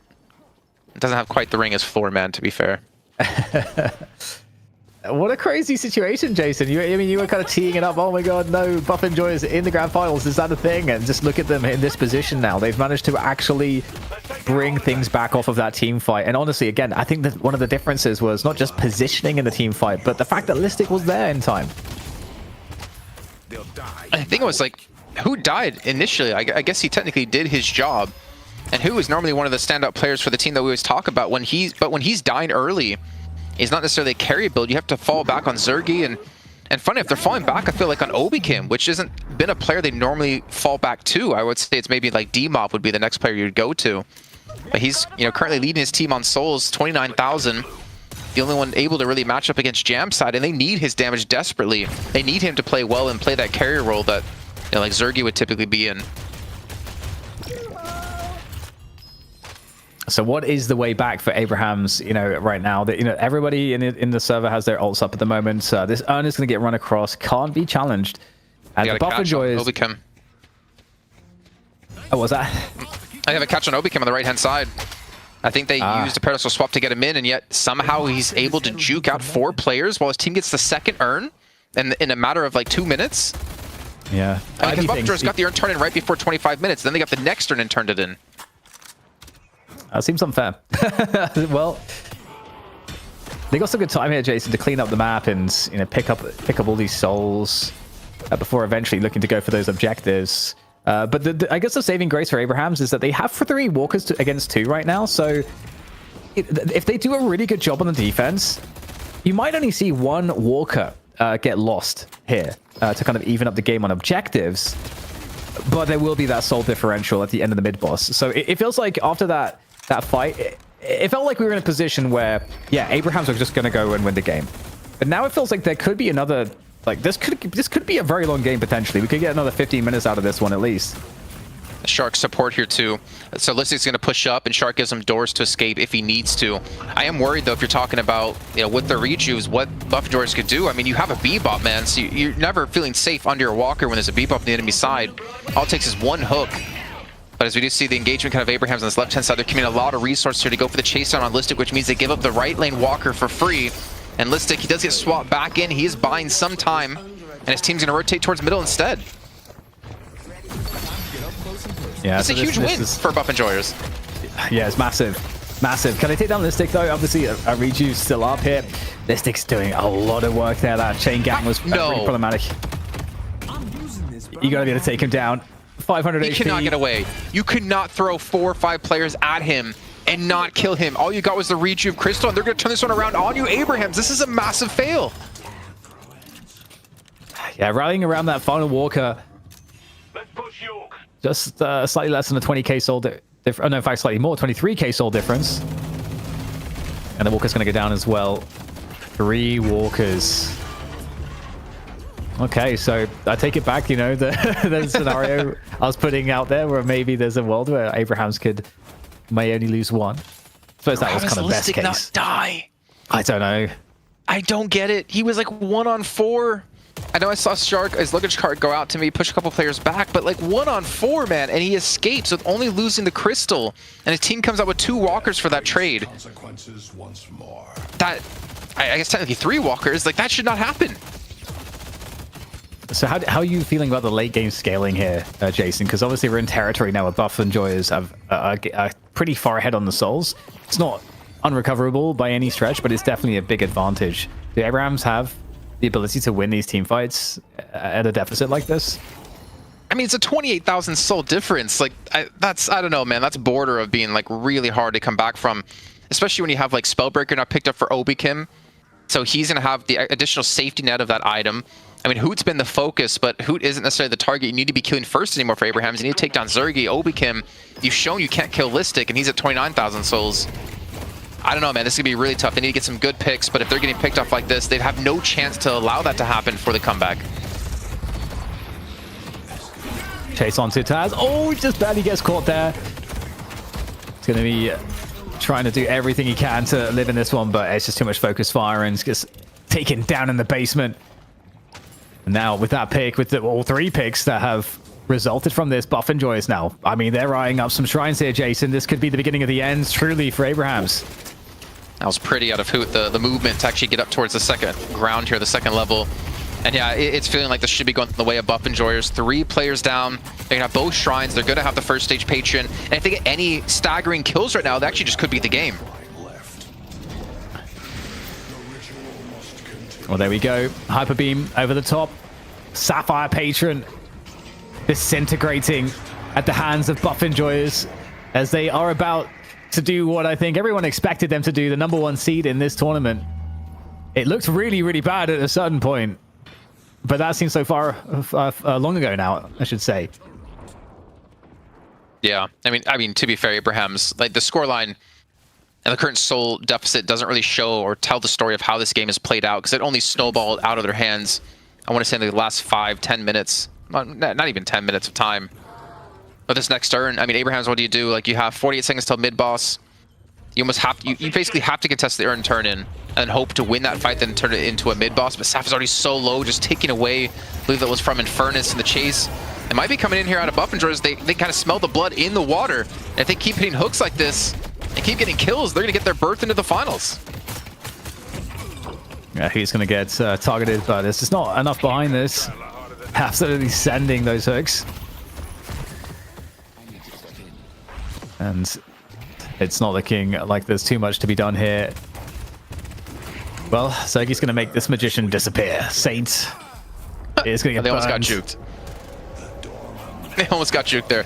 By the way, Listic's finishing the game while we're watching all this fight happening. Listic's all by himself in the pit. He's got minions there to push in this one. The patron, it's already a quarter of the way now dead, and I think Listic cares. He's like, you guys keep doing that. I'm going to keep winning the game here. And they're going to do it, Dan. They're going to make their way into the grand finals. Not necessarily the cleanest of ways to get through, as Abrahams did put up a good fight, but they get there nonetheless and have a chance to win themselves $5,000 here from Trolli. That is unbelievable. The turn once more. Buff Enjoyers, the comeback kings of Deadlock, start out the series with a map 1 loss. And what do? They do some reinventions on the draft. They come back and they find an answer, take 2 straight against Abrahams, and get themselves into yet another grand finals where, don't forget, Buff Enjoyers in EU, while they have gone down in weekly tournaments like Night Shift, they are essentially undefeated in big open tournaments in EU Deadlock. Doesn't quite matter. Anytime there's a big prize pool, somehow, some way, Dan, Buff Enjoyers end up on top. They certainly do, and it is gratifying though to see that they had to do it against an Abrahams that looked a lot better than yesterday. They had to do it against an Abrahams that were ahead in map 3, and Abrahams, they were not starting out ahead. They actually kind of had a horrendous early game. So we got a fantastic match of Deadlock where Buff Enjoyers had to win a couple really difficult team fights. And then that was, where they were able to kind of take the mid boss and then start to really come into a lead. But I mean, Jason was saying it in the cast. He's like, oh man, are we going to see Buff Enjoyers like not make it to the finals? That's what it looks like right now. And so, massive credit to both teams for bringing such a strong look into today. I thought you were about to say massive credit to the Jason Caster curse there. It's just like, Dan, you really want Buff Enjoyers to win. And it's just like, Jason, work your Caster curse magic. But Jason, your thoughts? Speaking of magic, by the way, I was at a festival, or I don't know, a concert last night, and some dude randomly walking by, he stops, he looks at me, and he's like, nice mustache. So I think the magic might be coming out of him. He had a great mustache himself, but that's the first time I've ever been confident about my mustache. But yeah, I mean, this game, honestly, it was insanely close. And I think there was definitely a world that Abrahams could have won this game, considering how poorly it went for them in the beginning. I mean, we saw a clear domination out of Hoot and Shark up against Tass and Saf together. And yet they're able to bounce back, and they actually put it into a position where they could have easily come back. But I think once they lost like the second team fight we had on that right urn turn-in, they lost the fight, they lost the urn, then they lost another urn, and then I think there was a mid-boss like soon after that. Like they lost a lot in such a short window of time that I think that one mistake kind of gave them no chance to get back in. Yeah, it was really quite intensely scary to see the impact that Hoot had in this game, ZP. We were talking about just how he must be the best player in Deadlock. I mean, I know he's been voted that way, and it's a thing that people say it, but just to see the level of impact they can have on the variety of different heroes that have such high levels of mastery that's required is super impressive. And even though he was having impact like that, there were still ways that were found to target him, to try to adapt to what he was doing into the mid game. That made this a very tricky game from Abrahams, and especially given that they're playing. Something we didn't really talk about is that Abrahams have been playing Saint on Sinclair, which I don't think any other team is doing right now. Yeah, I mean, Sinclair has not really been too much in vogue. I mean, I actually think Saint Sinclair overall is pretty good. Like, it's not where I would lay the blame on here, but I want to focus more on the positive. And I think what's very interesting for Buff Enjoyers is how in a meta where they didn't have a lot of scrim time post-patch, just dropped at a very inconvenient tournament-wise, Buff Enjoyers managed to reinvent what they're playing and swap to heroes that I don't think a whole lot of teams could do on the fly. I think the most impressive thing about Hoot for me here is that Hoot has not been playing a whole lot of Bebop in recent scrims or competitive Deadlock overall. I mean, it is a very good hero for him historically, but Bebop's also a hero you kind of want to be playing a lot of recently that really have a max level performance. So to sort of come in here, have Abrahams who go out of their way to like take 2 playmakers, take the Holiday as partially a deny pick from Buff Enjoyers, and Hoot to basically come in cold on the Bebop and have a great game. That is massive, and that's the sort of depth I think you need here in Deadlock to make things happen. But Jason, we got some stats, and what is really catching your eye? I mean, it's just the fact the amount of souls invested into Zergy and Obikim. And I think that fits perfectly into what you're just talking about with like Hoot and the ability to have a massive impact on this Bebop. You then need someone else, because the way he plays Bebop isn't about feed me farm and I'm gonna do a ton of damage. He's more about utility Bebop and being able to hit some really good hooks to turn him into kills. They then relied on Obikim to be the one to be gifted a lot of farm, playing Ivy yet again here in this match, and he did a really good job, 39,000 souls right behind Zergy. And I think to make that mix up and that switch up, more importantly, in your team, where you depend on someone who's normally just a support player to then be your second carry in the game, I think it's very difficult to pull off to success. And I think they did a great job of doing that. Dan, it was a long game. It was a long series, and there was a lot of storylines to cover. But in the end, here in Trolli EU, in the semifinal, we got to declare an MVP. It's part of every match. It's a tough call, but for Buff Enjoyers, who was your MVP of the series?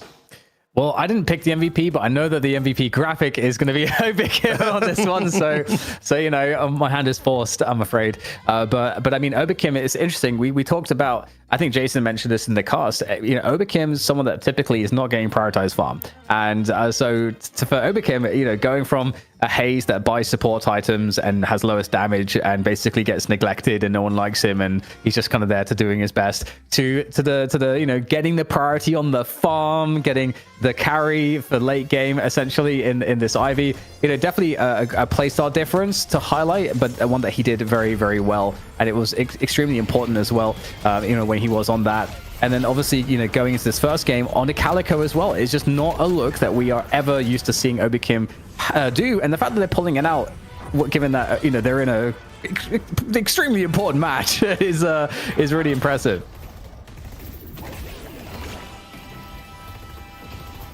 Lasso towards the end.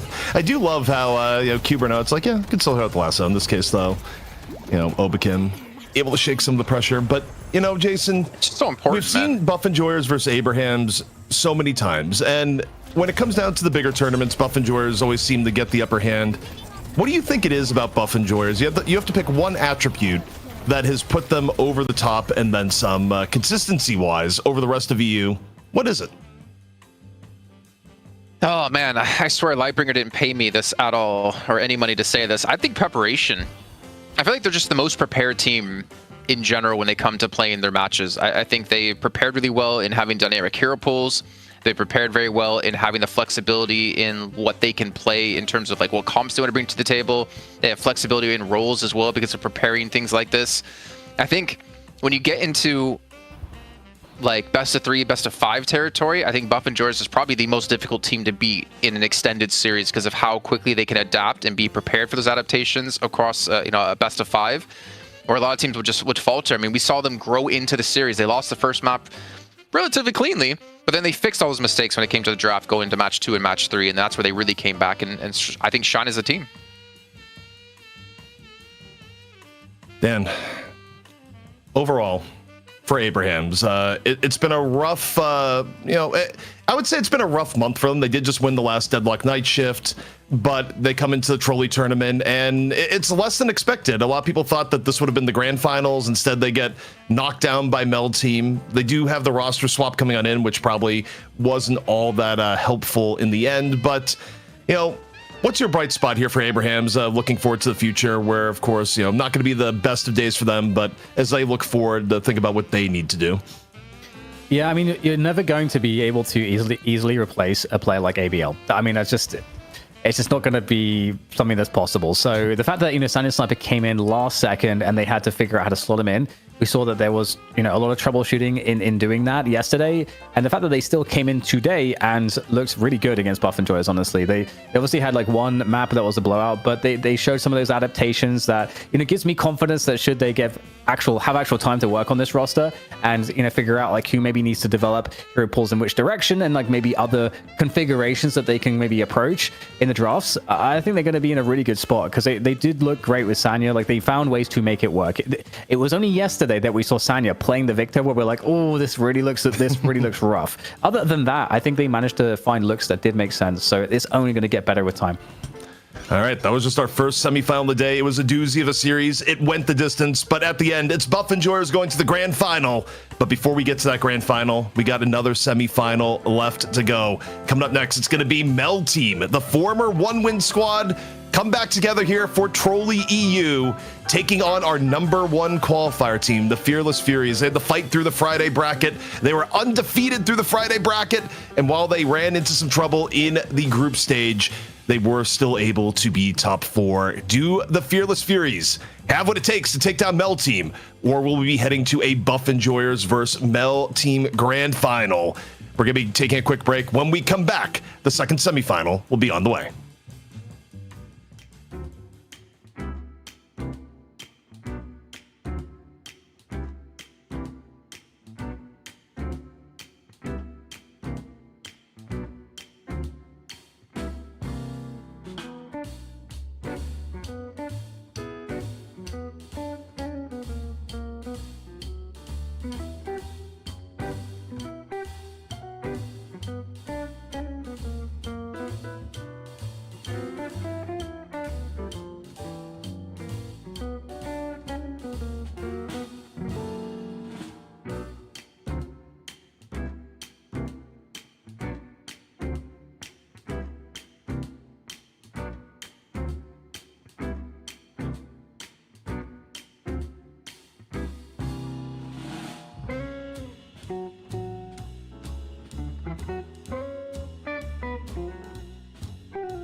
Welcome back, ladies and gents, to the Night Shift League Trolli Open, and this is going to be our second semi-final of the day. And the first matchup was pretty awesome. The second matchup is going to be interesting because we had some great storylines coming from these two teams, and both of them look like great challenges to this first and second seed, looking to fight for a chance to play up against Buff Enjoyers in that grand final. Joining me, of course, is Jason and ZP. Guys, Mel team looked pretty dangerous yesterday, and so are you expecting them to just breeze through this? Or what are the arguments here that they could be taken out by the Fearless Furies? As I look at it here for Fearless Furies, look, I was like, by the order, maybe Jason will go first. I don't know. I was given a moment, but look. I only talk my name is called. Yeah, you're just like, I don't know. Look, I'm going to be the kid in class that raises his hand.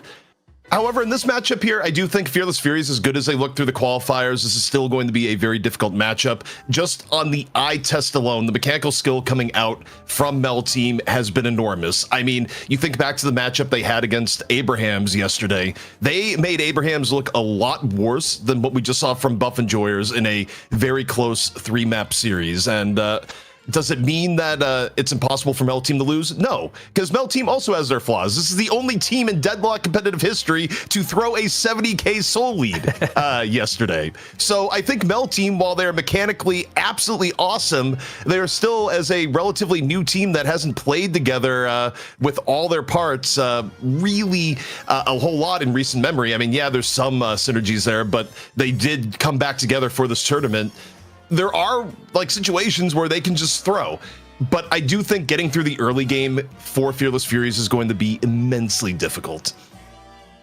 Yeah, seeing the path here, Jason, we had a situation where overall Fearless Furies, they mostly played against Lotos, as we can see. They had the best of 1 against them and then the best of 3 against them. And although Lotos have been an invited night shift team and they looked actually pretty decent, they were pretty experimental yesterday. So a question for me is, what were the quality of Fearless Furies' victory against them? And what can we translate from Fearless Furies' performance yesterday into today against a Mel team that has an ABL, a guy that can hyper carry more so than really any other player perhaps in the region? Yeah, I mean, I think when you look at who they were up against, there wasn't the same caliber of players on Lotus as there is on Mel Team. I think you point out ABL perfectly. He's a massive threat that you cannot overestimate. I mean, Cycle, I'm thinking back to when they met in the best of one, he had a ridiculously good Victor. And Cycle isn't necessarily not to be a bad player or anything, but he's not necessarily known to be on the same level of like an ABL or an Overseas or the caliber of the X1 win guys. So I think they're in for a tough time. I think there's going to be a little bit of awakening in this matchup if things play out the way I have them in my head. Because, yeah, Mel Team, they threw a 70k lead, but they still looked really good to get to that point. They still looked really good in the next matches as well.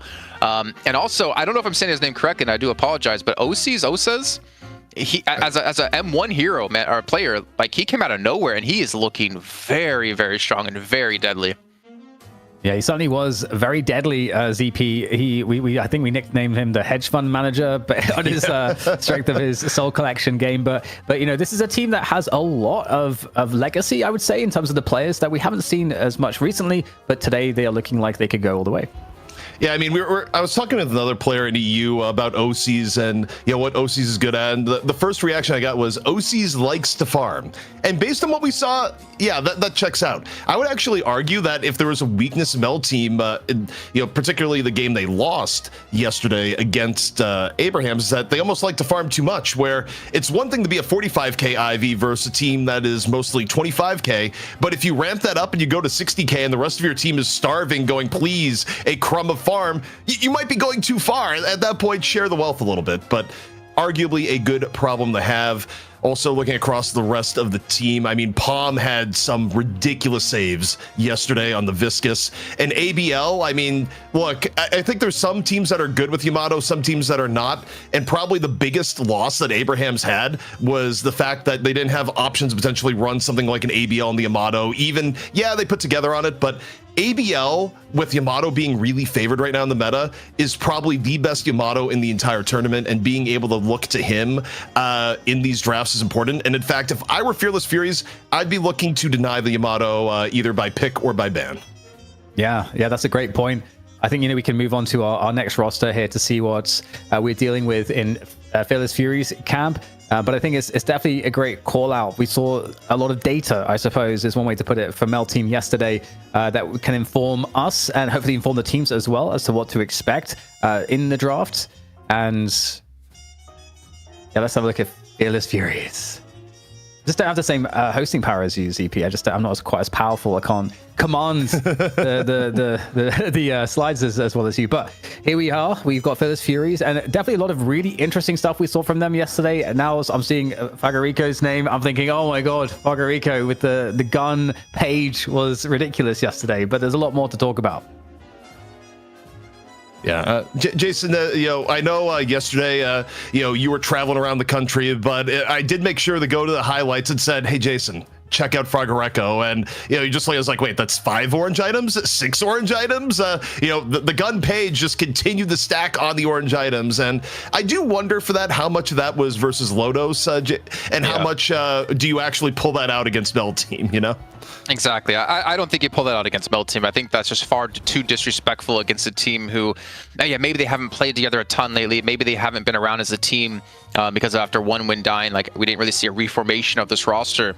But you cannot be doing things like that against them. And I think, Cycle, he had a fairly good game on his Victor, though I don't know if he's going to be allowed to get Victor free, but I think in general, like Amplify and Cycle, we've seen them, and Fargareco, to be fair, we've seen them around so many times across like the one-win bombshells under different names. Surgery, for me, is kind of one of the standout players as well, because he's kind of always invented these new tech, some of it being banned within the Fight Night back then of what he ended up figuring out. But he's definitely one of those players that you always have to worry about when it comes to objectives being up, because he likes to just shove down objectives every single time he possibly can. And we did see some good carry coming out from Amplifying as well, just in general. So just, across the entire lineup, I think this team actually pretty dangerous, and they've got a bit of everything that you would want to see ideally in a good draft, in a good series of heroes that can kind of carry the game through. So now that we've looked at both rosters, we're about to get into the draft. And I mentioned, guys, that we have all this data from yesterday. What are the highest priorities? I'll start with you, Jason. What are the highest priorities for Mel team to ensure that they get in the draft? You know, we already talked about the Yamato, but you know, let's go a little bit deeper. What else do they need?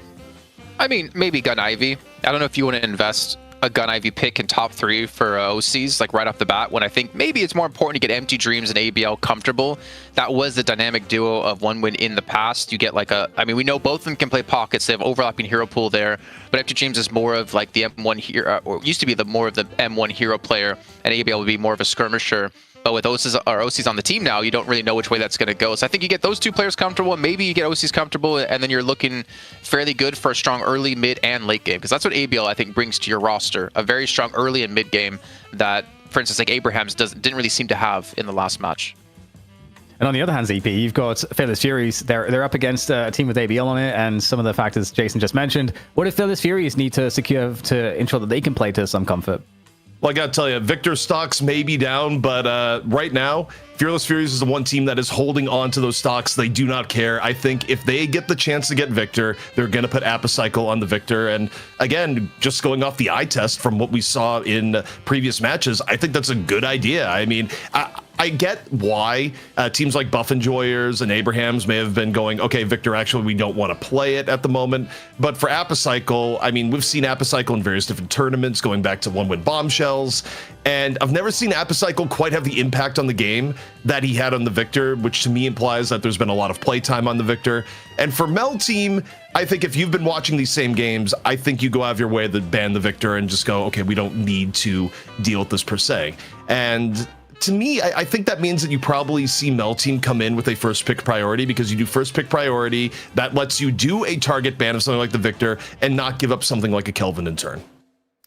Well, here we go. We're about to be into the draft, and one would expect perhaps the normal approach for the bans. Maybe in the future, we'll be able to have like a segment right before the draft where we see the crossover of hero pools, so we can kind of see if there is any like spots where there are less contested picks that are still meta. It'd be kind of interesting, but are we going to see the same stuff here, guys? The Kelvin, maybe Victor ban, depending on who's. Well, there's the Vindicta.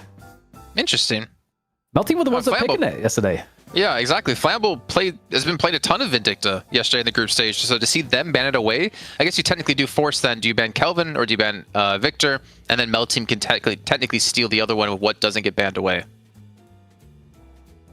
Don't forget, this was also, Fearless Furies was involved in some very strange drafts, but okay, this time around they go, okay, we're going to ban the Kelvin. We're not going to have one of these drafts where Kelvin goes until, you know, pick number 6. Not going to be the case. The question here for Mel Team is, do they first pick a Victor to keep it out of Fearless Fury's hands? I don't know if they'll do that. I think they may be more comfortable going for the Paradox and then going for Infernus, Yamato, those picks on the rebound. But okay, they really value the Yamato. They actually do not want ABL to have it taken away at all. So they go for that immediately. And in turn, I kind of look at this and think Paradox at a minimum, probably Victor, or, you know, the Paradox Infernus is always debatable, but you know, between the two, I still don't feel like you ever feel bad if you have Paradox in your first picks at the moment. Show on the road, shall we? And also you get to deny the Yamato Paradox lane, which for Mel Team was just an auto win lane every single time. So I think that's a great point, ZP. Jason, I see expressions on your face that I don't know how to interpret them, but they're expressions. Explain. I don't have my glasses around me, but is that a Calico first pick for Fearless Furies? With like Victor, with Pocket, with Infernus, with Shiv, so many strong heroes still available. Is Calico that heavily contested between the two teams that you wanted first pick it? I don't know. I don't think it is. Not when you're picking Yamato there, because if Mel Team was going to run the Calico, a lot of times it would also be ABL running the Calico. It's either a Yamato or Calico sort of for Mel Team in a lot of situations. So I don't think the Calico had to be taken with that level of priority, but also Fearless Fury shifting a bit in priority, not doing the Victor first pick, kind of maybe looking at what we just saw between Buff Enjoyers and Abrahams going, you know what? That Shiv fella is pretty darn good. Even though he didn't win the final map, was still a very high priority in the draft and ended up going their way. But we'll see what Mel Team picks here as their third pick. Surely Paradox doesn't go beyond. And yeah, okay, they picked the Paradox. Damn. This is I kind of like this so far too. It's also looking at like Infernus and Yamato together. It's kind of like an anti-Victor pick a bit, because the Catalyst will get the extra anti-healing. You buy Heal Bane on Yamato anyways, so you have that to help deal with Victor. It's almost as if like, yeah, go ahead, pick Victor. Like we're prepared to play that against you, and they will go for it as a third pick. So getting Alpha Cyclone something he's gonna be comfortable with, and I mean we're gonna see how it's gonna work out because this is a much stronger team, I would say, than Lodos when they previously used it. Yeah, and for me, I'm always thinking that Victor, they could have just let that float. I don't think Mel Team are ever picking it. So that's their third slot use for Victor. And what do they fear the most here? Okay, they fear Mina. They ban the Mina out. What do a Mel Team need to do to this to lock it in, to lock in the strength? What do they ban here? I think you can make a case for two bans here. You either ban the Page, because I think Page works out well with both Shiv and Victor here, and you have good lanes. It's either you ban the Page, and there's another hero that was just on the top of my head that I'm not into. It's probably going to. Was it Pocket? It was Pocket, wasn't it? It wasn't Pocket, actually. I cannot take credit for the Pocket. You could have said it was. We would never have corrected you. The thing that just got picked was the thing that they were going to go. I was going to say the Holiday. I think you could have justifiably banned the Holiday in the moment, but also Ivy, not the worst call out, especially if you have the Infernus and don't want to play it yourself. I think, though, for Mel Team, they may be willing to play both the Ivy and the Infernus, given how OCs has a particular provocation to playing the Ivy. And now they do get the option to go for the Ivy as the Holiday gets locked in. I mean, well, we see Viscous picked up now. There's no natural capacitor builder on Fearless Furies so far. And we've already seen Palm with Viscous before in the past, so it's definitely a possibility, especially to counter out the Lasso that comes through. I think that's a really good call out. And just as yours was as well as CP, we see the Ivy going to Mel Team. Do they deny the Viscous? I think Viscous is really smart, Jason. I don't know if you need to pick him here, though. I don't know if Fearless Furies would plan to play Viscous, because you're up against Infernus, who's going to have capacitor as well as Ivy. So I feel like it's almost just a waste of a pick to go. And so they go for the Page, so maybe a little bit of a denial pick coming in. ZP, as you mentioned before, working really well with the Shiv Calico Victor. Yeah, I think taking the Page is smart here from Mel Team. I mean, the Page is still going to work out well, in the later game in terms of helping out the Yamato with some of her dives. And also, she is one of the best characters, period, at contesting mid-boss, which Mel Team kind of learned firsthand versus Buff and Joy, or not versus Buff and Joy's, but versus Abraham's yesterday. Fearless Furies, instead, they're going for we want a beefy front line. We want a front line that is horrifying, that can simply run at you. Because between Calico, Shiv, Geist, and Victor, I mean, this is a comp that if it gets even, it gets a little bit ahead, Mel Team's going to be in trouble. I don't know if they really have a great ramp to that, but this is definitely a comp that is forcing Mel Team. And awarded on top. Yeah, this is just nothing but frontline, Dan. I mean, it's kind of interesting because the Warden kind of does play into the strength a bit more to get that. You said, we need a ramp. We know that Warden, one of his strengths is to just drop the last stand and just to power through objectives. And so that can give them that ramp, potentially. I don't know if I'm off base with that point, but that's the main argument I can see. But that's kind of even more crazy, right? Isn't Seven in the garbage? Isn't he garbage tier right now? I mean, Empty Dreams has played a ton of Seven in the past. I don't know if he's going to be the wielder of the electric trash can at the moment. Doesn't that kind of cross over between Ivy's playstyle as well, in a sense? The heavy jungler? Yes.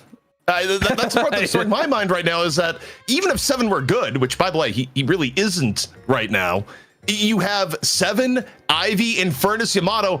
Everyone is hungry on Mel Team. There's not enough food on the map to feed all of these heroes. Wait, ZP. For soul allocation, some of these heroes are going to be poor, and also ABL is going to be the greediest hero of all, along with OCs. So whoever's playing Seven and Infernus here, they're going to be starving. And sorry, Jason, but ZP, you called out the top of the show when we're looking at changes in the patch and the change to items.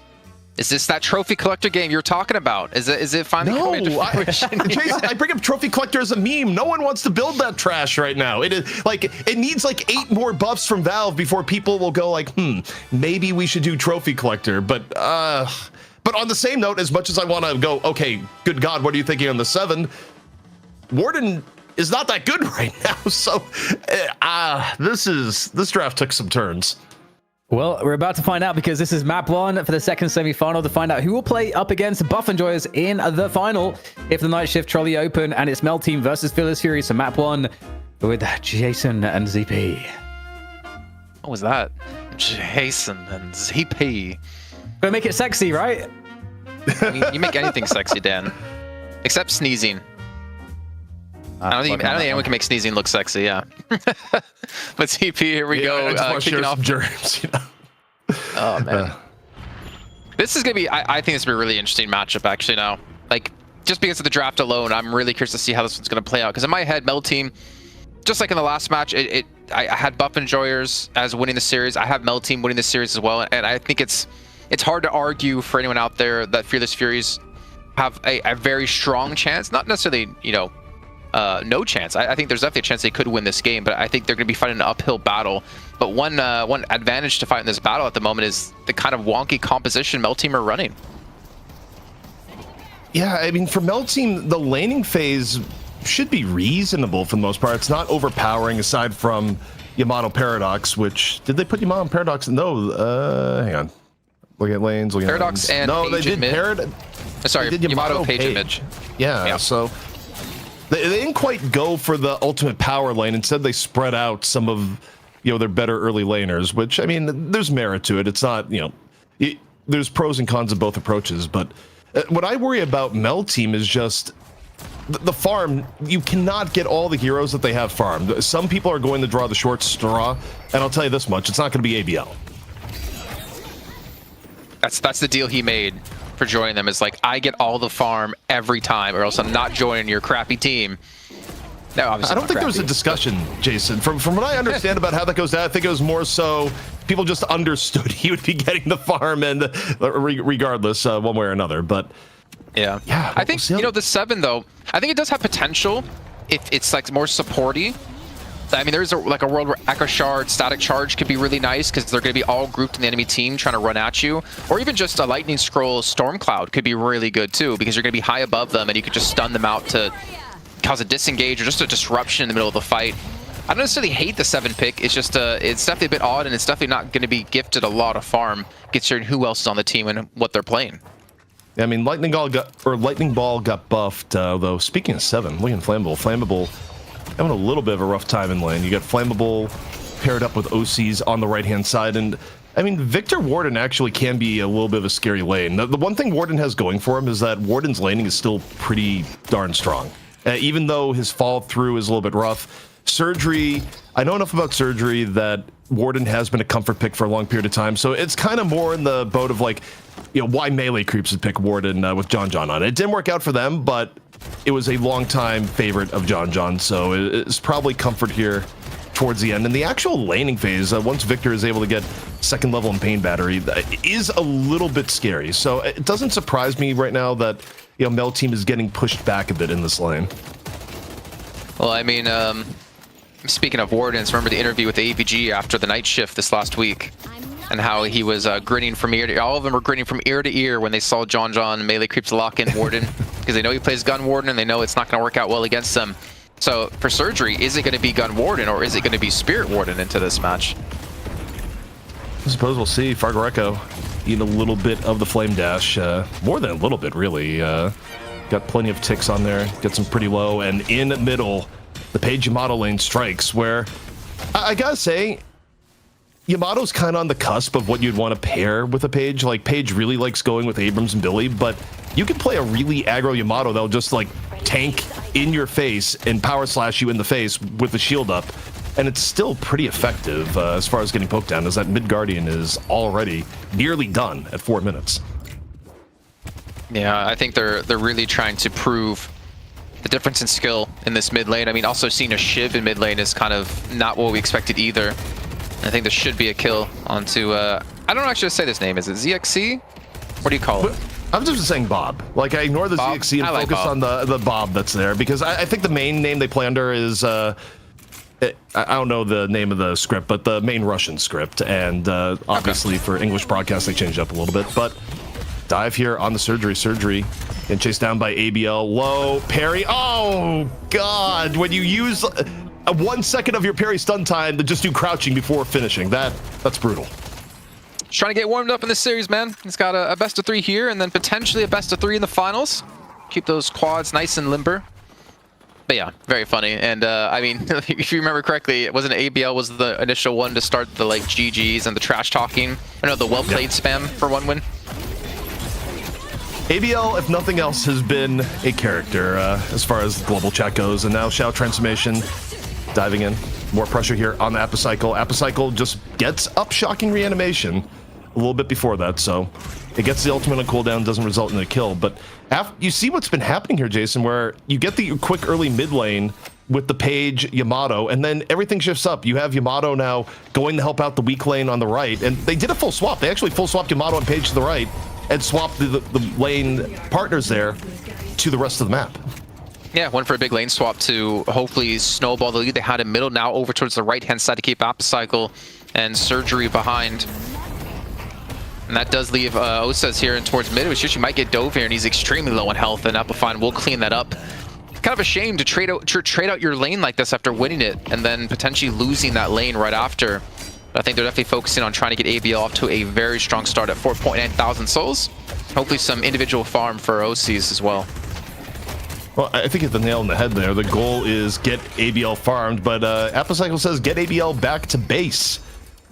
The reinvestment of resources back in the right-hand side. You got both Warden and Victor reclaiming their lane. So ABL, if the goal here is to just get ABL Guardian Gold from every single lane and just abuse being ahead, it's gone a little bit to the wayside, but Applefine a little bit deep, chased down by Nice. OCs. Very smart too.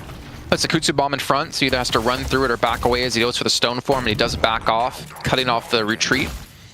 Really smart, really well done. I'm also curious to see what is Flambeau going to be building into. I think that was Reactive Barrier I saw as one of his initial items. Again, not going to be given too much farm. There's at 4,000 souls at the moment, and kills just keep going the way of Mel Team. Sporting a 3k lead, almost 7 minutes into DP. Not too crazy of a lead, to be fair. One thing that may be a little bit concerning is that despite some of the pressure that they've had to deal with, where, okay, right now you're getting Dove on, both Surgery and Apocycle as the Page shots come out.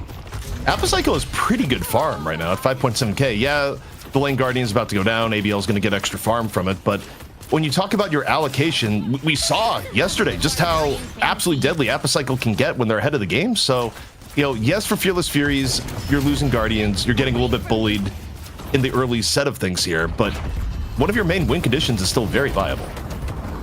Oh man, Bob gets caught on the dash from the Combusted Combustion. He's gonna get stunned up and killed. And did it? I thought he just hyperlined Fargareco there. I know, gets him taken away on HP, and Fargareco will have the life swap, so they're gonna have to respect this one. Not so easy to go for the full-on dive, though the Guardian should be falling here on this push, or potentially the next one, and that's gonna be a flex slot unlocked and a lot of control for Mel Team. And Fargareco, he gets aggressive, he gets directly into the face here of Empty Dreams. He's gonna have the backup there, but I don't know if they're gonna have the damage.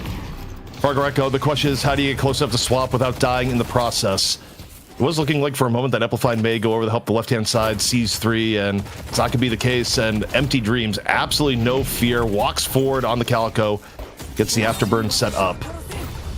Off here, into the double vault. Surgery was just looking for a little bit of quiet Gamba. Instead, ABL decides he wants to take the fight. Low HP Shao Transformation, looking for the finish. Power Slash immediately after, gonna land. Apocycle likely about to be taking a trip back from the dead here in a moment. ABL wants to get that cooldown out, goes to the parry. ABL does not take the bait. Bro, in his contract to join this team, if there was a contract, was it we have to keep Palm near ABL at all times? Because this Page has just been following him deep every single time, following every single lane, giving him the assistance to allow ABL just to be a nuisance, and he is, to be fair, doing his job well. 7.2 thousand souls for ABL.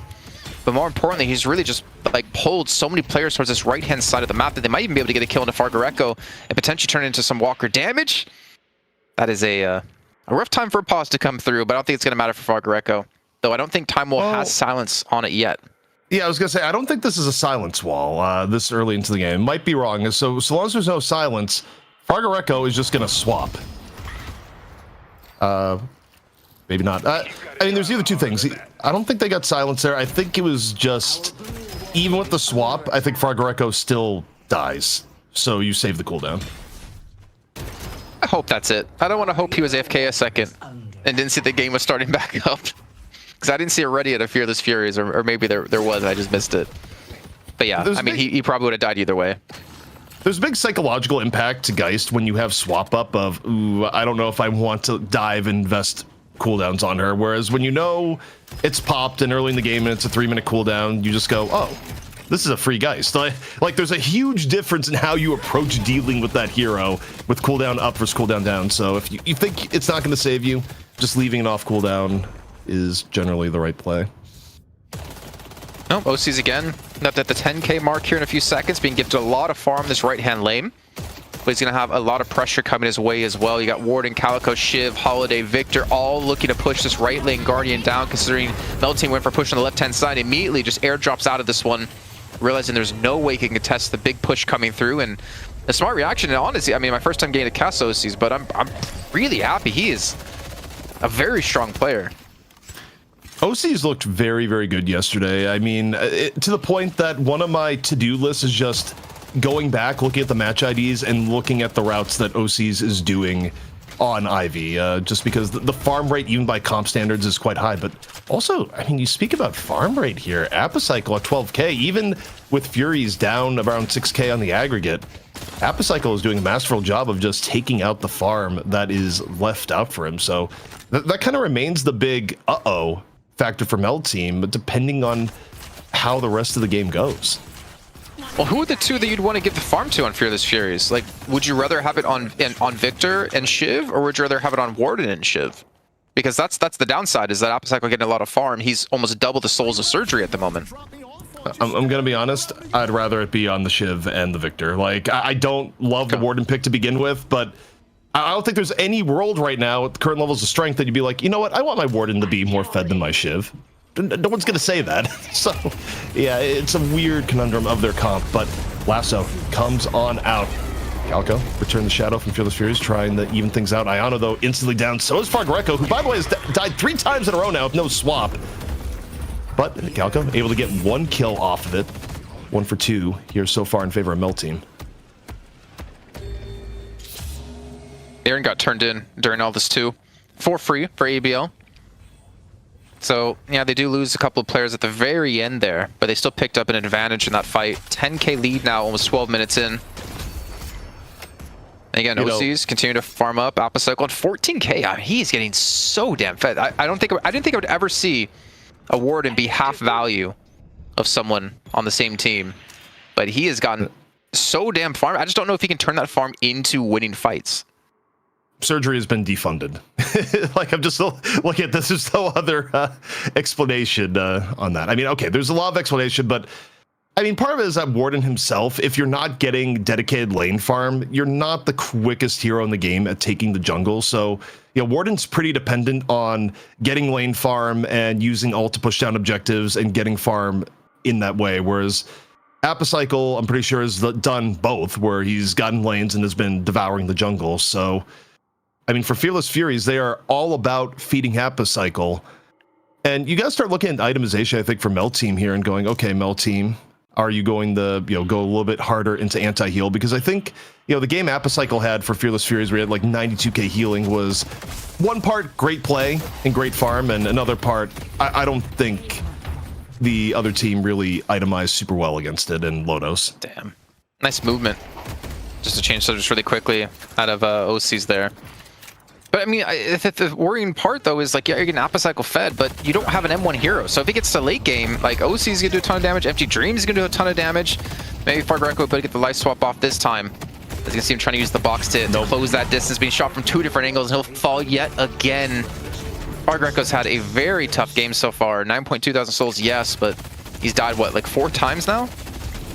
4 times with no swap. I mean, there's some sort of rift with Oathkeeper that's going on there, because his powers are not getting used, Jason. I mean, look, it's just coming down from the angles of engagement. You can't always get a life swap off, but that is kind of brutal. You don't see a Geist on that sort of hit, but ooh, the max range power slash.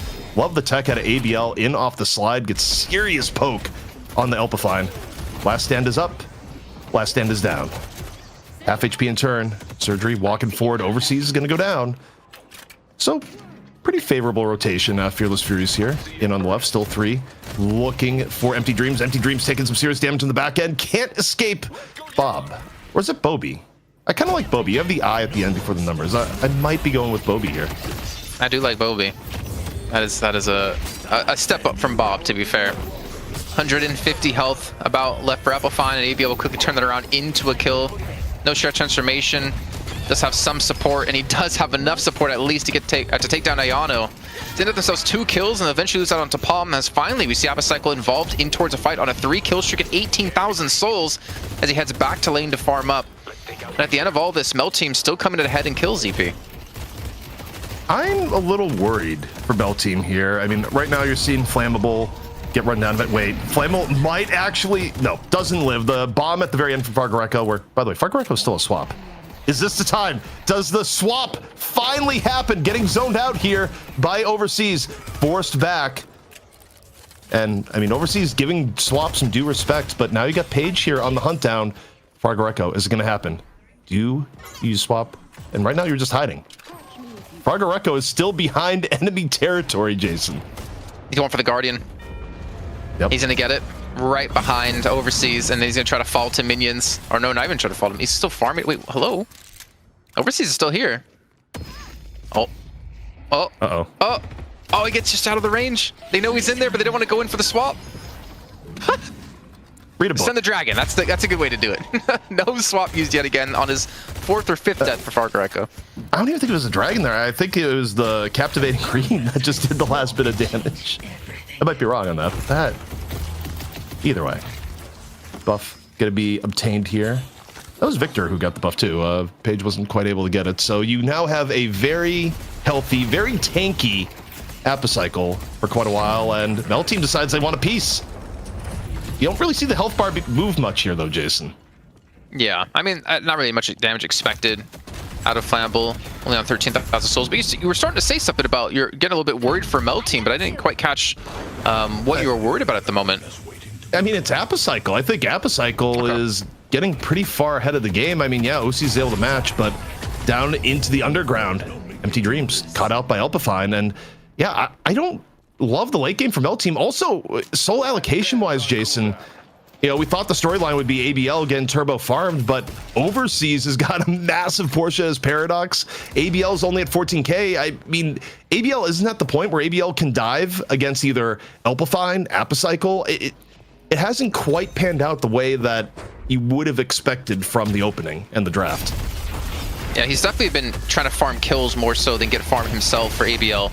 This urn's going to be ran for free for Fearless Furies, as Mel Team's just going to respond with the kill over onto Applefine. Maybe push on towards this Walker. Maybe a second kill, actually, if they can catch out Bobby. Gonna hear the Enter the Shadows finishing off, and he will go down. The wave is shoved up, and this should be a Walker. It's all about the counter Walker pressure out of Fearless Furies on this left-hand side. You can see Apocycle getting very aggressive here with all 21,000 souls in hand. You really like these trades for Fearless Furies. Yeah, you gave up 2 kills, but you got a Walker, you got Urn. Now Apocycle should be able to get out without a problem. Surrounded by 2 teammates. Mel Team don't want to take the chase. Other side of the map, ABL getting the vast majority of the farm from the Walker along with Overseas. So a nice contribution to ABL, who's still a little bit behind the top heroes on Fearless Furies. Applefine's been getting a lot of farm too. We were talking about, you know, who's the 2 standouts for Fearless Furies and who you get farm over to, and Applefine's been keeping up for sure at 19,000 souls, immediately forcing ABL back on the Yamato. But I think there's a real world here. We could see Fearless Furies get a couple of kills off this catches and potentially turn it into a mid-boss if Mel Team aren't careful. Fearless Furies, they're looking to fight. Take a look at Overseas, super farmed, up, over, still gets hit by the binding word in the end. Charge up the carbine in the double vault. ABL chased down. And now ABL's out of the fight. Comes out trade here with Bobby, but a kind of poor 7 Flammable taken down towards the end. And the way these fights are breaking down, Fearless Furies, look, we said at the onset they have a tanky comp, and they've just been kind of able to run at Mel Team these last few fights, and that may not be stopping. Ayano here drops the barrel. A little bit of support for Apocycle as he just overwhelms Overseas with the smell. Okay. So, like a typical gamer at a convention, like Gamescom, overwhelming you to your death with its smell. Yeah, Gamescom, DreamHack Day 3, especially the old DreamHacks in Young Xiaoping, it got sweaty and not in a good way. Oh, parry comes through. That should be a dead surgery. Might have gotten behind the taxi, but it's not going to matter anyways. As finally we do see Fearless Furies lose a player after getting so many kills onto Mel Team. And the lead's actually shifted to Fearless Furies. Up to, 2-3k lead for themselves. It's a really good bounce back, though I still feel like, Surgery's just not going to be much of a threat in these fights. It's all obviously about Amplifying and Alpha Cycle, and if there's going to be a response to them. You know, normally I'd be really worried about the Warden not having an impact, but I feel like both Flammable and Surgery kind of in the same boat. I mean, Stormcloud's going to be more effective. Like, if I had to choose between one of the two, I'd rather have the 7, but generally a 7 that's behind the game isn't that big of a threat on the whole. So I kind of look at this where, okay, 7 is a wash, Warden is a bit of a wash, but you look at who is causing things to happen in the game. You have a really farmed Victor, a really farmed Shiv against Yamato that's a little bit behind, and an Infernus and Ivy. Like, I don't know. I like where Fearless Furies is at right now. I think they have easier win conditions and easier execution at this point in the game. Oh, maybe a catch. Gets the stun. Not going for the chase, though. But you're right. I mean, I do wonder if we get, like, toxic bullets picked up for OCs. Then not necessarily the build you're going to be going for here, because you're up against, like, a very tanky lineup. So anything that does, like, percent health damage is going to be so important in these skirmishes.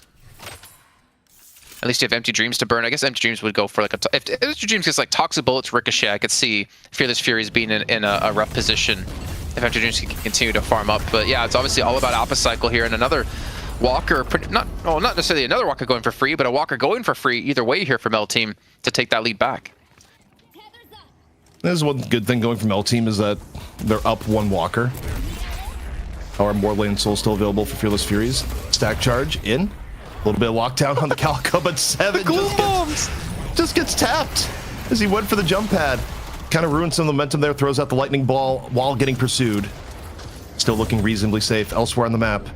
Elpifine. A little bit of knife action onto the Ivy. Going off the other way, keeps the stack alive, gets the dash over, killing blow, good to go. Ends up getting stunned though towards the end from the stone form, can't quite finish it off, in danger, and the support is there from Mel Team to stop Shiv in his tracks. What the hell did he get stunned off of? And with him going down, it's all down to Epicycle now, with his 30,000 souls to be the threat for his team, and a threat he's definitely being, still at half HP. And ABL just not going to have the damage to actually take him down, let alone take down Surgery, who's in a 1v1 fight up against. Mark Rekka's low health, the parry comes through. My god, don't tell me he does it again. ABL wins on the 1v1 a second time. That is wild. Also a little bit of style where it gets the parry, jumps to the back, melees him to the back. But also, shocking reanimation not popped here for Apicycle, still going to be the continual threat as both teams effectively, Jason, trade out evenly there. Yeah, and the thing is, considering like Apicycle's 31k souls, I thought he would do a little bit more in that fight, though I think he was a part of like quite a few of the kills. But I don't know, maybe the focus fire wasn't necessarily there, and so he's going to go for mid boss, as they do have the reinforcements, and we can see Mel Team are looking to run the urn. I mean, they could... Well, no, they can't fly someone over. They don't have the cooldown up just yet. And there's no way they can actually turn the urn so freely, too. Instead, they're going to turn their attention over towards mid-boss. Urn has been dropped, and they're going to go for a refight off the back. This Fearless Furies are taking too long to take down this mid-boss ZP that Mel Team have gotten here.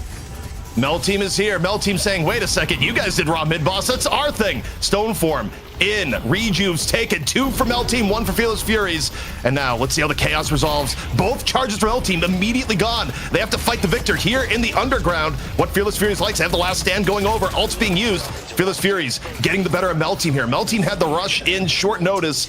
All Rejuves have been gone on both ends, and Fearless Furies turn the mid-boss into a 2-for-2 trade here so far. Back down into the underground. The fight hasn't stopped. The stone form up over, smashes down on the Elpifine. And Mel Team make it a better fight in the end. 4 kills.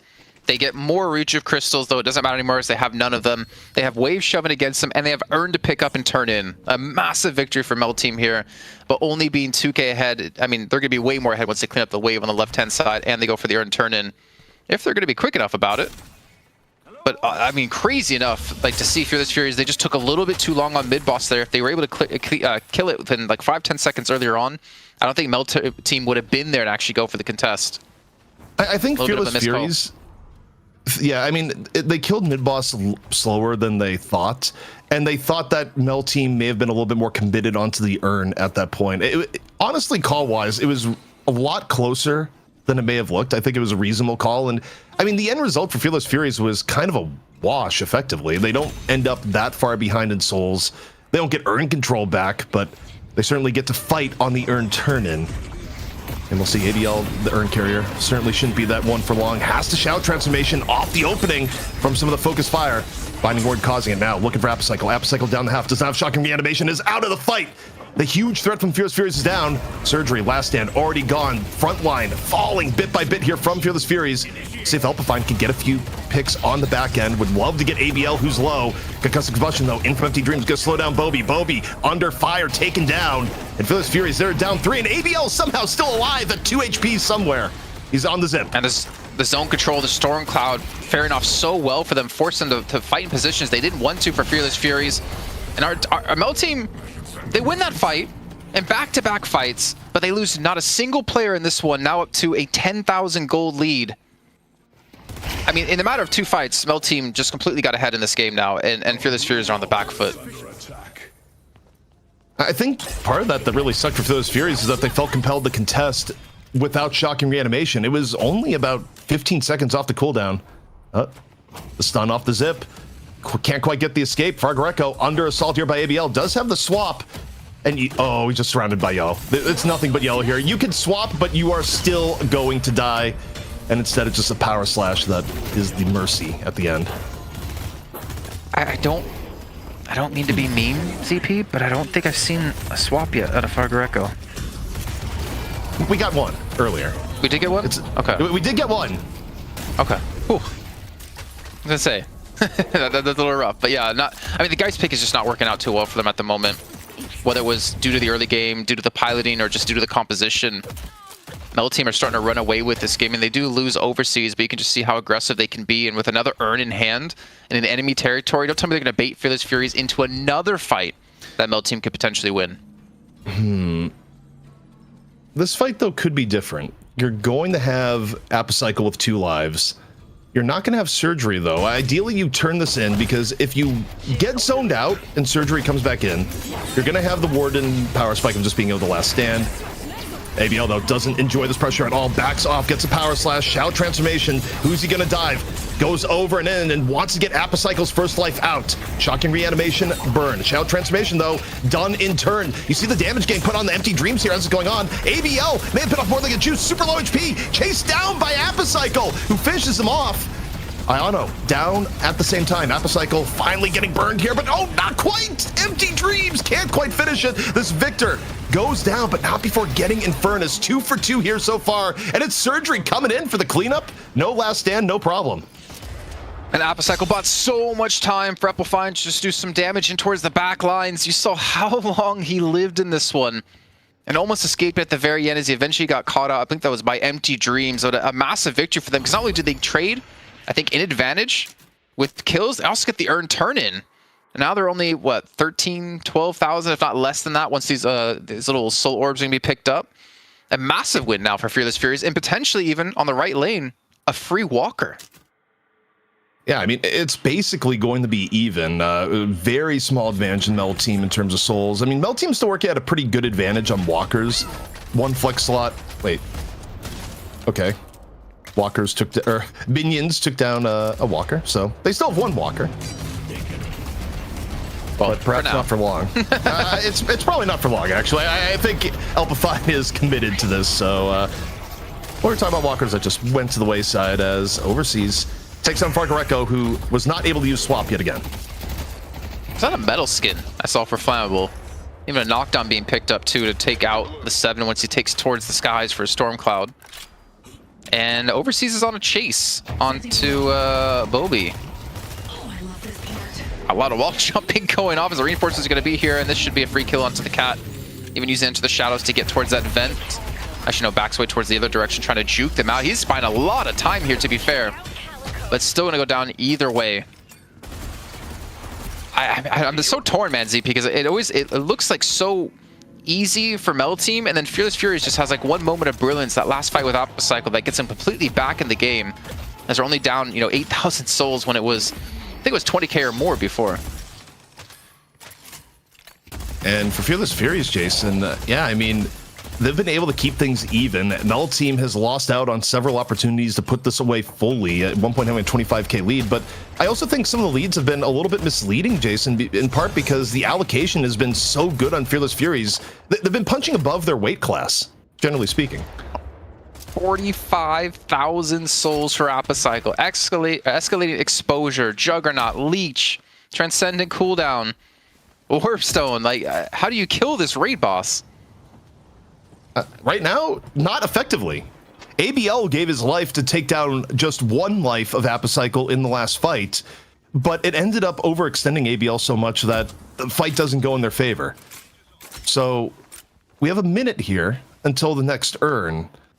And I'm curious how this one goes about. I almost feel like this next urn, Jason, is going to be currency, almost a bait for mid-boss in some way. Or, the team that gets earned will be in the process of turning an urn, and then the other team will go for it. Because now we've seen from both teams that neither team has any fear whatsoever about just going for a raw mid-boss. 2-10 Bobby on Calico, 2-10 for Fargareco. I think it was 2-8 or something like that for Surgery, and Apocycle's on 10 kills, if I remember correctly. I mean, he is the threat. He is the danger. And if he does not play perfectly, I feel like in these fights, I think Fearless Furies could easily be wiped out by the rest of Mel team. If he gets caught too far overextended, I mean, luckily for me, it's shock and reanimation. And well, speaking of catchers, we might see one this time onto Fargareco as they're piling in 4 players to deal with them. But that's the counter, last stand coming through. And actually immediately turns tail and runs, realizing we cannot contest this one. There's too many players there. And he's forcing out a big ultimate. But I don't... Mid-boss time. No, please no. Yeah, dude, Mel team goes mid-boss when the entire other team has everything up. They just use last stand and the Geist is dead again. I feel like Mel team considers going mid here. I thought they'd already be there. And God, they're gonna do it. They're gonna do it. Oh my God. Of course they're going to do it. This team, like, there has to be someone on voice just continually saying, guys, don't do it yet. Don't do it yet. I mean, they bait out players, though. They force in Bobby, uses Enter the Shadows. They're going to get another kill onto him, so it gives them a big man advantage. 400 HP. I hear a lot of warp stones going off, and they will close the distance. He will fall 75 seconds, such a long period of time to be out of this game. That Apocycle, I mean, you might be fed at 47,000 souls, but you cannot do a 1v6. Also needs to do a quick tap of Cultist, so Rejuve is coming down. I still think if you're Fearless Furies at this point in the game, you need to get a charge off this, but they're not looking to be invested. Instead, it's a full 3 Rejuve crystals to Mel team. And Mel team with their greatest edge that they've had here so far. And I mean, the way Fearless Furies is built and the way they've been winning these fights, I don't think they're really equipped to have a good Rejuve fight when they don't have Rejuve. I feel like this is going to end with them getting shrines and first stage patron knocked. It's very possible. Especially for Amplifying, like the killing blow, the cooldown, it goes on cooldown, so you have a timer even if you killing blow someone with Rejuve Crystal.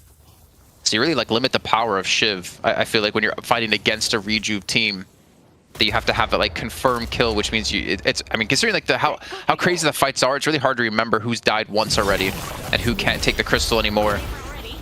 And Palm, okay. Survives. He actually goes to the teleporter later than Amplifying, but he's been caught up with the Rejuve, and that crystal's now gone. Does it come at the cost of Elpifine, who goes into the teleporter, gets to go up, has a welcoming party up at the top in case he's getting chased, so... Apocycle's alone. He's 1v6 or 1v5. And that was the big part. That's 48,000 souls now out. Yeah, I mean, Victor's good, but he ain't that good, as it turns out, so Apocycle giving his life to get Elpifine out is a trade that you really love if you are Mel team. And Mel team, you still got over half the time left here on the Rejuvenator. The big base push is going to be coming in soon. And for Fearless Furies, for the next 50 seconds, you can't really do much. Maybe you get a lasso. That's about it. Unstoppable, Juggernaut, Silence Wave. A little bit of utility here for Flammable. He's looking to push up from forward as ABL is going to be the one to lead the charge here with the Shadow Transformation coming on out. He's looking for Amplifying, and he gets himself Ayano on accident with the collateral. With a 2-man advantage now, as he called it before, with this Rejuve. Shrines, the first stage patron, coming to fruition. Once Apocycle was gone, this was a foregone conclusion. Stormcloud being dropped here by Flammable. You get the extra 2 kills, and with that being said, you can get Patron now. Last Stand's gonna come out here by surgery, but what are you really going to do? Yeah, you're hitting people, but you're kind of tickling them at this point. You just aren't farmed enough. You see the Last Stand, he ends up leaving Turning Tail and can't make it back into the spawn.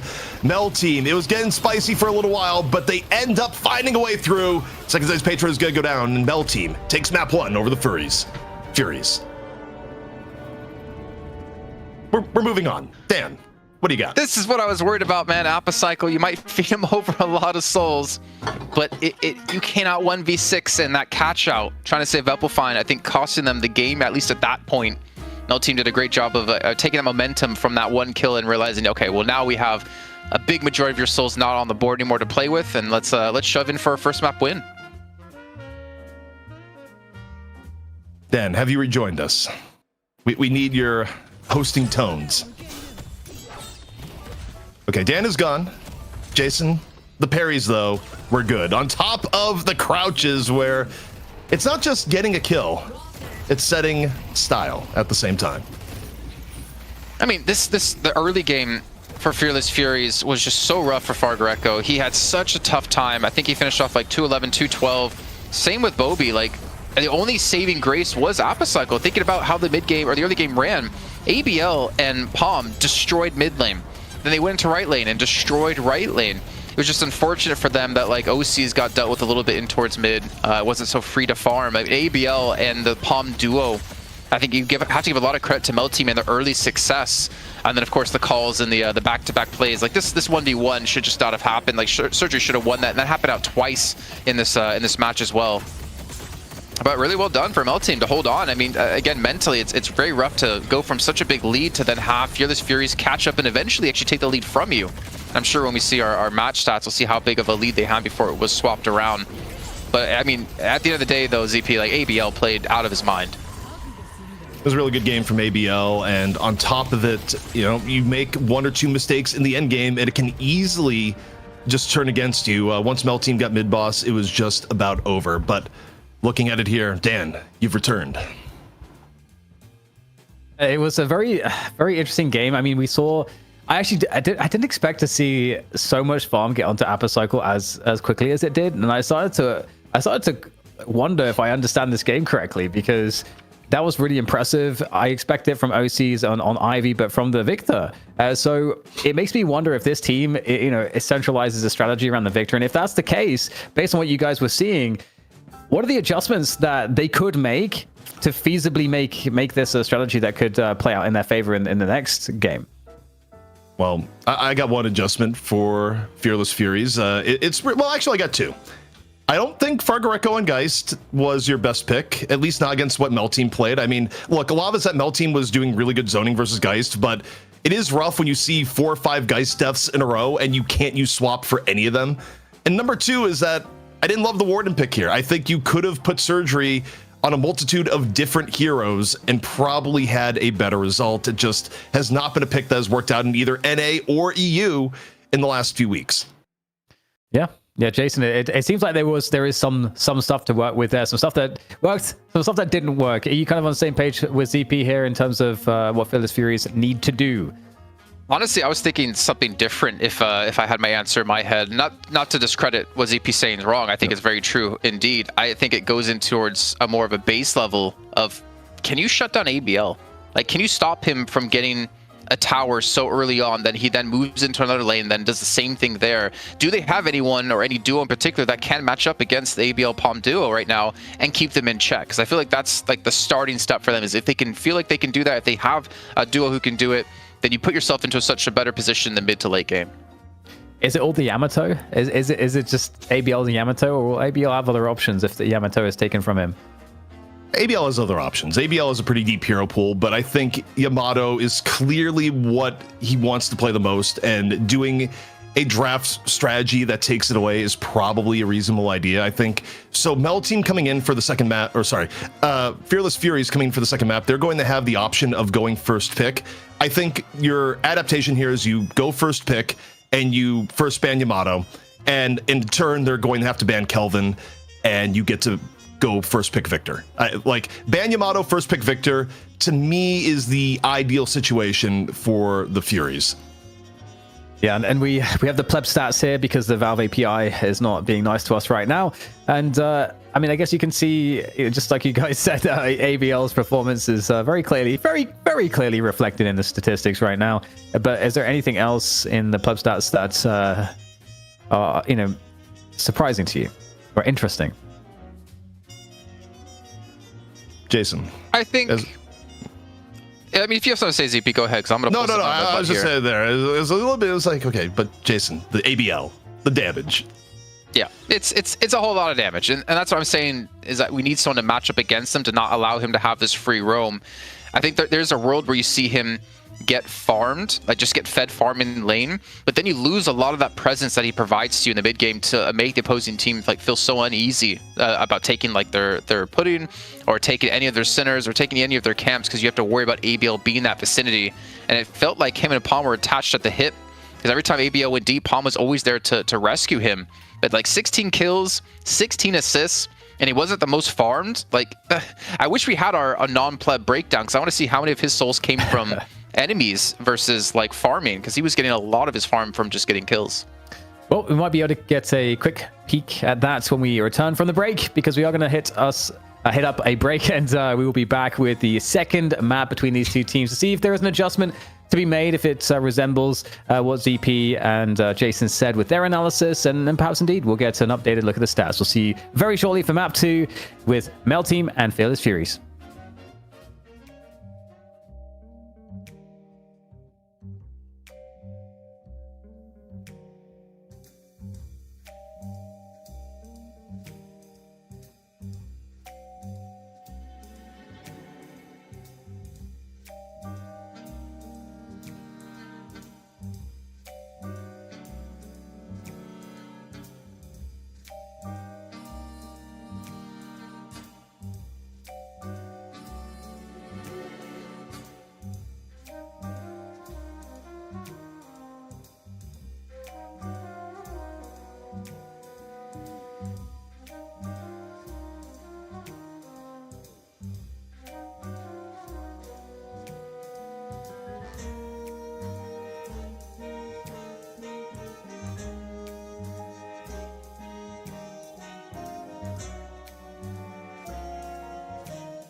Welcome back to the Night Shift Trolley Open, and we are soon into map 2 between Mel Team and Fearless Furies. And you know what?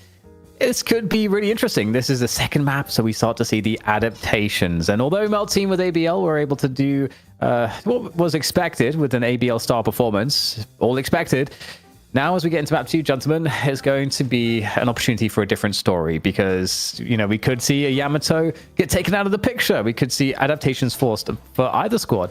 So what do Fearless Furies need to do? To quickly recap for anyone joining us, what do they need to do? Well, what they need to do is, I think you edit the draft here. You have your choice of first or second, and this is a little bit of a retread, but I think it is exactly what they should do. You take first pick, you ban Yamato, you pick Victor after Kelvin gets banned. That is 100%, I think, the strategy you need to go here. Make ABL play anything other than Yamato. Yeah, he's going to be probably pretty good on a Calico, but you would rather that than deal with the ABL Yamato. I think the last game was more than obvious proof of that. All right, I mean, I was going to say that you have to worry about ABL and Pocket, but it wasn't typically ABL who played Pocket when we had him play with Empty Dreams. It was usually Empty Dreams the one to do so. It's a little bit sad to not see Pocket come out so far, but here we go. Not in your future endeavors. a Kelvin first ban. ha. So they That don't seems want to like play you kinda- Kelvin. Kind of giving that one up, right? Yeah, I mean, it's sort of, I think Jason hits the nail on the head. You would only do this if you don't want to play Kelvin, period. I don't love it. I think if you're going to first ban Kelvin, why in God's name are you picking first pick to begin with? And Mel Team in turn, they're going to get rid of the Victor. I think you actually just pick Yamato. So long as you have a good Yamato player, you probably just pick the Yamato here to get it out of ABL's hands. Do they have a good Yamato? I don't know that we've seen Fearless Furies. Have we seen them playing it? I'm not sure. We've seen so much Deadlock over the last couple of days. I don't remember. Alpafine. Alpafine is a of pretty course. good Yamato. Yeah. Right. Well, you know, if that was the plan all along, I mean, hey, fine. It's fine. And, okay, so the Yamato gets picked by Fearless Furies. Jason, what are we looking at as Mel Team? What are they need to Furnace do here? Paradox. Furnace Paradox. Okay, so these are the... Furnace Paradox. So the draft starts out then as it should, if that is what we're about to see. Isn't the day for mercy. Ah, the Vindicta, right, of course. And this- Vindicta and Furnace, of course. I mean, Flammable. You want to play Vindicta, right? yeah, there we go. I'm going to get this all wrong. I'm going to get the entire pick wrong. I think they value Paradox more than Furnace. That's my guess. Maybe I'm wrong on that. Like, I just feel like in terms of pick, they don't seem like they necessarily want to go to Holiday or Bebop. I feel like they'd love the Paradox instead. And yeah, okay, they're gonna Paradox. But in turn now, you're giving up in Furnace and potentially, you know, for Fearless Furies, if you wanted to go something around the lines of a Pocket, you could. I am curious how they like break things down here. Ideally, they draft in a way that doesn't put them on Geist Warden. That was by far the weakest part of their draft. No more hiding. I don't know why I That's was the hoping Pocket. for a Geist Warden to be picked right now just to see his reaction to that. You know what my reaction to that would be? All right, Always Dan, it's fun. up to you and me to carry the rest of the show. I can understand that. But the Pocket gets picked up. So I don't hate the Pocket. I'm just trying to think who on Fearless Furies will play Pocket to the level of what we could see Empty Dreams do on Mellow Team's side. And they take away Ivy from OC, so they're really trying to force them onto some different heroes. I mean, so far as EP this draft looks like it's working out a lot better, and especially according to some of the analysis you guys have done, kind of playing out in some respects as you expected, I would say. Yeah, the part I don't love is that for the Furies, they've looked the best with Victor, and that got banned immediately. So, I mean, Mel Team got a really high value ban, but from what they've been given, I think there's really nothing I would change about how Fearless Furies have drafted thus far. It's the back end of the draft that I'm worried about, and hopefully they take a different approach. Again, a non-Warden Geist approach. Like, I'm good for pretty much anything. Just, well, okay, no, if you go McGinnis Dynamo, I'm also turning off my camera, but anything that you usually played in comp. Well, I was they hoping got for rid of the Holiday or Holiday. Bebop. Yeah. Yeah. And that's usually really effective, like you said, Jason, right? Against the teams that maybe they don't have a good Bebop. I mean, that's what I'm kind of hoping to see, or maybe Mel Team take Bebop and then you give no initiates to Fearless Furies, because, you know, overseas, it's been a long time since we've got to say his name, but he is the best Bebop in the EU. Double Holiday ban. So if Holiday wasn't bad enough once, you ban her twice. You can't even see her in the next game. That's some really 400 IQ play to Fearless Furies. Preempting a ban in match 3 by banning her in match 2. We just hate Cowboys. I'm going to be honest. That's really all it comes down to. But we'll get some clarity on what the real ban was. If it was a Holiday pick coming in, I was going to flip my stuff. Double Holiday ban and a Holiday pick. Can we just reflect, by the way, that Shiv somehow made it past the second round of bans? That is, I think we got a little bit lost on some of the other specifics. Do not bring that up because what in the world? That is absurd value from L Team with what we've seen Shiv do by virtue of some of the other games here today. Maybe Inference has been banned. Maybe that's the second ban out of Fearless Furies. That could make sense. Yeah, because Infernus you would definitely expect to see. Or maybe a Shiv was banned and Infernus was picked as Shiv. You're hurting my head. That's too much. I can't think to those many depths. But the Doorman coming through, I was thinking maybe Doorman would be a good pick to counter the Yamato, as you mentioned before, ZP. No! ZP just died inside. I can't believe you've done this. Okay, it was Infernus that was banned. It has been updated, so the Infernus ban call was a correct one. That makes a lot more sense than Holiday getting double banned. Interesting. Okay, well, you don't have a lot that shoots up super well right now, and you're in a game against Mina and Vindicta, if you're Fearless Furies, so... Like Warden and Pocket and Yamato, not known for, shooting stuff in the sky. I guess, Pocket and Yamato can kind of like, blink up there with their abilities, but... It's just not I wonder if ZP's hoping that Warden was a misplace as well from our production, and it's actually not Warden. It's not. I feel like it's not. I think Surgery just likes playing Warden too much. It may be the death of Fearless Furies here because I don't love it. I mean, as long as you get something other than a Geist as the final pick here, probably a Page actually. Like if we were thinking about Fargo Echo's hero pool, but also would it be the gun Page? Would they just go all in with their tournament life on the line and go full orange Page once more? No, they go Bebop. Okay, they get Playmaker. Overall, I mean, minus the Warden, reasonable setup here for Fearless Furies. Yeah, I would have loved that Warden to be like a Wraith or even the Mo. The fact that you got the Mel team have Vindicta, Paradox, Mo. This is like a very core 3 picks for them that has been super reliable. And we've seen Paradox and Mo be something that lots of teams have just not allowed to be played together. So that's a huge win. Not to mention the Mo and Krill and Mina. That'd be actually really cool. You know what, Milk? If you're watching, can we get a drawing of Mo and Krill and Mina? So it's Mo and Krill and Mina all together as one hero. That'd be amazing because like the combo potential of using the combo into the silence off of Mina the Nox Nostra, you're not escaping that one. We've seen it used so highly in so many different matches, and we'll see it's going to work out this time, Dan. Yes, Mel Team and Fearless Furies are playing for a chance to win money here at the Night Shift and Trolli Open, looking to face up against Buff Enjoyers, who are waiting in the wings for the victor of this. Will Mel Team close it out as a clean 2-0? It seems like they may have won the draft. We'll see as the game gets played. ZP and Jason, take it away. All right, Jason, we're going into it, and we'll see if Fearless Furies can stave off elimination, bring us to a map 3, where, by the way, that would be making EU pretty much the opposite of NA, where NA was a pretty quick finals day. It was 2-0s across the board. Imagine here just 3 maps the entire way through, a 50% longer broadcast day, maybe more, because even these games have been a little bit on the long side. It's kind of the Jason Kaplan curse, the real one, where every time I'm casting, we get, I guess it's technically the finals. We didn't have a 3-mapper. So I'm sorry to do this to you, ZP, but you know what? All you viewers at home, you're welcome. Get more matches, always exciting to have happen. Even though it's the last day, man, I'm so sad after this day's done. We're not working with Trolli anymore. And it's been a fun event. It's been a good event. You and Killinger put in a ton of work on all the qualifier days to make sure they go cleanly and smoothly, and they definitely did once again. But to have all these teams come around for these events, was it 69 in EU, nice, and then 49 in North America. It's great to see like some new players, like seeing like OCs. This has been great. Like we've seen a new M1 player come out over in EU that potentially can test the likes of Zergy. Yeah, and I mean, I think the other good part too is that you think about, invite weeklies, like the normal night shift program. We have a deeper pool of teams to draw from an EU. The hope here is that Mel team was out of it for a while, regardless of whether they win here or win the grand finals, lose the grand finals, wherever they may go. Ideally, this team sticks around, and we get a little bit more variety on the EU night shift side of things. As much fun as it's been to have Lodos and Bots be the loyal opposition, the Abrahams and Buff Enjoyers respectively. The appetizer for Buff Enjoyers and Abraham. This is what it's been, I think, every time, unfortunately. But yeah, so we get the Bebop by Yano.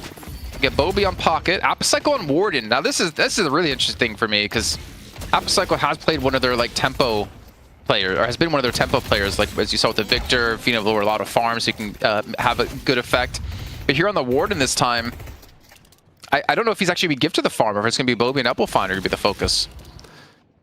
I feel like that entire, meme where, it's the dog cowering into dog being angry. It's like Apocycle on Warden versus Apocycle on Victor.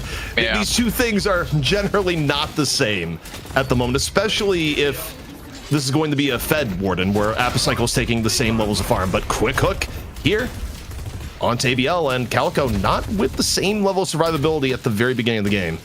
We didn't really talk too much about it, but yeah, with Yamato being taken out, ABL and the Calico was the most likely choice. And ABL is a really good Calico, but it's not the same level of threat as ABL and Yamato.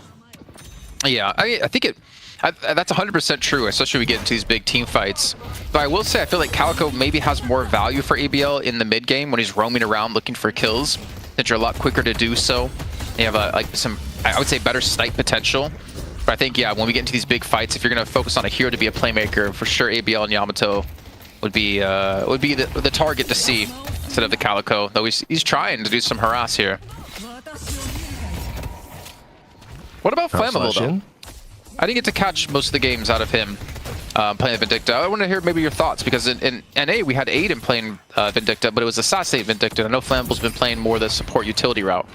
I mean, Flammable is solid. The Vindictas we've seen get played have had very good early in the game presence, as typically Vindicta has always had.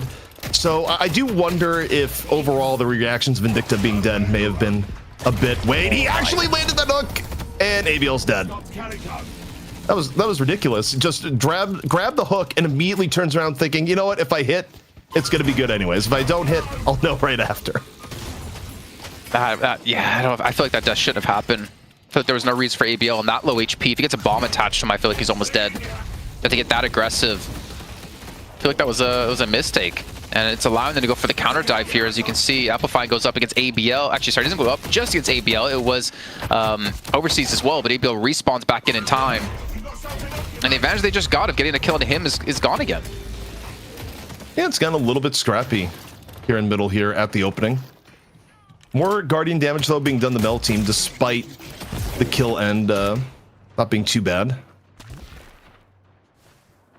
But looking at the overall state of the map and where we're at, left lane and right lane, nothing too much ridiculous, although as I'm just trying to look at the rest of the map, I keep getting drawn in the middle. Ayano is nearly gone right now, Jason, on the Bebop. Yeah, he's sticking around for his dear life. I think where my most action I think is going to come from is for sure in this mid game, especially when Palm starts getting around the map on the Mo, facilitating these kills with a combo. I think that's where we really could see Mel team get a lot of momentum for themselves. But yeah, the mid lane, it's a constant pressure. Ayano has gone back to base, which allows some aggression and some push to come through. And we, if we reference what happened in the last game, it's a very, very quick and easy take out of ABL and Palm to take that Guardian. But ABL, he wants kills. He doesn't want to go for that Guardian just yet.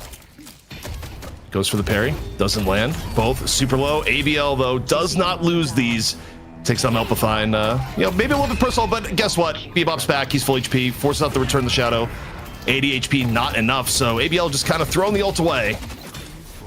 And Doorman, the rotation in the middle. A quick, unexpected trip to the Baroness. We'll see if enough follow-through is going to be there. In just a moment, Paradox gets the luggage cart treatment right on after. Really nice rotation in from Surgery. Well, now it's putting some pressure on towards his own Guardian because he did leave the lane, leaving Apocycle to defend. In the meantime, Hyper Beam being used out of Ayano in mid, trying to clear out the wave and clear out some damage so they can potentially get the first Guardian of the game for the first time in this series. I mean, it's only been 2 maps, so not too crazy. As the initial buffs do spawn in. And the stun and the swap onto Ayano, he should be falling here to ABL. You feel the impact of the jump pad change when things like that happen. The stun just buying enough time for the carbine, into the swap, into dead. Right-hand side. Empty Dreams on the Shiv, half HP, gets hit with a bundle of frogs, and of course for Shiv, that can and often is lethal. See what happens here for Empty Dreams. Divine Healing, right? Looking for the ticks over, and will avoid death for now. Oh no, ABL's very deep here. Transformation comes through, returns to shadows and tries to get distance away from the next flying strike, but the damage is going to be done towards the Guardian. Not to mention, we do have the chase coming through. Surgery wants to take down ABL while all this is happening. Napacycle has fallen to a push on the left-hand side, so we might see Fearless Furies get the first Guardian of the game, but they're going to lose one themselves on the left. Surgery with the punish on the ABL, and wait, I couldn't tell if there was crouching involved there or not. There was just a brief moment of Surgery just staring down at ABL, and I mean, it's being played from Doorman. There's, you know, ominous lore implications there. I don't really, if Doorman has your attention at all, it's generally a bad thing, Jason. Yeah, you know, he's chasing you for fines, late checkout fees. He just wants his tip that he got for helping you move into the Baroness. And the tip he got in the first game was, well, at least for Surgery, not a good one. I'm gonna send, once again, Empty Dreams back into the hotel, and he needs some backup here if they want to convert this into some kills. Set up for the luggage cart back. He's gonna get the stun and the follow-up, and it should be a kill either way. Brief moment there was like, wait, just blow up the bell, just shoot the bell. It does, but I like the entry there from Surgery. Just uses doors as set up for a sneaky hotel visit. Set up with the luggage cart thereafter, and ABL continuing to have a rough game. Just absolute cat abuse in the middle. Might not like cats, but I do not condone abusing any animals. So I'm not a fan of this. Get out of here, Ayano. Stop doing that to ABL and Calico.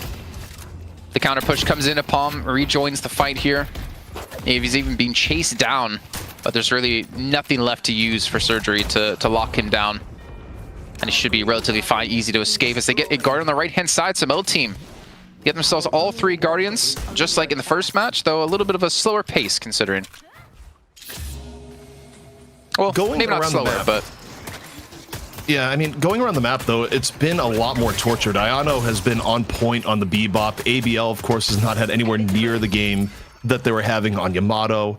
I mean, also, it's kind of weird to see a Calico just get locked down as much as, you know, ABL has, but a lot of that has just been really Ayano with multiple big hooks. But we got the combo, and once more Apocycle, and a bit of danger here. Low HP Warden pops a Spirit Shielding, try to get away, and nope, is just dead. Meanwhile, other end, Affliction coming in here. Flammable in danger. The jump pad stun, though, may hurt some of the chase down. Flammable at 1 HP, can't fully get away.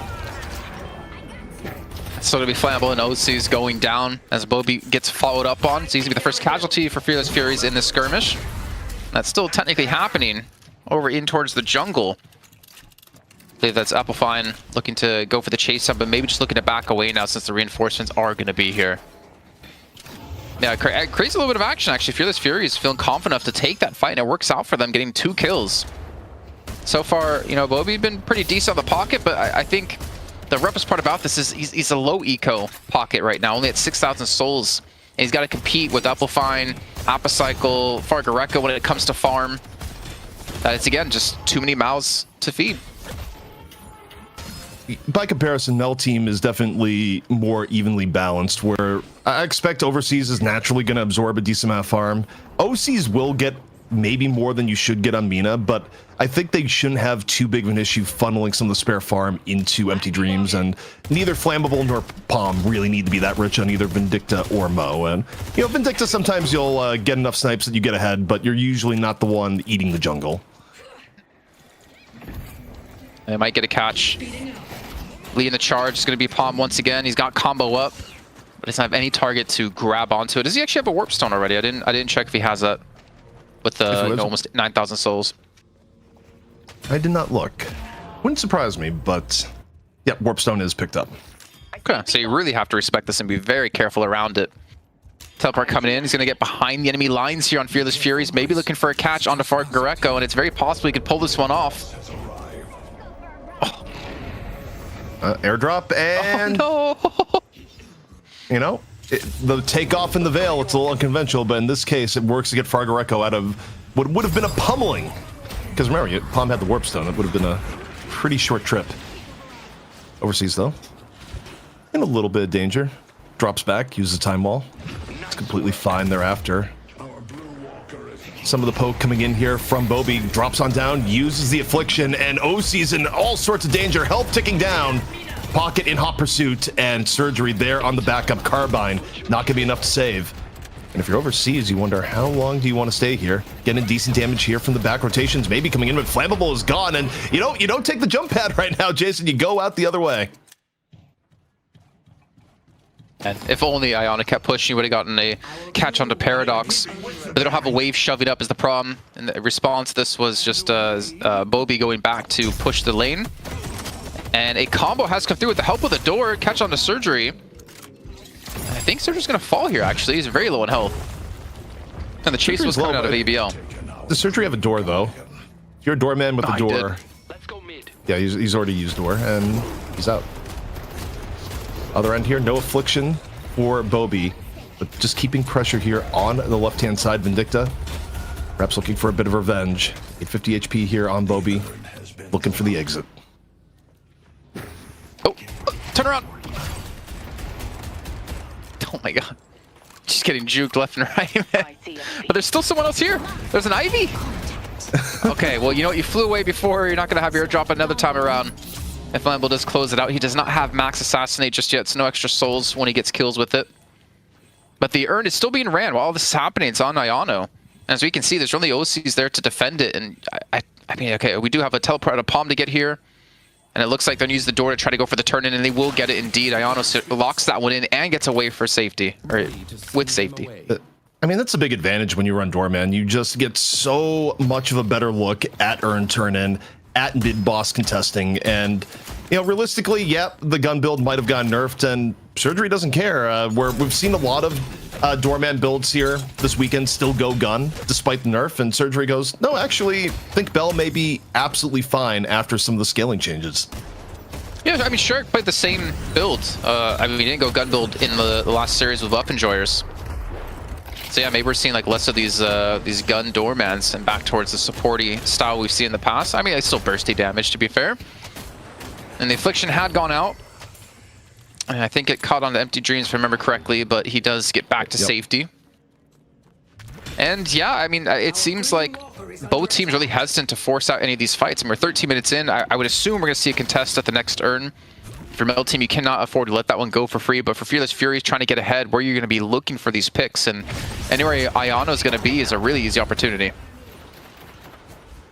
little bit of movement out of Bobby, not looking for anything more beyond that, as Affliction still on a 50-second cooldown. Hook attempt in from Iono, not going to hit. And honestly, take a look at Apocycle. If we could go and look at Apocycle again, I'm curious how Apocycle's been building.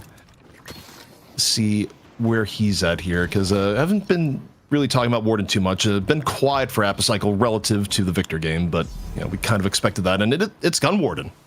That's Intensifying Mag, Fleetfoot Cultist. You know, Intensifying Mag on Warden. It's an old build, but checks out. Used to be a lot stronger, but now getting bought here not only by Fearless Furies, but we saw it get played when Buff Enjoyers went for the Warden. Surprised to see QSR coming in so late, though. I mean, I'm not like a massive Warden player, so maybe I'm just wrong, but to see it come in after Intensifying and Bullet Resist Shredder and a couple of others. So the combo has come through. Fargareco again, you're going to have Stone Form. Does get Sound Step before he can cast this one. And does have the safety net of Surgery going to be here, so I'm not sure if they're going to actually lock this into any kill. And while this has been happening, Apocycle gets a guard on the left-hand side, getting their first flex slot of the game unlocked, and giving themselves now a 7,000 soul lead. Mel Team, they've just been struggling to get their footing here. Okay, you got OCs that has farm, but the rest of your team kind of broke here, and you'd love to have more impact out of both ABL and Empty Dreams, but it hasn't really worked out. I mean, ABL, when they were trying to get pressure down early in the game, just continually ran afoul of Iono. Meanwhile, for Fearless Furies, I mean, Apocycle is looking reasonably farmed, whatever you want to take from that on a Warden, and Elpifine getting up there too. I mean, from L Team, I feel like you're looking to overseas now, Jason, going, okay, can we, get a pick and start getting some momentum in this game? Yeah, you're gonna rely on him quite a bit. About the ABL Yamato. And well, there you go. Gets down to Fargareco if he has a chance to respawn. The hook has come in at Aviano though. And it looks like they might be trying to back away from this one for Mel Team, not feeling confident enough to take this fight head to head as they've already lost a lot of HP. Flammable goes down. Not gonna have the stakes anymore coming through, and yeah, I thought he was thinking about maybe going for a hit here to actually stun them up on the launch pad, but instead lets them go for free, but the fight does continue. Elpifine goes deep on the chase down, gets ABL, but gives their life in turn. Meanwhile, you still got Palm looking pretty healthy. No combo, though, used earlier in the fight. So not quite as big of a threat. And both teams decide they're done here, Jason. Back to farming. Oh, maybe not. Yeah, it seems Palm's getting a little bit on Ayano, and Ayano's getting low. But, okay, Pocket comes in, and that ends some of the Mo aggression, but a decent chunk of HP out of Ayano. It seems like the pacing of this series is just, it's so night and day with Buff and Jorah's Abrahams. I feel like the first series of the night, the first semifinal, there was a lot more action happening. I think these two teams, not necessarily unsure, but unconfident about being able to close out with a lead as the urn just gets turned in for free. That is a shame. I think the swap might have missed actually out of overseas because it is going to be on cooldown, but here you have the Gun Warden going to be going on forward. Surviving somehow throughout the midst of all this, but eventually he falls to ABL. And we have a fight also on the right-hand side of the map as we saw Mel Team trying to push the Walker down. The world is unchanged, Jason. Yeah. I mean, that's kind of what we found out the last week, is that the Warden's ability to actually impact any change on the world is tough. It's just not happening.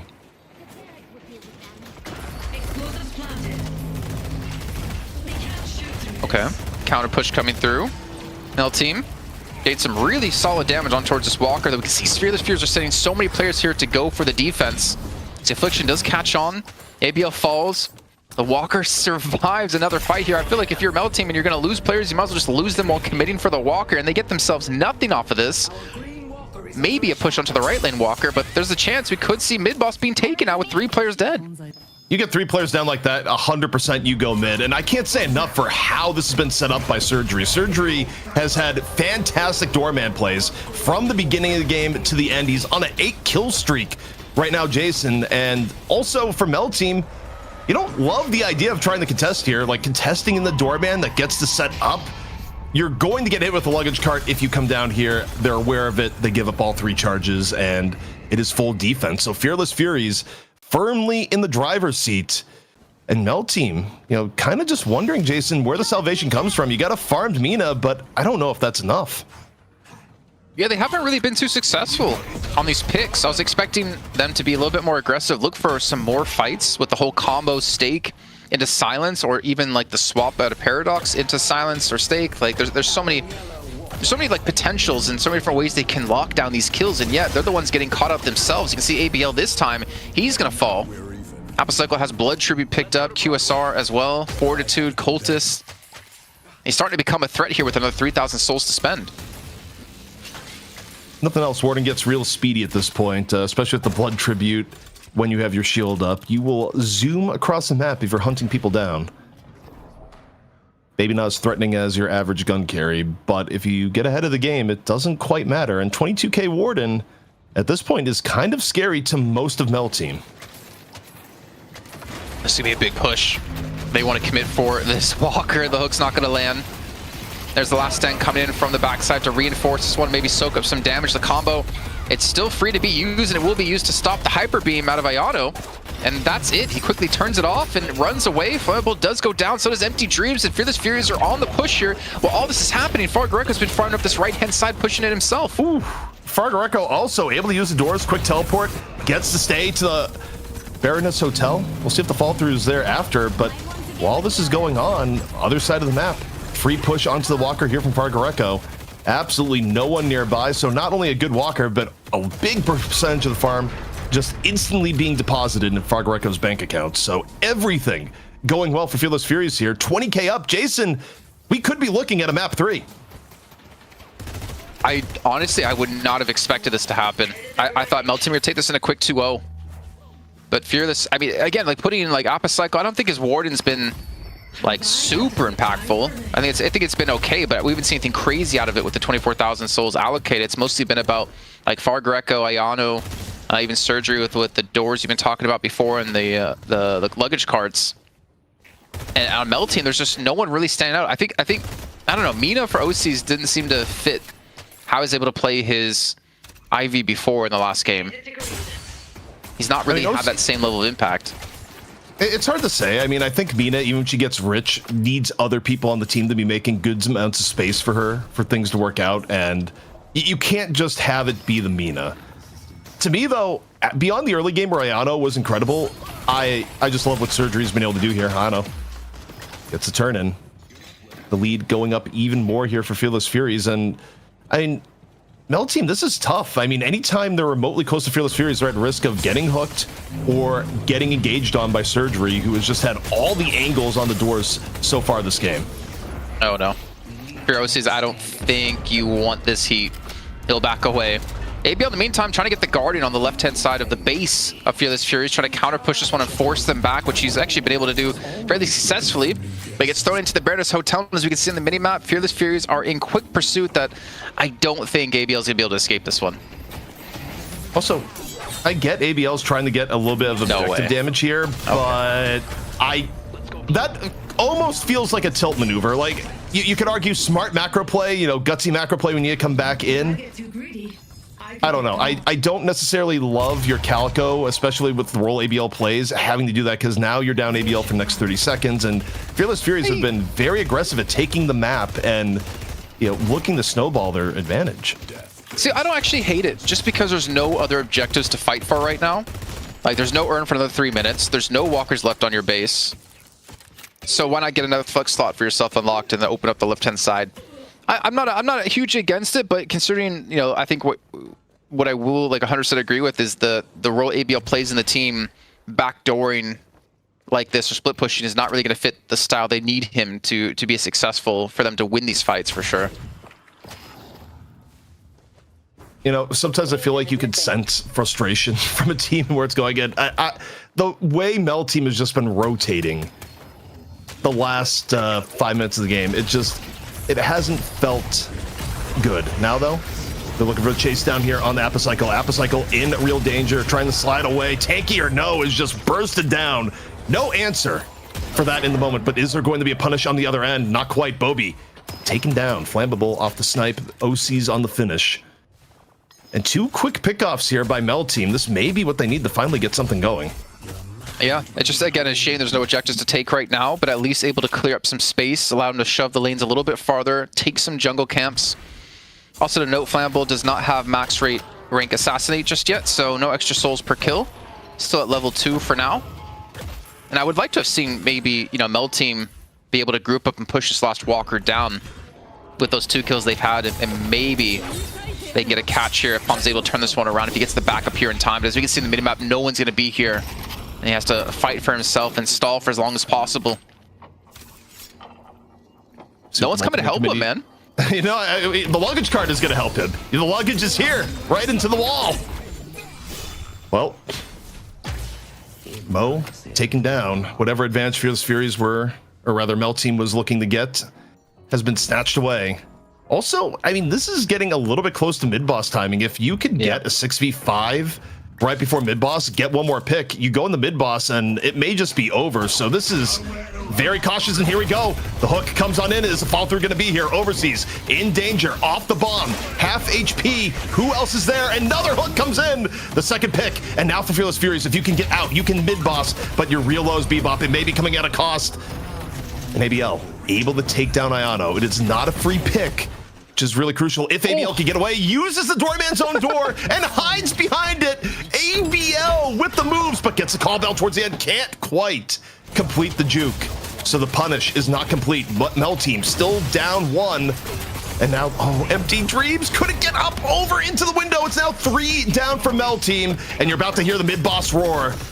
You get Pocket as a parting gift, Fragareco with the covering fire, and it's looking like Bobby gets out, and OCs goes down, the mid-boss. It's going to the Furies, and Jason, I truly think we're heading to map 3. Okay. I was gonna say there's no way we should see Melty come back for this, but didn't they also throw a 70k lead against Abrahams before? So anything is possible, but it doesn't feel like it's gonna be possible this time. And I swear ABL going through that door was just screaming, "Shut the door! Shut the door! Shut the door!"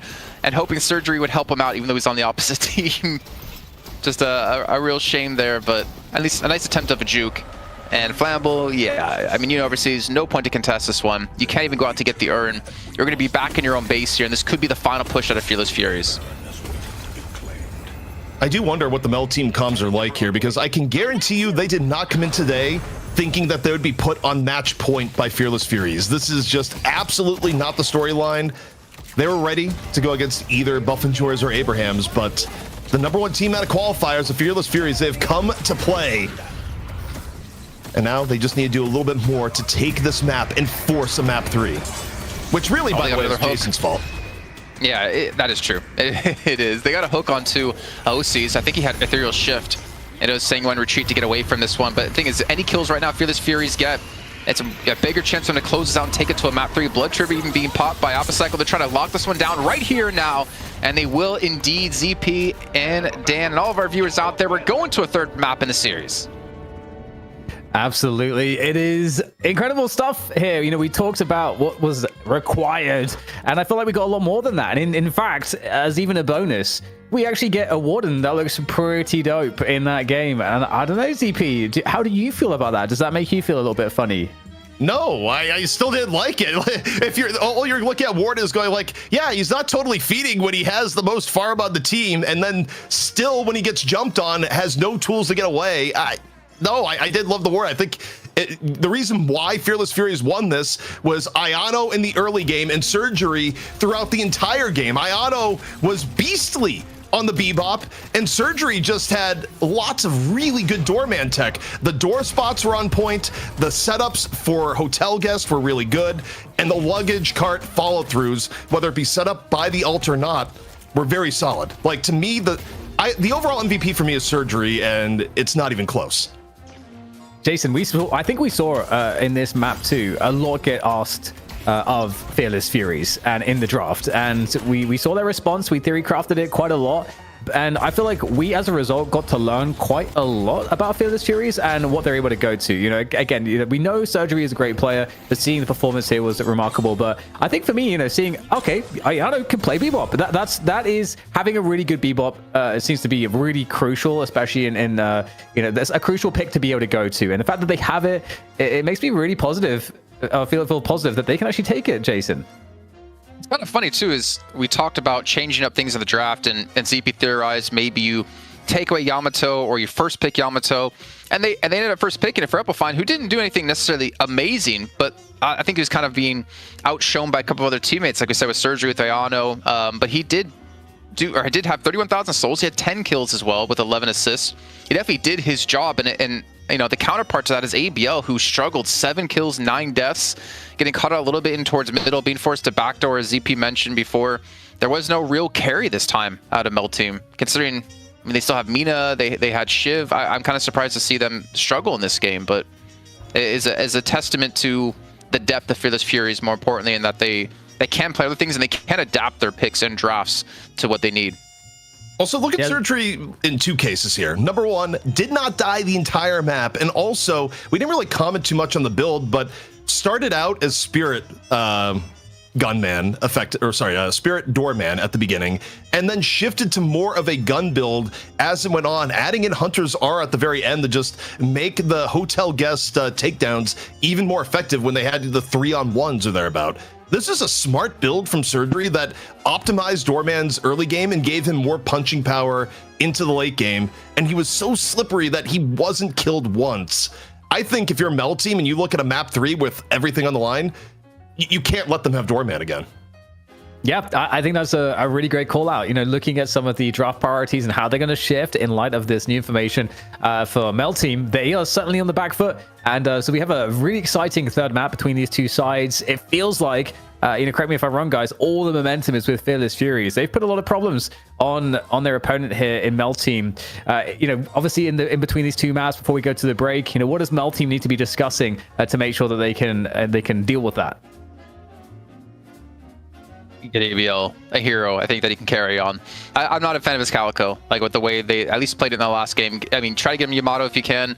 Try to get him something he can carry on. Even give him like a Victor. He's had some pretty good Victors in the past. Get him great talent. I don't know, man. Give him something that he can carry the team on, because the Calico just wasn't it. He got shut down too hard, and I don't know if it was cockiness or him with a little bit of ego there. And some of the deaths he had should just never have happened either. Talon CP. Is that what we've come to? I think you manipulate the draft here. If you're Mel Team, you go for first pick and you put Fearless Furies in the impossible decision of you have to ban. You must ban Kelvin, even though you want to ban Yamato, and you first pick Yamato. You have to go first pick. You need to secure the Yamato for ABL. Yes, ABL can play well on other things. I mean, ABL can even play a Victor. I don't think ABL wants to do that. I think your identity right now is you are a Yamato team. That is the only way I think Mel Team actually... Well, there's a few ways. You do that, and then you make sure that you don't have to go against Doorman or Bebop again, if you can manipulate the draft in that way. Well, we're going to find out, because it's time for a quick break. When we are back, we will have the deciding match to see who will be up against Buff Enjoyers for the grand finals of the European portion of the Night Shift Trolli Open. We'll see you shortly.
Welcome back, ladies and gents, to the Night Shift Trolley Open, and this is, of course, our European final day of play, and this final map, will decide who will be up against Buff Enjoyers in our grand finals, and it has been a very interesting series so far, and this draft is going to get pretty wild, or could have the potential to get pretty wild, because that last match we saw some great performances. Surgery on the Doorman, no doubt. We know that Yamato is a threat when it's on ABL. That was denied in the draft, and instead it was kind of taken, and that was more powerful. It just being taken away. The performance wasn't even needed on it, because the Doorman and Bebop that could be played by Fearless Furies guys was really incredible, and I didn't know that they had it in them to play those heroes at that level, and that they made the Warden look really good too, which also I think was a bit of a surprise. So, okay, he doesn't hard disagree. No, you can win in spite of things, not because of things. I am firmly dying on that hill.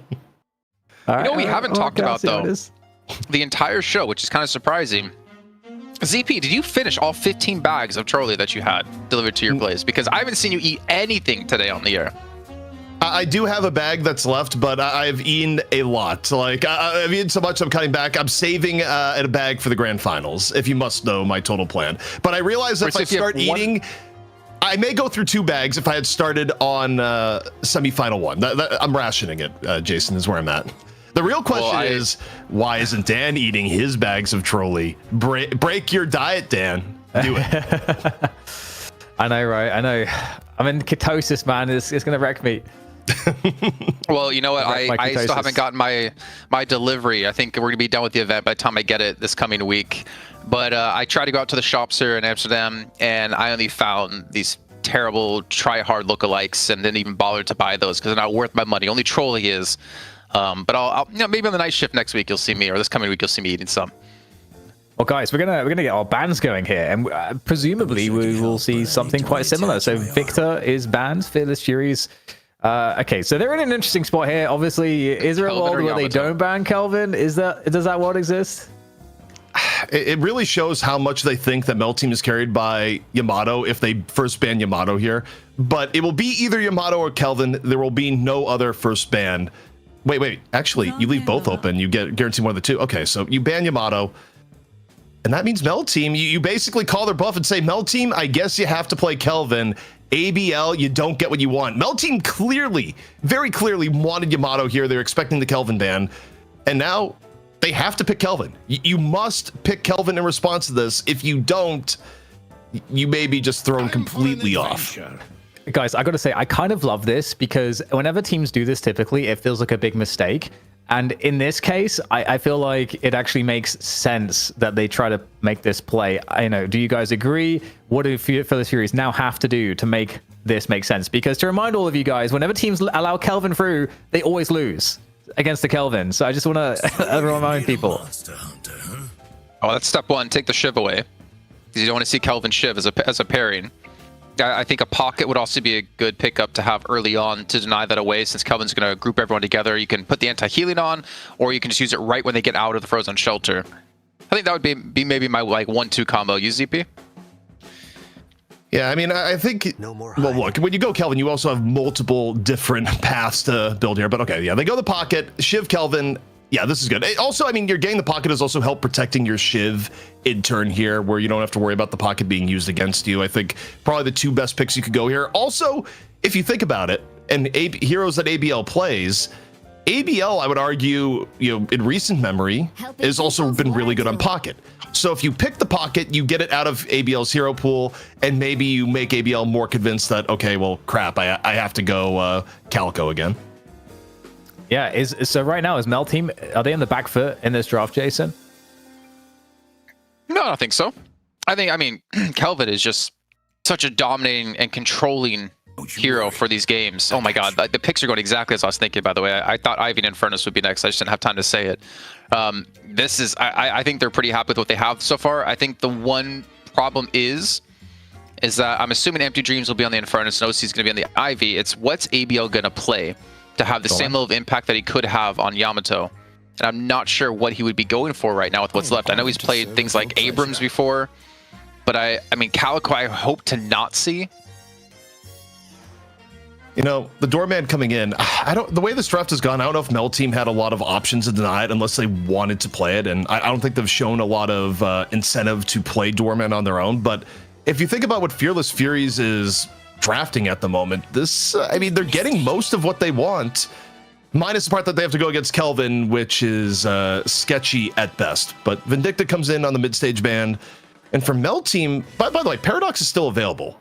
And going into this, Fearless Furies has first pick out of the mid picks here. So I kind of feel like you want to ban Paradox. Otherwise, you give up Paradox, and that's not good. And interesting, ZP.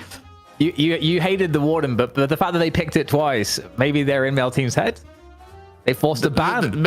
Mel Team's doing something because they just gave up Paradox in all likelihood, unless Fearless Furies really doesn't want to play it on their own. But they might just want to I don't know. They could go Bebop. That's true. I mean, Iono's Bebop was really good, but they turned the Paradox. You know, I'm so happy to see the way Fearless Furies, the way the drafts developed in like match 2 and 3. I think whoever their analyst or coach is doing a fantastic job of just being very aware and adapting their strategy every time they go into the drafts, because they've just gotten better and better, and they're being very aware of, okay, we have to get certain players off certain heroes if we want to have success. We changed up our initial bans. We changed up when we're picking. I think they've shown a lot of growth in the series to whatever we've seen them be prior to this event. It does feel like ABL's pretty blocked right now. The Calico wasn't super great in that previous game, just like you said, ZP, and we're in the last couple of picks. The Mel Team, they fill out with a holiday for some pick. What else do they need to do here? Keeps coming.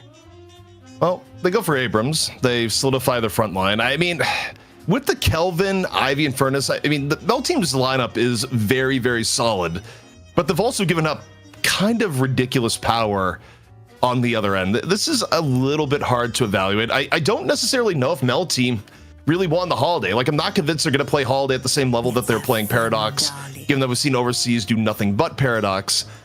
However, Fearless Furies going to the Geist again does make me somewhat nervous. I don't think the Geist was particularly great for them back in map 1. Yeah, Geist coming back into play does beef up the team a little bit. What do we finish out here? Mo is still unpicked right now. Mo Paradox has been highly valued, and there's a Wraith instead. So good at this, sorry. Yeah, they have no mouse 1 hero, and I feel like you're going to need it in this game. The telekinesis isn't too bad either to help cause like some disruption. Safety, obviously, with Wraith as well. I still feel like they have a relatively squishy team, but they have a decently slippery team at least. Like, Pocket can be very slippery to absorb some damage to the front lines and back away. Doorman allowing you to play around the portals. Shiv as well is actually going to be kind of tanky. But man, I look at Mel Team and I'm like, I hope ABL's played Holiday before. He's played Calico, he's played Abrams, he's played a lot of these heroes, and I'm not quite certain of who he's going to be on at the moment. And I just hope it's not going to be Calico again. Bless you. I'm looking at this. Thank you. You know, we've been running a secret game this entire time, and that people probably haven't noticed, is how many times Dan has sneezed over the last 2 days. If you get it correctly, you get 100 boxes of Trolli shipped to you. It's something we're gonna do at the very end of the show. Maybe we can do it now. And I don't think anyone out there is gonna get the right guess. Do you know how many times, Dan? No idea. It's a lot.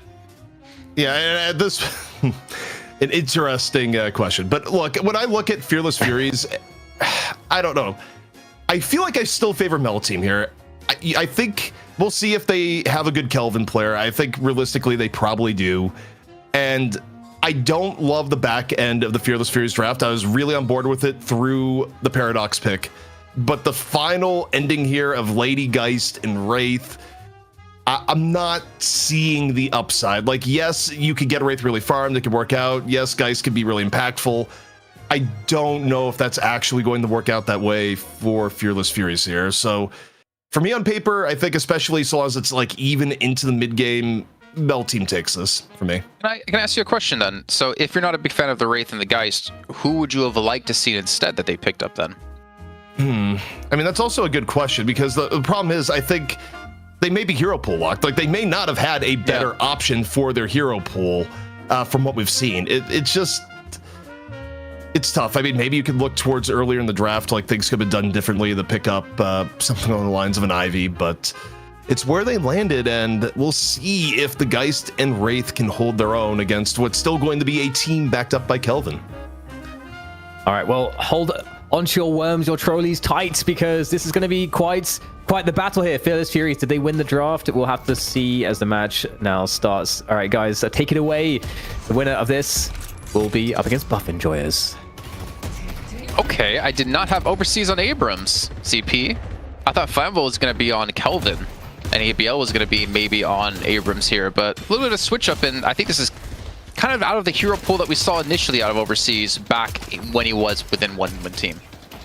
Yeah, I mean, I think adding Palm to adding Palm to the team, Palm is taking up more of the support end from what we've seen. You know, when Palm was on Viscous, it was, you know, you can play Viscous in multiple different ways. It wasn't the most active playmaking Viscous. It was more of a support Viscous, and as a result, when you got a Kelvin, it's going to be on Palm. So we'll get the intel on how Palm is in lane, where don't forget, Kelvin is a little bit less survivable in lane, losing 1 regen, which is actually a lot more significant than you might think. See how it's going to work out for him here as he's paired along with Empty Dreams on his right-hand side up against the Wraith and the Doorman combo with Apocycle. Again, I mean, he swapped around roles quite a bit from like Victor to Warden, now to Wraith. That's quite different roles to play within your team, all in the same series. I think the linking factor, though, is like playstyle-wise, Apocycle's playstyle was just farm in the previous games. On Victor, just farm. On Warden, farm. And Wraith will be the longest farm yet, but ABL, much better start. Ripping off Fargareko's face here in the beginning, no bebop to be seen. And no swap used again, ZP. Just kidding. Oh, okay. Look, we were pretty harsh on that, but we could start the swap counter once they get swapped. that just means like, yeah, you know, he didn't use swap here. We're gonna ignore the details as to the why. Yeah, of course. All that matters is they didn't use it. And ABL is being pushed back by the early aggression.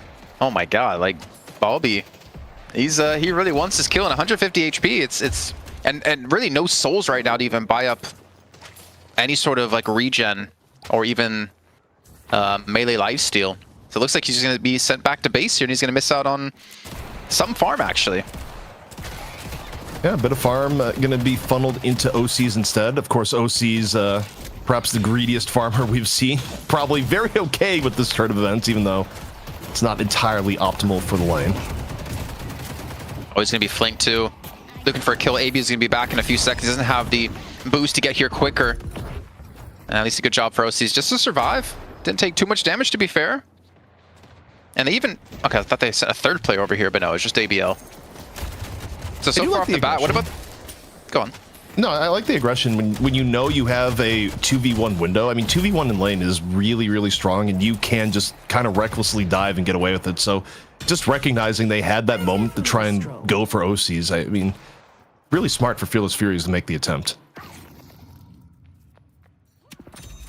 What about this mid lane, though? It's not very often we see an Abrams and a Holiday paired together. Not normal we see an Abrams in the mid lane, actually. Honestly, I mean, deceptively scary. It can turn against you just by virtue of any Abrams lane can go real bad in a hurry if you don't respect the spacing he's putting out. But as I say that, Flammable ends up on the raw end of things, was a little bit deeper than expected. Because normally as Holiday, you could play a little bit back. The Abrams creates space for you, and once you get a little bit deeper, you know, and you get lasso and get a few of your extra items, your ability to poke in lane as Holiday is pretty significant. And if you ever try and challenge that, you may just get Abrams charged. Okay, Serrated Blades being thrown in, catch on to Flammable. Keep this aggression up so they can maybe look for an early game Guardian. So dive comes through. Just goes for the parry instead of actually committing towards anything. I'm assuming Shoulder Charge must have been on cooldown for Overseas to not go for that. And even a dive on the left-hand side, trying to zone them away from this Guardian. Maybe he'll try to push up and do some damage towards this Guardian for the first one for themselves. He goes in a little bit too deep here, takes a ton of damage from the Guardian, and falls to Fargareko in a situation that he should have never have died. ABL is playing mad.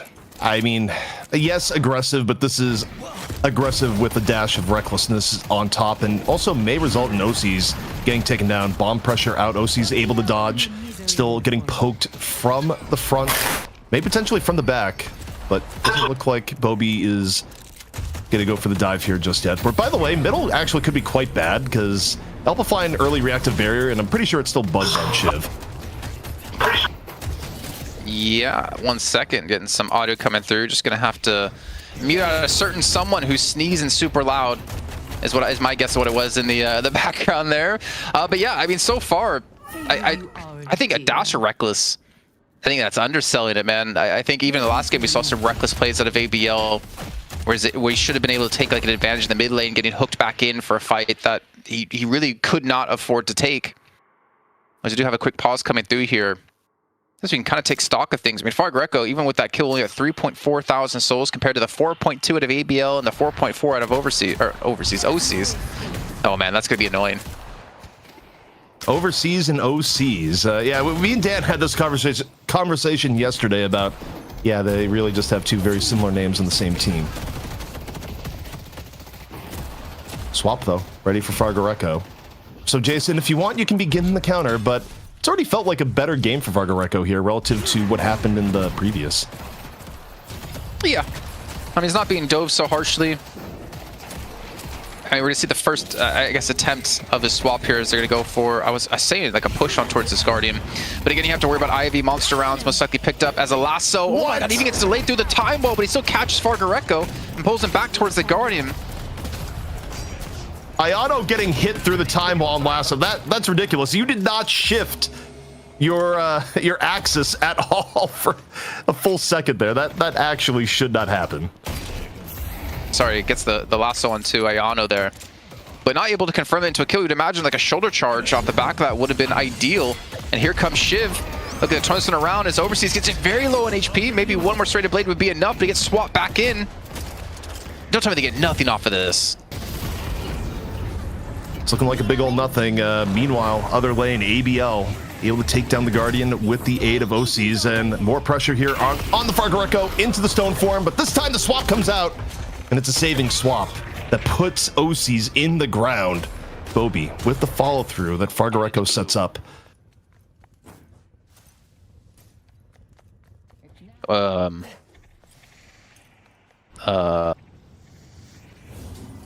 Yes. Okay, I mean, I guess it's fine. They're pushing the Guardian, so he's not really under any threat. I mean, I respect it. Trying to get a catch onto ABL. I mean, knowing ABL, that definitely could have tilted him even further as well if you were able to pull that one off. But okay, so 4.8 thousand for him. And again, kind of slower pace so far today. I think we said in the initial series, only losing like one Guardian almost 8 minutes in. Though that's going to change momentarily. Telekinesis out and Frozen Shelter. Concussive Combustion, though, puts Apocycle in real danger. However, the cool down the fire, it's a trip to the Baroness Hotel. Luggage cart ready to go here on entry. Gets in onto the Infernus, into the Guardian, onto the wall. But still not enough damage to take down Empty Dreams, who still gets the Guardian on the exit. Meantime, though, mid is being shoved in by Fearless Furies. I think they're going to be backing away, realizing the right-hand side after the counter push came through. Can easily reinforce his position, as we do have also the puddings being taken, and I want to imagine there's a world where we're seeing Melting do the same on the right-hand side, but a pull and amplified under the Walker into a stun from the Walker. That should be a kill coming through. Wait, how did the Walker got the kill? Did Flame not get that's credit? A display bug and not a robbery. Okay. I hope. Selfish Walker. I mean, I think it may have been the tick down from bloodletting, to be fair, now that I think about it. But usually you still get credit, so that's still weird. Any case, Abrams walks up, gets bursted. Pocket just needs a few more shots. Overseas, not a great escape path to be found. And for Bobby, it's been a pretty effective Pocket game here, both this game and the last. You can't complain too much. I think a competent Pocket player, but a master Pocket player, I think, is maybe something we can't give him that title for at the moment. That's definitely showing the competency that you need out of a Pocket player. As it looks like both teams are setting up for a push on the right-hand side or a counter push in the likes of Mel team. No Frozen Shelter up just yet, though, so no chance to lock and catch anyone. It's the other two teammates of his who's going to be sent forward to look for the damage onto a single player, and yet they don't have really much lockdown themselves either. Ayana's going to go down. They're going to transition out into Applefine, who should be relatively safe. And nothing else responded to out of the Fearless Furies. I would imagine seeing 4 or 5 players on the right-hand side, you try to shove somewhere else. As you saw, Fargareco didn't go for the damage on the Walker, and neither did Bobby. I really don't love the state Fearless Furies are in right now. They need to get a gap on Mel Team sooner rather than later, because I just think you do lose the Kelvin if this goes late and goes even. So for me, I think Mel Team, they've had a few stumbles here, Jason, but overall, they are in a better spot so far. Yeah, there we go. The lasso under the walker, to barrel, to stun, to melee, to the walker stepping on your face. I wonder if it was something where it was the tick down mid dash that may have done something, because he died. I should have watched the souls Flammable had. Maybe we can see the replay one more time, because then we'll know if he actually got the credit. I didn't bother to look at how much his souls went up when the kill came through. This is a fair way to go. Oh, okay, here we go. 6.2. Looking. Is there a scam? Yeah, No. 800. Yeah, got it. Yeah, he got 800 souls, so... Alright, okay, so we did get credit, which is definitely a UI bug. Thanks so much, production. You guys are all lovely. Down into the underground we go. Return the shadow, dancing to and fro the time wall, dash over, and nowhere for Ayano to escape. ABL, though, still looking kind of low in the aftermath. We'll be able to cleanly disengage as the Earn Control goes over the Mel Team. They have Kelvin Dome here, too, so the Earn fight... This is an interesting case where, you know, it's the unstoppable force versus the immovable object. On one hand, you have Kelvin. On the other hand, you have Doorman. And then you could put the door in such a way that even a Kelvin Dome may not be an entirely inviolatable space. Yeah, I know what you mean. You have to definitely set it up ahead of time. And I think they're being kind of gifted the time here. So it's going to be OC on the left-hand side with Fargo Recco. And OC's been getting massively farmed. 13,000 souls. We'll get back to that in just a few moments here as we do see the Kelvin leading the charge through with the combustion on top of this, looking for a catch. And they initially get one, and a charge directly into the frozen shelter wall. Apocycle is under a lot of pressure here, but he's somehow still alive for now. Okay. Slightly less dead Wraith. Usually, that'd be all sorts of bad, but I think it was able to get out, hits the jump, but Surgery puts an end to the chase down, but is this still going to work out? And yeah, it is. After Surgery gets a chase down, finds Empty Dreams in the middle as Overseas leaves the hotel and wonders, where did my team go? Wait, what? He was stunned, stuck on the ground, and Overseas falls for this one. So they get another kill, and they get the earned turn in Fearless Furies. I mean, they're not going to get a massive lead, but such a big turnaround for them. 4 kills, earn, and maybe the last Guardian of the game, too. A huge flip for them. That's just a wild fight in general, and a little bit surprised that Apocycle was able to get through the dome and live to tell the tale.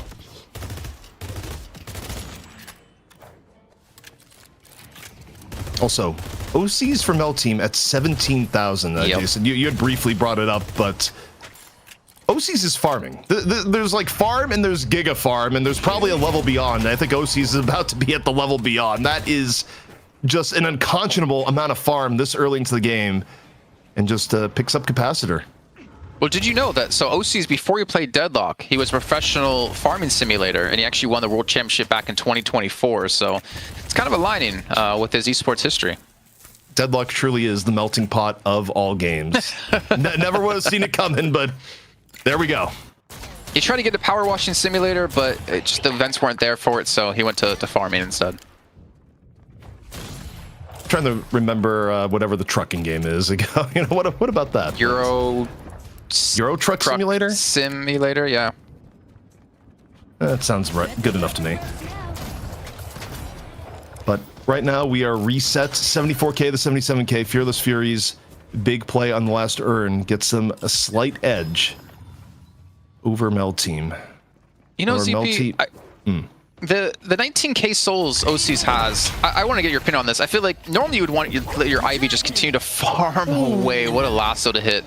But you normally want your Ivy just to farm away. But I feel like at 21,000, when you're like 6,000 ahead of the highest earner on the other team, I feel like you just want to be there in the fights now, because you can take that lead you have and just snowball it rather than, all right, let me get my 35k before I start to fight. Like, I feel like they need to utilize him more. What's your thoughts? Well, right now I think they're just trying to have a fight in the middle and then let OCs solo literally anyone that shows up from Fearless Furies, because OCs was just going for the push onto the base Guardians during this. Ends up getting pushed off by Bobby, but I almost wonder why. I actually feel like OC's may have been able to stay there, but concussive combustion, chase down Empty Dreams, looking for Frog who does have swap up. Playing line of sight, in and around, waiting, this time successfully gets a swap, and is there going to be a punish on the Empty Dreams in turn? ABL wanted a little bit of Frog and then decides it's a bad idea, leaving the other way, gets hit with the Malice. Lady Geist in pursuit, and ABL cannot shake Surgery, who gets the catch at the end. I mean, OC's just pushing the left-hand side for those base guardians up against Appa Cycle while this fight is happening on. But of course, this is going to be the most important part of how this skirmish breaks down as the call bell comes in from deep. And I believe that's sending Overseas into the Baroness Hotel once again. He might escape just in towards his death as he tries to use a side swing. Oh my god! No chance, EP. I mean, I respect the attempt, but like, all right, I'm gonna arise out of the hotel, and no, you are just instantly sent back to ground. As Mel Team now looking to defend their walker. Barrel out, pretty reasonable value. No lasso though for another 15 seconds. Just standard holiday poke.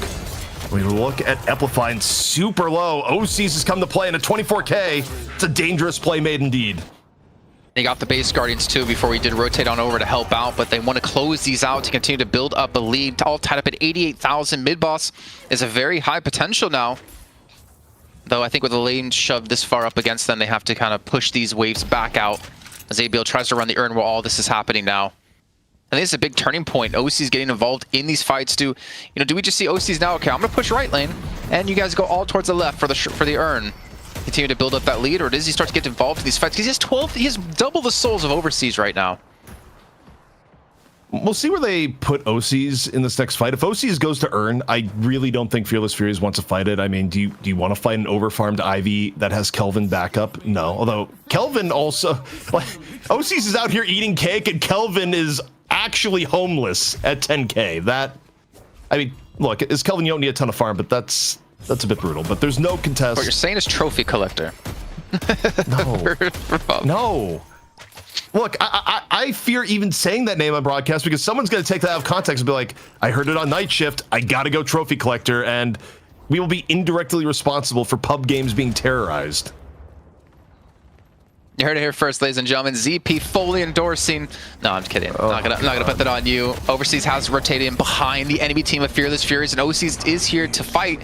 Apocycle's been left in the left-hand side to just get some farm for himself. Only at 18,000 souls, but honestly, by the time he comes online, he might not have a team left anymore. OCs is scary. Like, OCs just officially got their raid boss music track in this game. That, I mean, at 26K IV, you can run up on anyone, and the only option is to flee, maybe give you a trip to a hotel. Either way, you can't fight it evenly. And Mel Team, off the 2 picks, they go mid-boss, and Fearless Furies, we'll see if they come in the contest. Doorman is an option for plays. The call bell comes out, and now they're just looking to chase down the Doorman while this is happening. Telekinesis out, ABL 1 rejuve. Both rejuves to Mel Team, 1 to Fearless Furies. And the immediate fall through is going to be here. The Frozen Shelter locking it down nicely. And Mel Team firmly ahead now, Jason. Kind of like that. Did you notice that OCs didn't try to stone form on top of the crystals? They didn't try to deny Fearless Furies from getting crystals at all.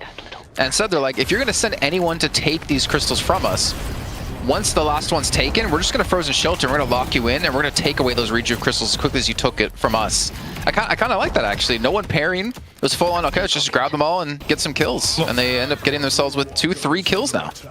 Well, also, I mean, when Mel Team lost their 70K lead versus Abraham's, part of it is that OC's, as a 64,000 farmed Ivy, used their body on the point with Stone Form and just got melted by Jamside.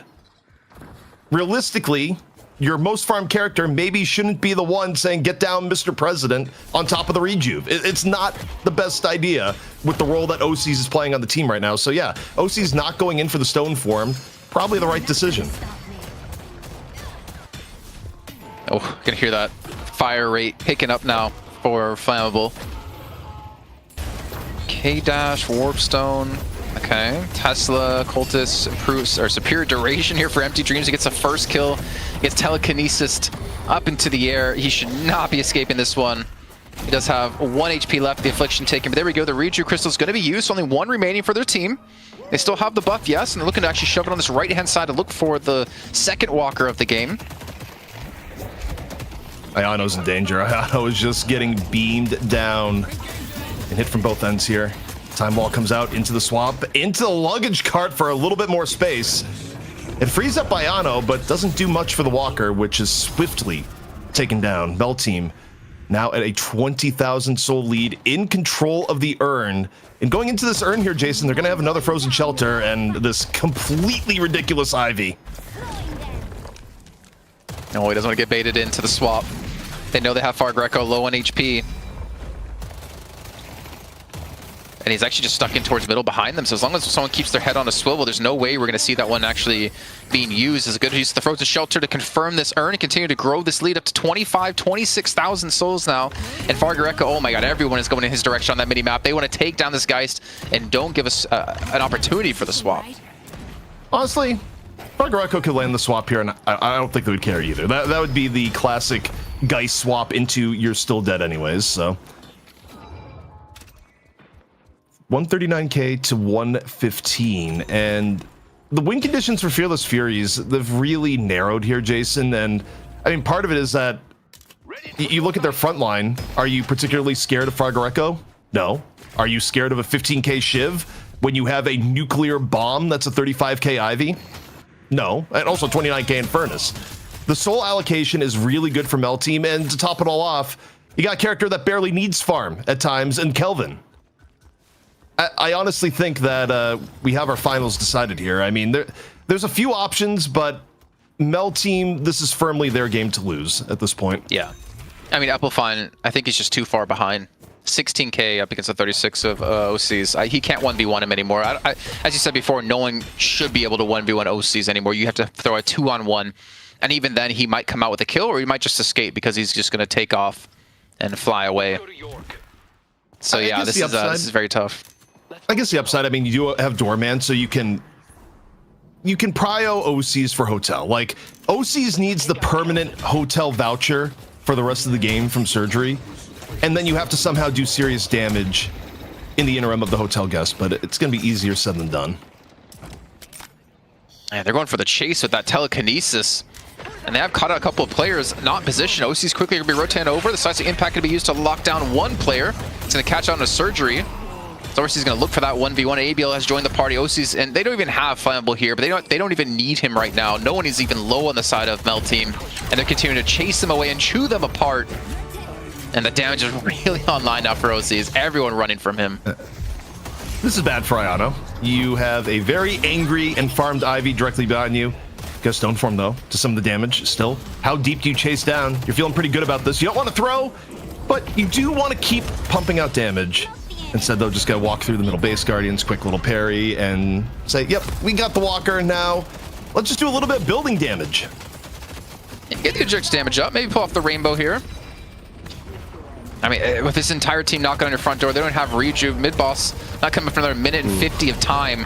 But there might even be a chance for another mid-boss to come up. 47 seconds left on Far Greco. If anyone gets staggered here, this could be the end. And Mel Team could be getting their berth into the final, ZP. They're just about there. First stage patron about to go down. Don't know if they'll try and force it here with no rejuve. The smart play for Mel Team. Oh, they're coming back. If they can get a pick, they can end it.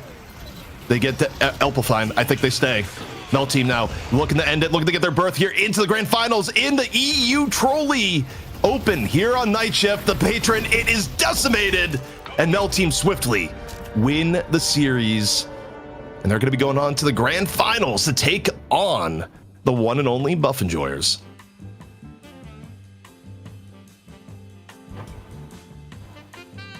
Dan. Dan. Jinx. I don't think Dan's here. I think he's still trying to fix his oh no, his mic. I was muted.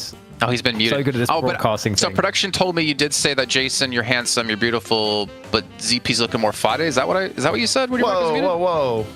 Well, I said you're looking more fly today. What are you talking about, ZP? Why are you saying? Oh, sorry. I thought you said something. I thought I heard something completely different. But that's just, that's bad mental self-image. Maybe, I don't know. That's on me. Well, you know what? We've got our finalists now all locked in. So that's swiftly moving on from all that. And so Mel Team, they look like they were in very really like a lot of trouble after that second map. And honestly, you know, if Fearless Furies, you definitely had a good go of things here, guys. Like, you know, where did it go wrong for them? And is it just an overall experience diff? You know, if you were to boil it down, you know, why is it that Fearless Furies were not able to capitalize more in this third map? I'll keep it simple, Dan. I think you still have to ban Kelvin. Like, the Kelvin turned what could have been a bunch of even fights into very uneven fights for Mel Team. The other part is that OCs was not shut down in any meaningful way, and Mel Team had really good resource allocation, but I think this game may be different if it is ABL Yamato and you just don't have to deal with the Kelvin. I think of the two, you'd probably rather deal with the ABL Yamato. The Kelvin is just too good. Yeah, I think it's definitely the proof is in the pudding, and the pudding is very frosted, Jason.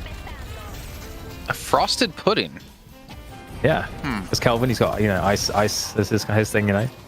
I'm just imagining like cake frosting, but I guess you're going a different kind of frosted. I think not only ABL though on the Yamato, like OCs has been damn ridiculous in this series. Like when he gets ahead, he gets so far ahead. You see here, he finished off at 40,000 souls. He had double what Far Greco had on the other side, which is one of their most farmed, I guess, outside of Apocycle. But I mean, he was just so far ahead of everyone. He had 14,000 ejector damage. The player damage, I mean, he wasn't even necessarily fully involved in a lot of these fights, but how the hell is he getting that far ahead from the rest of his team? I think that's something Buff and Jors might need to address going into the grand finals of, do we want to put OCs on something he's not comfortable on, or do we try to focus on ABL? Yeah, especially because Ivy is not necessarily a high priority hero. Typically, all for Buff and Jors, that's going to be a fun dynamic as EP. As we look at the rest of the stats, you know, what else is here that's interesting for you? I mean, I'm a bit of a Wraith hater. I really cannot sugarcoat that too much. I think Wraith, the time it takes for Wraith to get online is just really long, and even when she does get online, I don't think she has the impact on the game, realistically, that an Ivy does, because Ivy's going to get online quicker, and Ivy's just going to do more from what we've seen. So I do wonder, draft-wise, if it is actually really bad if in the first round of drafts you over-prioritize on various different heroes that don't involve at least getting one of Ivy or Infernus. I think getting one of the two seems pretty important. Otherwise, you get stuck on trying to run things like Wraith, and I don't think it's that effective, especially for Fearless Furies, where I think it would have been fine if they had Victor that could have acted as the carry role with Apocycle on the Victor, but Apocycle on Wraith in particular here, it did not fill the role that they needed in this game, especially with Kelvin on deck. Yes, it did not feel all that good, did it, Jason? You know, are you on the same sentiment really as CP here? Yeah, I would say for the most part, and I think at the end of the day for this one, just to kind of put like a bow on my thoughts of this series, is that obviously Mel Team took the victory, but I think Fearless Furies showed a lot of potential in this event, and this match in particular. I think their draft looked pretty good. It was thought out. They had a plan. They executed the plan. They adapted from map to map. It's just when it comes down to it there at the very end, they struggled to have someone getting fed like OCs was, and to be able to have these like mid-game skirmishes were not really working out for them. But in terms of like the theory crafting behind the behind the scenes, it looks great for them, honestly. And I hope they stick around as a team and get to see some more of them in the future. I got to agree with that, ZP. It does look like this team has a lot of depth to it, and that we are not far away from seeing them do a lot more. But we do have to go into our MVP segment now, and I've got a feeling I know who this is. Who was the MVP, guys? Let's say it. 3, 2, 1. Oh, OCs. We all said it at the same time. That's so amazing. So OCs has been incredible in this in the last couple of days. He seems to be. He has that hydration factor, does he not? Where he's just further ahead somehow than anyone else would be. Oh, that's a deep cut, because hydration hasn't been able to play in that style in a long time for the heroes that hydration's been on. You don't get the overfarm mode, but you're right. It brings me back to the good old days of last year in early competition, where it's just like, wait, how is hydration just 10,000 souls ahead of everyone? And OC's farming is something that should be studied. I think realistically, you see the match ID, it's publicly available. You can go into it. If you're an Ivy player, or at least someone doing carrying, I actually think you should probably take a look at how OCs was farming here, because OCs has it going on. It wasn't just the jungle camps. I think there's probably some really efficient box routes that are going in on it, because it's an exception even at the competitive level to how much OCs got fed. I need to check and go back and see, is he like trying to absorb 2 different lanes of farm while taking jungle? Or is he just doing something that other pros aren't? And assuming it's the latter of those 2, I think I might even say, I think he might be one of like the best M1 players in Deadlock, period. Just like how efficient he's being at the box running, at all the farm he's doing. I want to say he's doing it better than Zergy. He's doing it better than Leffa. Like he's doing it better than, I would say, 99 if not 100% of the Mouse One Hero players we've seen so far. And that's a big thing to say about a player that we've only seen for the first time here in this Night Shift Trolli Open. Well, it's certainly very exciting as a prospect, and we'll get to see even more today of OCs because Mel Team will be up against Buff Enjoyers in our EU Grand Finals here for the Night Shift Trolli Open. And with that said, you know, there's nothing else left to do, guys, than to throw it to a break and get this third and final match of today set up so we can find out who is going to be the champion of this tournament. We'll see you guys after the break. Stay tuned, bring your friends, and we'll be back for some more Deadlock action this Sunday.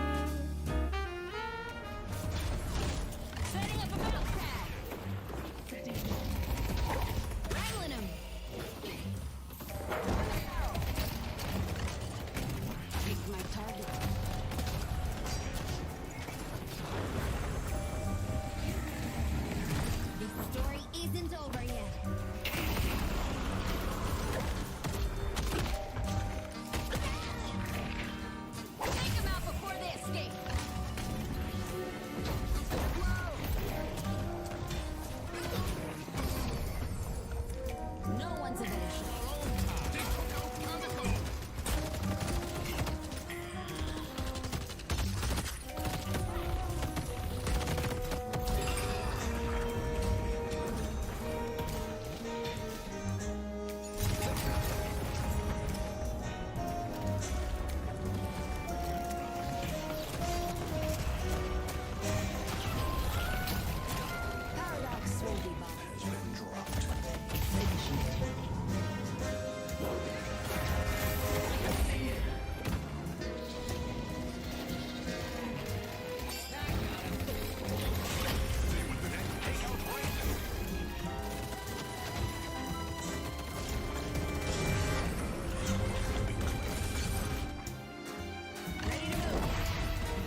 Has been dropped.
Welcome back, ladies and gentlemen, to the Night Shift Trolli Open EU Division. I don't know if division is the right word, but amazing matches is the right term to be using in this one as we're into our grand final. Finally, time to crown our $5,000 winner. Of course, our best in EU, with only 2 teams remaining, starting out with, I guess, technically 73, 69 in the qualifiers, and of course, 4 teams invited. We're finally going to crown the best team, and it's all between Buff and Joy's and Mel team here, Dan, and I can't wait to see how this series is going to play out. Yeah, it's gonna be really cool because we're staying off camera. At least for me, I usually feel like the Abrahams and Buff and Joy's drafts aren't too dissimilar in some of the prioritization that goes on, but I definitely feel like Mel Team kind of prioritizes different things, and they play more Vindicta, there's more emphasis on Yamato, and so I think it should be a really fun matchup that we aren't used to seeing. We haven't seen something like this in a long time. I can't remember the last time ZSP we've had one win up against Buff and Joyers, but it feels like centuries ago. Maybe it was actually like the week after we had the last bombshell, if I'm not mistaken. And then one win did disband with the roster. But how are you feeling about this new roster compared to the old one win? We were kind of saying the Abrahams core, or the team that moved to the Abrahams core became, I guess, the winners of that team disbanding. But I don't know, we might have to tell a new tale. Yeah, I mean, we might have to in this. I mean, look, One Win, I was really sad when this core of players took some time off when One Win, the org, stepped back from Deadlock, because they really were a pillar of the competitive scene, because it wasn't just Abrahams and Buff Enjoyers for a long period of time, it was One Win, and these teams played each other incredibly close. The last major tournament we had of this scale in Europe was the One Win Bombshell, and those teams all had equal records coming out of group stage. We had to do Mo and Krill 1v1s to decide the seeding for the final day. Which also does lead into what we're going to be seeing here soon, though, is Mo and Krill 1v1 is the only way we can decide who gets draft order choice in this next matchup, because they're both coming in, they're both #1 in their respective groups, so we needed a tiebreaker. And honestly, Jason, I'm excited for that, because it may be our most impactful Mo and Krill 1v1 ever, with how important draft priority seems to be in this meta. Yeah, but before we get to that, we got to kind of take stocks of how all the teams got here, just to refresh you guys' minds at home who might have missed out on all the action today or even yesterday. We had Buff and Joyous seeded #1 in their group, and on the other side, we had Mel Team seeded technically 2 in their group, as they met their way through taking out Abrahams and getting themselves directly into the finals. I think the unexpected team getting themselves through, sorry, not into the finals, into the playoffs. You can see here taking on Fearless Furies in a 2-1, and Buff and Joyous, I mean, the game they lost, Dan, it wasn't even close against Abrahams, but they did bounce back to get themselves through here into the grand finals. Yeah, they did. It was an interesting evolution. Abraham's, from yesterday to today, Buff and Joy still looked their sort of usual selves ultimately, showing that versatility that we've come to know them for and that stability. And, Mel Team also, I felt like there was definitely a worry. I feel this series after that second game, ZP. I actually felt like they were going to win. I actually was really a believer in that doorman of surgery. Yeah, I mean, the doorman looked incredibly good. I just think you ran into a hard truth of Deadlock right now is that, yeah, he might have gotten some nerfs, but Kelvin is the truth. You cannot give up Kelvin unless you have a really good game plan to deal with what Kelvin does to the game. And unfortunately for Fearless Furies, yeah, you don't have to deal with the ABL Yamato, but the Kelvin was probably worse. Yeah, and as we take a look at our rosters here, I don't think there's going to be a chance that we're going to have Kelvin get through in particular. I can't see a world where Buff Enjoyers would be scared necessarily of ABL and Yamato since they've beaten him so many times in the past on what other team he might be in. But going into the series, maybe in particular, is there a certain head-to-head you're kind of excited about here, Dan, between these two teams? Are there any two players you're looking at of going 1v1 against each other? It's kind of hard in the way that, obviously the Hoot ABL is one of those things potentially, but you don't know necessarily what Hoot is going to be on, if he's going to be on one of those carries. And so for me, in that respect, it's just a little bit different. I think it's going to be Zergy OCs would maybe be more of an interesting matchup, I feel like, because OCs is such a reliable player outside of the carry you'd see in an ABL or potentially a Hoot. Zergy is the insurance, as has OC's been. So that's what the farm off is what I'm going to be interested in there. That's what I was hoping he would go with it, ZP. I'm super excited to see how this one's going to break down as well. As we'll, maybe take a look at the roster once again from their opponents of Buff Enjoyers of Mel Team. Because if we're talking about new players in this event that we've seen, ignoring all the old dogs, I think OC's has been heads and shoulders beyond any other player.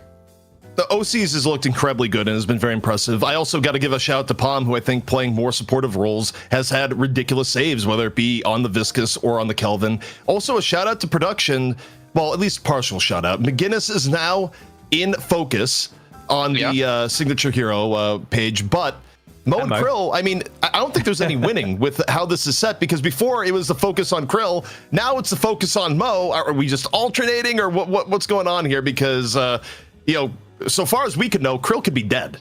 He's not there. Good. Mo's the only interesting one to me, Dan. Yeah, he's like Hodor and Bran, maybe. Right? What do you think? Kind of works. Did you just give Ozzy Everyone hates Bran, so. new skin idea? I mean, there may be some copyright issues with that one, but hey, I mean, half the Deadlock skins probably have copyright issues where you tune into a random stream and you go, is that Abrams or is that LeBron? It's just like, why not both? But either way, I'm excited to see what happens here. Also, I mean, the draft wildcard to me is where Vindicta goes on the bans, if Vindicta is rising to priority, or the target bans of things like Yamato end up being the true story of the pick ban phase. Yeah, I mean, we're going to get into our Mo and Krill 1v1 to determine who does have choice of first pick or second, as we have kind of talked about and seen over the course of these playoffs so far, is that it's been fairly important. I mean, Buff Enjoyers, they've given over first pick over to Abrahams every time they have the opportunity. On the other side of this one, we had the similar thing happen where Mel Team was actually taking first pick for themselves. Hoot versus ABL. Hoot in the yellow, ABL in the blue, Dan. It's getting down to the wire. Yeah, ABL though. Oh, he was a bit behind. Oh, he's forced out the parry, and ABL is going to take it home. Oh. Hoot, the zero-time Mo and Krill winner. I hope to see that on his stream title now. If they lose this series, Dan, I hope he puts zero-time Night Shift Trolli Open Mo 1v1 winners. I hope so too. I mean, he's got the spice, ABL, if nothing else.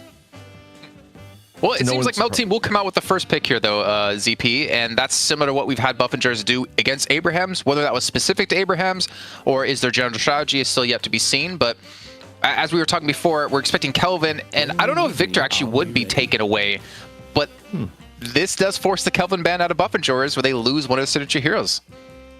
Or they could ban Yamato. I do think there's a world where Buff Enjoyers is looking at this and saying we still ban Yamato, just because I think anyone with eyes have seen the reliance on ABL. But it does kind of, because I say this because talking with Lightbringer, I do think they wonder if Kelvin is vulnerable. Okay, they ban Victor. It's either forcing either you pick Kelvin or you pick Yamato. I don't love this from BE because if Mel Team picks Kelvin, I don't think BE loves playing Yamato. They haven't been the best Yamato team, but they have to pick Yamato. Otherwise, they give up both Yamato and Kelvin. Time for an adventure. Ooh, this draft. This is actually a horrible start for Buff Enjoyers. I don't like this at all. Huh. Does Mel Team even have like is that Victor like worse than the Kelvin? You know? You mean it's like the Victor more deadly than the Kelvin will be, so that's why Buffingers went for the Victor? Yeah, like because that would be some of the logic, right? I mean, it could make some sense. I think I mostly agree with ZP that this is very odd out of Buffingers, though I think they definitely thought about this ahead of time and were very methodical about it. I think they have also proven to be one of the few teams that can counter a Kelvin with the way they pick up silence waves. ZP seems so unhappy right now. I just don't get. You're giving up Kelvin and Yamato, two things that are really, really good. I mean, Kelvin good in general, and Yamato really good from L Team. I guess on one hand, I don't know if you put a gun to my head and said, like, what do you think here? Should Buff Enjoyers play Yamato or deny it? Their Yamato has looked not great the way they play around it, to the point that maybe giving Yamato to Mel Team is the lesser of the two evils, but you didn't need to give them both Yamato and Kelvin in the same draft. Like, this was not a requirement to be in this place for a BE, so I don't... yes, Shivan Furnace is good, but I don't love what they've given up in turn. Helping people's what I do. All right, so they're securing comfort heroes first. Yeah, and then you kind of called it, Dan. Well, I mean, you have to. I mean, I don't know at this point, but I would imagine Paradox is still high priority. But because you're up against the Kelvin, is there something like a pocket that you're thinking that's more priority? Either it would be more important to escape the ban phase, for example, that counters it a bit better. Oh, well, the Vindicta, of course, I forgot how high priority that is. That would have been a steal for the Mel Team to be able to get that. Just give them all the comfort heroes. You know what? We're going to give you Kelvin, Yamato, Ivy, and we're going to give you Vindicta, and we're still going to beat you. Maybe that's the plan. Maybe they're trying to get in their heads. But yeah, obviously the Vindicta coming through, definitely a tried and true hero for Buff Enjoyers back when the KLS days, but Obi Kim can still play it. I think with the Shiv picked up, though, ZP, it means D-Mob's going to probably be on the Shiv, which means maybe they result to a Bebop pick here, especially if Holiday gets snatched up. And maybe that just set themselves up for a Holiday pick here and then forcing the Bebop on Mel Team.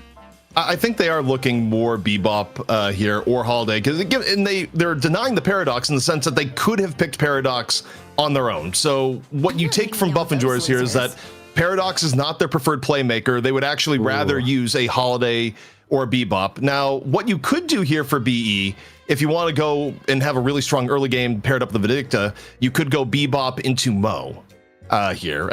Or at the very least, you could pick Bebop now and then force Mel Team to, grab the Mo, so you don't get both at the same time. But instead, okay, they go Holiday. And also, like, the Mina ban is definitely, that's Zagi's hero pool. Zagi doesn't get to play the IV. Zagi doesn't get to play the Mina. What does Zagi play? Infernus probably, right? And then you have Hoot play the Holiday like we saw earlier on. Yep. And then you can leave Shark. I mean, I don't think we're going to see a Page picked up when you have the Vindicta, but I mean, that would be a lot of lockdown if they wanted to go that route. And Mel Team get Pocket. Oh, man. So you have Empty Dreams on Pocket, you have ABL and Yamato, you have OCs on Ivy. You're basically giving all the LeBron, the enemy team, the ball and trying to show that you can still beat them even with that. As I look at it here, yeah, I mean, as I look at it here, I almost want Buff Enjoyers to lean even harder into the early game. And Mel Team takes the Page, which has been a really favored pick of BE here, which I thought may have come in a little bit later. I don't know about Page and Kelvin together, though. I mean, it still might work if your goal is just to hyperfeed ABL. So you're a little bit overinvested on the support end for Mel Team, but you're also taking away, I think, what would have been an option for BE. So I don't know. For BE, I would love to see a Mo or something to give them even more early pick power, because the way this is developed, I don't know if they win if this goes late. Even with Shiv and Furnace, there's a lot of ways this could be quite ugly with Kelvin on the other side. Yeah, I think it's good that they take the Billy, though. I actually felt like that goes really nicely with, obviously, Kelvin, chain gang into the Kelvin dome, etc. Viscus for some more save. I think that's obviously really nice as well. I mean, Buff and Joyce do have a really nice lineup. They do have a really nice lineup. It's just that they don't have Kelvin, and that is a Kelvin in play. That is really the main issue here, I suppose. How are we rounding this out, though? What about pick from L team? I mean, I don't. Yeah, I mean, Bebop is kind of where you would go if you want to get a pick, and okay, they do go Bebop. Maybe could have went Haze, but you don't have some of the automatic combos with it. But even something like a Bebop Kelvin, if you were to run that, could be like pretty deadly. Just hook into Frozen Shelter, but you still have ways of securing the pick from L team. What I look at, though, and worry about here, Dan, is that Buff and Joyce having Shiv and Viscus picked. And I was very adamant earlier on in our first series of saying I feel like Shark doesn't play Viscus as well as Demov does. But when you pick Shiv, you're kind of shoehorning Demov into that hero, which means Shark would have to then fill the Viscus role. And I'm assuming we're going to see Listic on Billy and then Hoot on Holiday. But I am a little bit worried if that's the route they go. But obviously, like, capacitors naturally could be built within Meld Team to deal with any cubes. So I do agree with you guys. I would have expected that Buff and Joyce probably would have game planned this draft out. So I'm hoping that it's all sort of by design to a large extent, because I think that the way that this opened, you kind of set the trajectory of the picks on both ends. And yeah, you give Meld Team a lot of what they want here, but at the same time, you know, I don't think that playing Viscus is going to be a surprising factor. So I don't know. I'm not too worried about it for Buff and Joyce. They've shown us a pretty extreme amount of adaptability, and so I'm confident. Even if Demov doesn't get to play on the Viscus and instead is on the Shiv, I still think that's a good trade-off. And to be fair, ZP, I think it's not different. It's not too unusual for Buff and Joyce to focus on banning and playing what they're comfortable with instead of target banning on the other side. Yeah, I mean, Buff and Joyce, they have their own style they're going to go for, but this may be the greatest test of theory imaginable because they gave up both the Kelvin and Yamato. And I think if this one goes long, it's going to be real difficult for Buff and Joyce to evenly fight, even though they have been the comeback kings of Deadlock in the past. We don't know how this series is going to go, but one thing we can guarantee you, it is going to be exciting. So let's throw it back to our casters to kick off the first map in our best of 3 grand finals with DDK and ZP. I'm a caster again. I mean, upgraded or backgraded. It really depends. I mean, technically in recent events, I'm pretty sure hosts have gotten more money than the casters. Like, the host is actually the primo role. That's actually very true. Yeah. Casting sucks. We got downgraded. That's what goes. Jason, the full upgrade for the finals. And also, up close and personal is ABL. And we saw this before where Meld Team ran the Page ABL lane, and ABL just used it to be hyper aggressive with his power slashes. Yeah, and you know, at least there's not the paradox with the ABL. You know, that pairing is also something you have to worry about. But is that? I mean, the difference between Paradox and Page is that Paradox can also apply a lot of pressure and damage, and with the kinetic carbine, give opportunities, obviously, for the Yamato to kind of get more guaranteed damage too. So it definitely isn't as bad pressure-wise, I think, or even potentially control-wise, but it's still pretty nasty. That's for sure. I mean, it can be tough to deal with. You have ways of flipping it as the lane goes. I mean, Holiday is no slouch at lane pressure, neither is Shiv, especially once you get Lasso into fray, where you can get Lasso, get a bit of guaranteed damage, and turn that into Killing Blow once you have ult. So it's a winnable lane for BE, even though I think until ults come into play, it's probably going to be more pressure in favor of Meld Team. But early hook up and over. Nice little HP tax to start things out on the right-hand side. Did he hook him through the Guardian's legs? At least on our screen, yes. All right.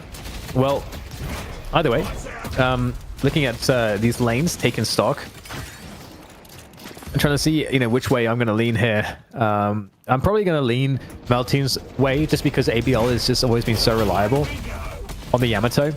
And should they win that mid lane, that obviously then gives them the option to pressure elsewhere. But ZP at the same time, you know, if it is the case that somehow Hoot is able to, you know, either make that lane go even or win against ABL, then you've got the Holiday unlocked with Hoot roaming around the map, and that's also highly impactful. So this mid lane is really important, and as it always is. It almost feels like redundant to say. It's like in Counter-Strike, it's like, oh, pistol rounds are important. It's like, yeah, of course. Right? Like, also, it's kind of an unpleasant mid lane for Hoot at the moment when your first item is healing right. It's 2.5 minutes of the game, and you're still at 200 HP. Like, this has been brutal harass coming in from ABL and Palm here so far. I mean, most of which ABL just getting a shield and going to town. So, you know, for BE, you're hoping to just stay alive in lane until ults come in, and this lane has more options to, you know, make ABL and Palm, you know, really fear anything. Totally. And if you guys are just joining us, this is the Night Shift Trolli Open EU Grand Final. So we'll see if Buff Enjoyers can sort of essentially kind of in some way defend their title as sort of the EU greats, as they tend to always take it home when it matters the most, and they are the most winning team in EU. EU has had a lot of tournaments at the $10,000 prize pool level, and Buff Enjoyers has won every single one of them.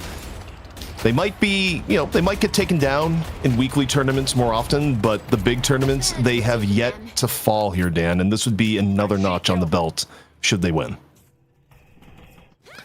Yeah, and I mean, it seems like it is destined, especially with just like, you know, seeing how well they've played and how they improved with Hoot as well. But you know, Dan, there is some irony here, though, is that they're up against a team that was former most of the one-win players, and the one-win team never won the one-win tournaments, and there were 6 of them. but then the one-win drops them, and then theoretically they come in and win the first major tournament after.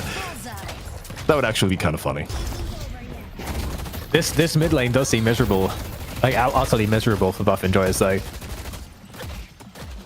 So that is a big positive if you are a fan of Mel Team. Kind of have a similar mechanic, though, on the left, where you have the Viscous support to the Billy and Listic that's just able to be super aggro as a result. So both teams getting one lane that they don't really want to deal with, but Obakim getting chased on down here. The pocket Bebop lane also proving to be pretty fearsome. Overseas looking up here. Gets a parry on the tower, in on the chase down. Looks for Zergy, and Zergy is able to track ball his way out of there.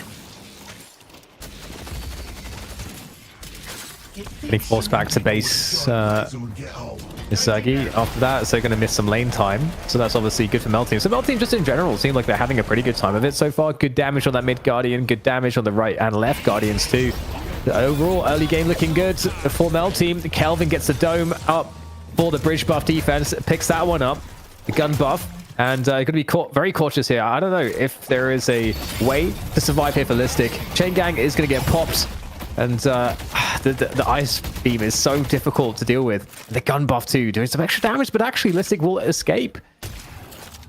You know, sometimes in those situations, I think you could throw out a parry. I mean, you know the Billy's going to be going for quick melees when they're already in a tough spot. I understand why you wouldn't, but let me tell you, a parry there would have been crucial. Either way, off on the right-hand side. Taking a look at Zergy and Obakim. Been having a tough lane on the right. Guardian nearly down. Both mid and right Guardians for BE. Very likely to fall in the next 2 to 3 minutes. But taking over here for a moment.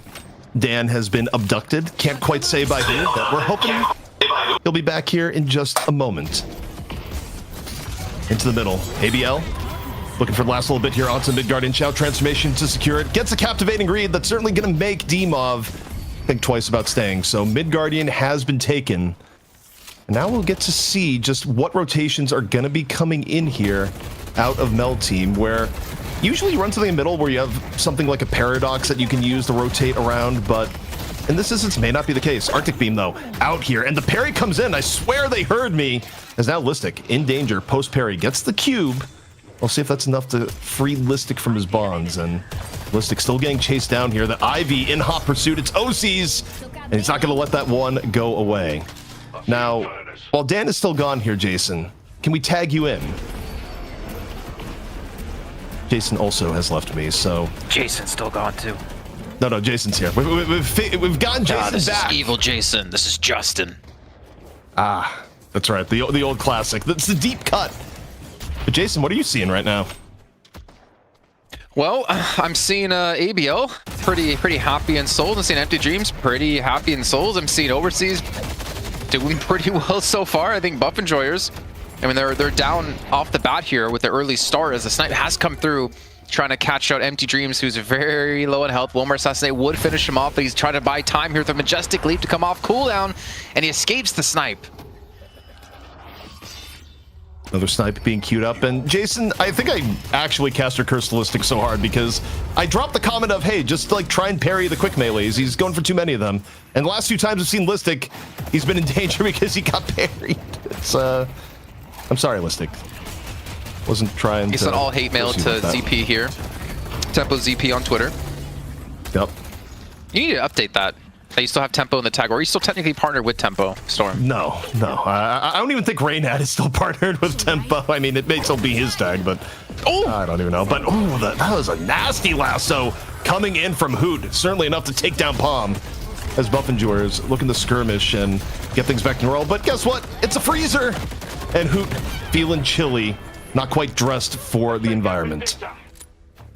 Yeah, it's the Wild Wild West meets the frozen. Help me out here. Oh my god, what the glacial age? Frozen shelter. Oh my god. No, what was it called? What happened? Ice Age. There we go. Yeah, Ice Age. glacial age. You made it sound more majestic. You know, at the age where the glaciers have just arrived and destroyed our homes. You don't remember seeing the glaciers, you know, just running around on the grassy pastures? No. Yeah, it was very scary. History doesn't talk about it too much. Sounds like the I'm sure new you can M. Night imagine. movie, if they still give him budget to. Yeah, just some giant glaciers on these like tiny stick feet just running across the grassy pastures. Well, right now it's looking pretty grassy for Mel Team, off to a great start. OC's at 7.8 thousand souls compared to his counterpart Zerg at 7.6. So he's been able to get a slight lead here. And the Kelvin, and I know you know, we all three of us had some questions about the Kelvin being allowed through, but maybe what's your early thoughts so far? I mean, at least you saw before he got a good frozen shelter on a Hoot to lock him in for a kill, and kind of that's all you really need at the beginning to mid game for him. I think things are not good for Buffenjoyers because we know what happens when you let a Kelvin into the game and how it affects late game team fights. Even if things are more on the even side now, as Obikim just getting showered in frost. It can easily just give you unwinnable fights towards the end. And okay, Obikim not actually enjoying this battle versus Vindicta, goes for the quick retreat and has a Shiv as the welcoming party. Oftentimes allies, this time enemies. It's been a bitter breakout, but here come the frogs as we see Pocket drop on down. Empty Dreams applying the pressure here to the Demoff, who's looking for the escape up through the top end of the shop, and we'll see how the Shiv movement gets him away. The stun off the jump pad, but it's enough distance here, I believe, Dan.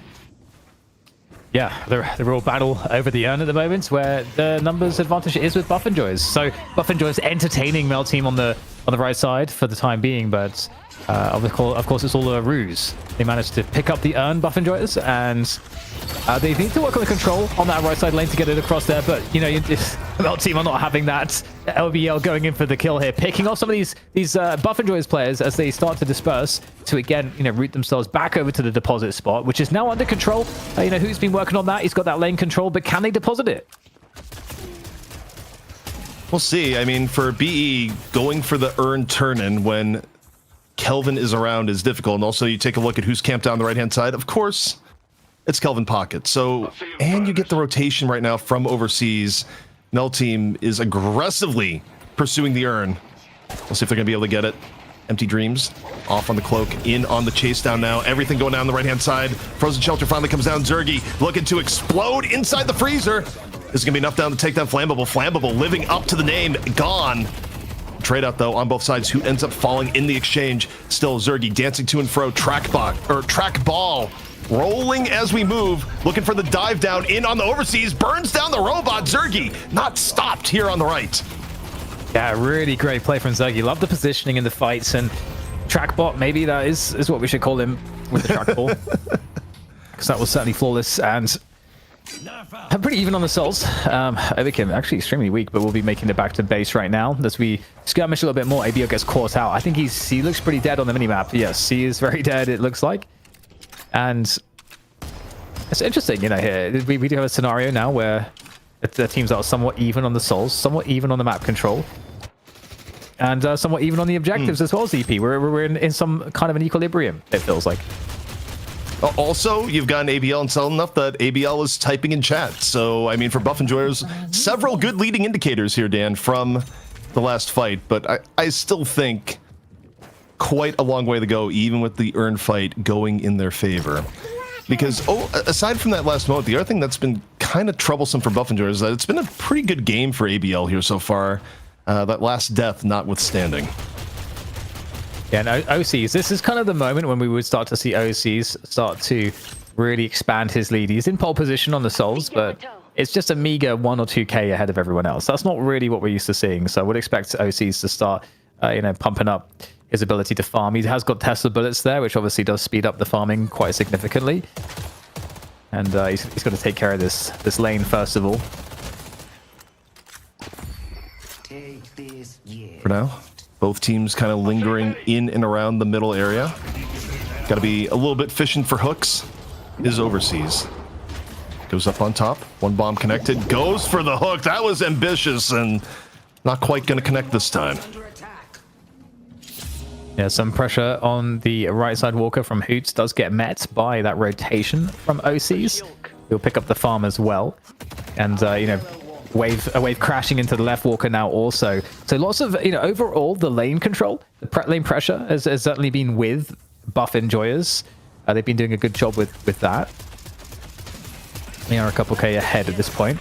Just a minute and 20 seconds until the next Urn and bridge buffs. So that's when things are going to start to go down again. And so right now, I feel like your both teams are wanting to set up for that. And speaking of which, CP, we do have a potential assault on this left walker. That's going to pull lots of players from Buff Enjoyers.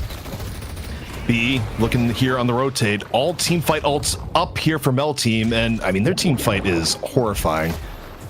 Opening up with the hyper beam.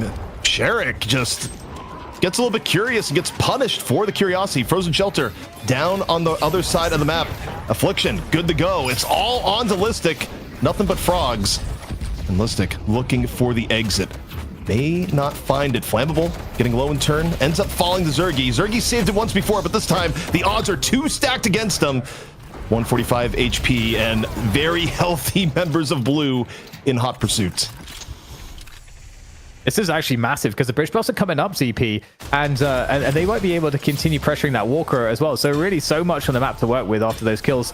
And what was interesting is the positioning. That's what really did it for Bell Team in that respect. Obviously, Sharik goes down really quickly, and then the cube is gone, so you can't save any teammates. You don't have good positioning on your Viscous, and then just playing in those close quarters was just not favorable against all these shotguns and so on. So really nice stuff from Mel Team.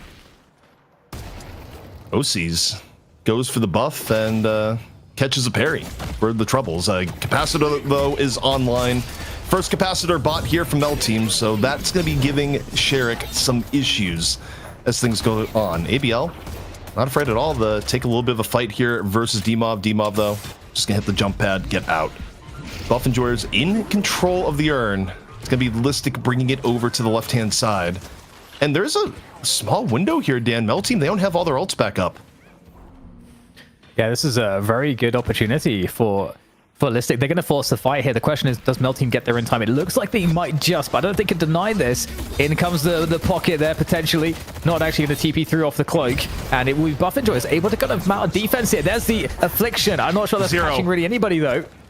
Zero. That was a full zero-man frog that went in, so Mel Team just caught off guard, and the timing for BE was actually phenomenal there. They looked at the ults, and they realized, we can do this if Listic just hauls ass over to the turn-in.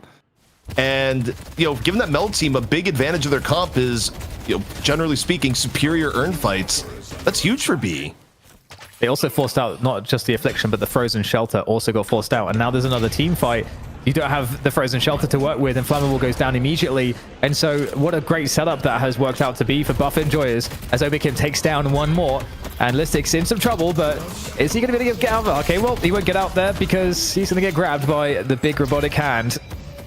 OC's on the other end of things, but the statue is getting great damage in here. Good movement, very low HP, good management. What a snipe, though, from distance. Obikim. Oh, that looked like a great lineup there.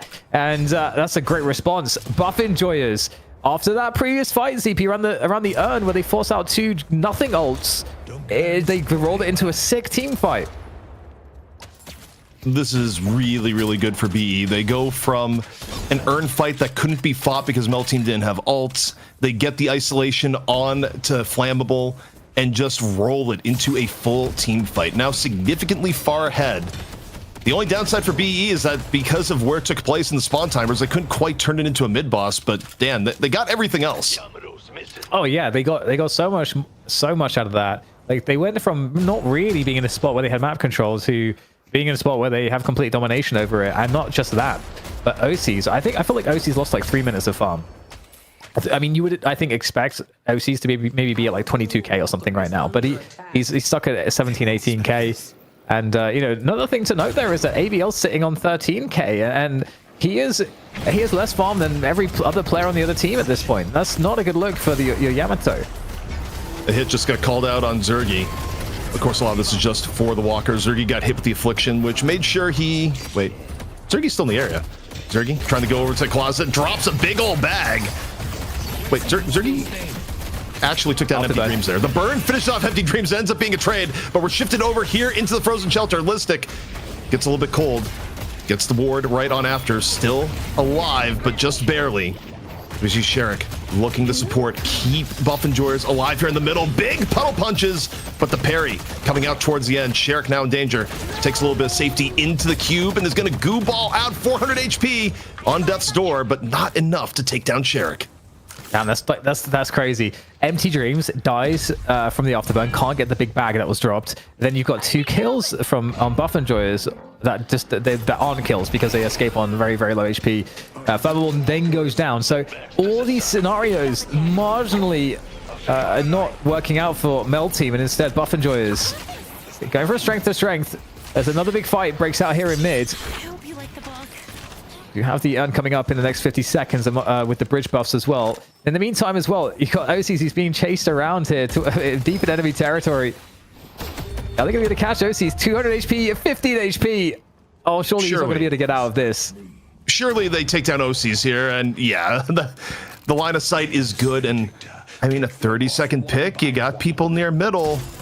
If you're BE, you're thinking about it here, but also your lead is just 10k at the moment.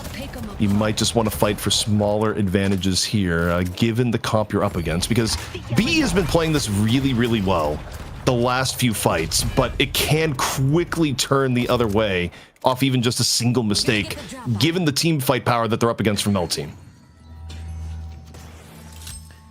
And there we go, bridge buffs above Enjoyers. Oh. They calculate on that, Dan. They give it to Demov. So Demov, who's already ahead of the game on Shiv, gets Vitality. Really strong window here for BE if they can force engagement. The other bridge buff is yet to be taken. Looks like it's going to get stolen away here by Zergy. Potentially. Okay, all right. The Yamato picks up the gun buff. Look at the amount of damage that he can do to ABL, who is catching up ever so slightly, but still pretty far behind on the overall farm. At the very least, Empty Dreams and OCs are quite competitive with that respect, but in comes the D-Mob over the top. Surprise. However, do you lose? If you lose D-Mob, that is probably not worth it. I don't know. If you lose D-Mob and get Urn, it is worth it. It depends on how the Urn contest is going to go. D-Mob, though, gets saved by Sherrick, and you get the Urn on top of it. You don't get the Shiv kill, and you give up the Urn. Absolute disaster from L Team, who lose Flammable on the tail end. Can they at least push Zergy, who dives into the underground? ABL in pursuit. Puddle Punch hits ABL in the nose, and that might have been enough to free off Zergy. Hobikim's going to get found at least, and OC's in trouble, ABL in trouble. Everyone right now, it feels like, for Mel Team, in some levels of trouble, as this stick is being quite annoying here, just making it very difficult to get towards him, but ABL's going to be able to convert onto that one. Really well done, ABL coming into his own on the Yamato now, and he got Holiday Hoot at distance, full HP. Don't want to challenge that one. As we see the revolver shots wearing past ABL's head. It looks like another series of wins for Buff Enjoyers. And there's so many marginal situations, EP, that just edged out just continually by BE. I mean, BE almost got away with complete murder there, too. Sherrick gives his life at the end, but the fact that Zergy, one of your most farmed players that you wanted to get out, actually lives at the smallest of margins from that last puddle punch, that was unreal teamwork from Sherrick, just to evac Zergy out there, both from the cube into the rescue beam into the puddle punch that just was given ABL the worst time of his life. Yeah, definitely not what he was looking for. Okay, so 3 walkers for Mel team still against the 1 of Buff Enjoyers. So, you know, after all is said and done, Mel team do still have the edge on the objectives, and they are still competitive enough in these fights that, you know, Buff Enjoyers have to think, you know, carefully about how they take these battles. They're looking to take this walker down, though, and they're sending it forwards. And this is going to be a full-on team fight here, ZP. And in terms of the ults to be ripped, there's not a lot of the big ones you'd expect. The Kelvin Dome, though, does come through. That's the biggest one here for Mel team. We'll see if it's enough to turn. They get down Listic, but ABL got assassinated at the start of the fight from the ambush setup from Buff Enjoyers. Hoot, though, kind of low as this one progresses. Getting even lower. Is Hoot going to be able to escape? Has to separate from the rest of the fight. Mel team looking for more. They may be able to isolate down Demov. So they get Demov, but they lose a walker for this. Buff Enjoyers just trying to eke out some macro advantages and okay to trade a few lives for it. Yeah, so very much problems here. Oh, hello, caught by Overseas, and is going to be juggled by the uppercut. Oh, another grab coming in from Overseas. Hook after hook, and Oberkim is no more. Big picks, 3 players down for Buff Enjoyers right now. Everyone's up for Mel team. They're not in position for a mid boss. Are they going to consider this? With Oberkim and Demov dead, maybe that's the chance. Jarek is pretty low, and Overseas is going to get caught there, enjoying some of his own medicine. And I don't know if Overseas can escape this. Zergy is extraordinarily strong, and too much damage there. And they're still going to go for the mid boss. Okay, yeah, I mean, Mel team, they figure, okay, we lost 1, but you're still down Oberkim. I mean, Oberkim, probably not one of the most important people, but here we go, Mel team. Will it be their salvation or their doom? The Rejuve Crystal comes on down. ABL first charge, ABL second charge, and all charges go to Mel team. Buff Enjoyers not able to do a real contest. Listic ends up dying. And Mel team, this is what they need to flip things back here, Dan. It's very likely by the end of these charges, Mel team will at a minimum be even, but they could be ahead. Yeah, massive comeback. Honestly, what a clutch call to go for the mid boss there. Obviously, having the shadow transformation as well on ABL really helps to secure that. And so very well calculated by Mel team.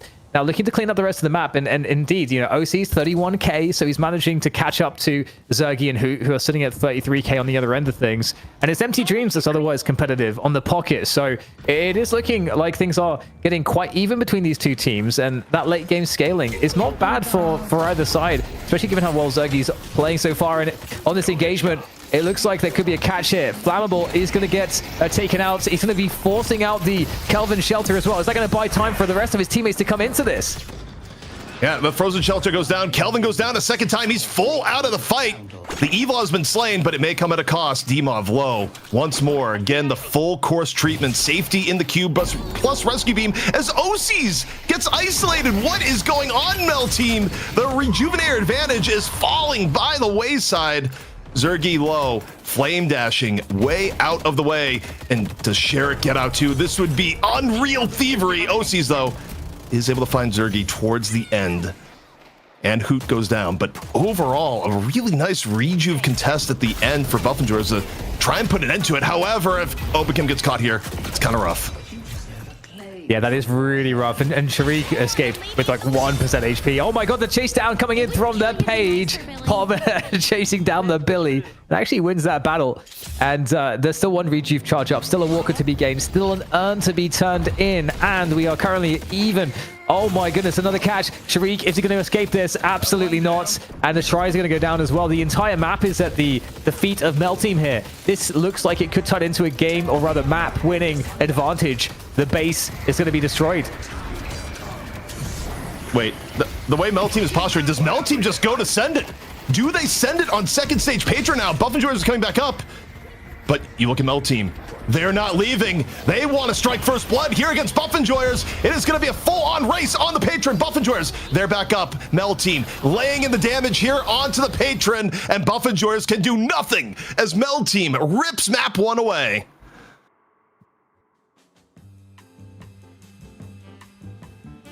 Damn. Damn. No GG's being called for Buff Enjoyers there at the very end. And it feels like almost one mistake costing Buff Enjoyers the game. The constant momentum swap over to Mel team, getting kill after kill after kill with the failed contest on the Rejuve. And they took that advantage, and they did the whole one-win thing. They went for the finish where other teams might have backed away. You could hear in ZP's voice, you were surprised to see them stick around. I was surprised to see them stick around. But hey, it got them the first map victory and one step closer to taking home the title of the best team in EU here, Dan. And not to mention $5,000 courtesy of Trolli. Phew, that was crazy. I mean, we had a lot of spots there where Mel Team were, I mean, they lost. I felt like there was like a 5-minute stretch where there was like all these marginal fights. They got outpositioned, they got outplayed. You know, their ults got taken away, and then Buff and Joy's like re-engage and then win the team fight. They pick off Flammable. They make it so the afflictions and the domes aren't being, you know, very well utilized. It felt like they did a lot really well, but then, you know, still Mel Team somehow come out on top. That was a super impressive game from them. Yeah, and ZP, like looking back at the draft, we had a lot of questions about were these smart choices coming out of Buff and Joyers. They're mostly focusing around on what they want and do not want to play against. But I still feel like the Kelvin, I mean, maybe I'm wrong, it wasn't as effective as it could be. It still got played around decently well to Buff and Joyers to prevent it from being overpowering like we see him deserving of a ban consistently. I don't know. I think the problem that's a little bit deceiving, a lot of resources were generally put into neutralizing the Kelvin, and as a result, the rest of the team fights were not necessarily good for Buff Enjoyers. So you can go like, hey, Kelvin died, but what did you lose in the process? And I think that's just the problem of when you let Kelvin through. Also, ABL was a huge force the entire game, and I just look back at this draft, and Buff Enjoyers gave up both Kelvin and Yamato, and they did not need to give Mel Team both. I don't think they'll make that mistake in any of the further games, but now it's put Buff Enjoyers on match point where Mel Team, if they win one more, it is over. So Buff Enjoyers, they're out of mulligans for the rest of the tournament, and it's a painful lesson, I think, to take in on game one. And Dan, looking at this game, we had questions around a certain matchup of OC's up against Zergy. How do you feel like that ended up playing out through the entire game? It definitely felt like Zergy. It definitely felt like Zergy was ahead in this game, but at the same time, you know, the play style between OCs and Zergy is also a little bit different. You know, Zergy's a lot more active and comes online a lot quicker on the Infernus than OCs does. And OCs wasn't able to really get off to the same kind of farm pacing that we normally see. So I kind of, even though they ended up losing the map, I kind of want to give that one to Zergy, to be honest. You agree, ZP? Zergy looked great. I don't think Zergy was the problem here. And I'm not sure overall that there was a problem for any player on Buff Enjoyers. I just think the comp they ran into was very difficult, even when they were making plays, even when they were trying to snipe down the Kelvin. They were just coming up short at the very end of fights. So to me, this is less of an execution error and more of a comp error, because the other thing too that you let through, I mean, it's not even just the Yamato Kelvin, but also giving up the pocket here. The team fight presence that you had coming out of Mel Team was absolutely unreal. You're getting hit with Shelter, you're getting hit with Charge, Affliction, and even Hyper Beam for clear out near the urn. I mean, these are some of the very best ultimates in the game for team fighting, and I just feel like it's way too much to deal with given the comp that BE had. Okay, well, I mean, you can take a look here at some of the stats we had. Empty Dreams, 34,000 player damage, but kind of expected when it comes to a pocket, of course. I kind of want to focus on the Vindicta pick, because we've seen her banned out quite consistently over the course of today. We've seen her have her own rise to the ranks in NA in one aspect and EU in a second aspect. Dan, how do you feel like Obikim did here on the Vindicta, and was it worthy of being picked so early on? Yeah, it's a tough one. It feels like Obikim didn't really get going in the way that you would want to see. I think as a pure support, it's a tough one. I almost, in some cases, prefer the Haze because of how you can kind of guarantee more sleeps and so on. I do think the synergy between the Stake and, you know, the Chain Gang and some of the other catch like the that we have, you know, in Hoots, Lasso and so on, it is a really nice synergy. But yeah, I think Hoots struggled to get involved. And you've got, the problem is also is you're up against a Bebop too, and so there's lots of ways to, I think, neutralize the Vindicta because she's so immobile.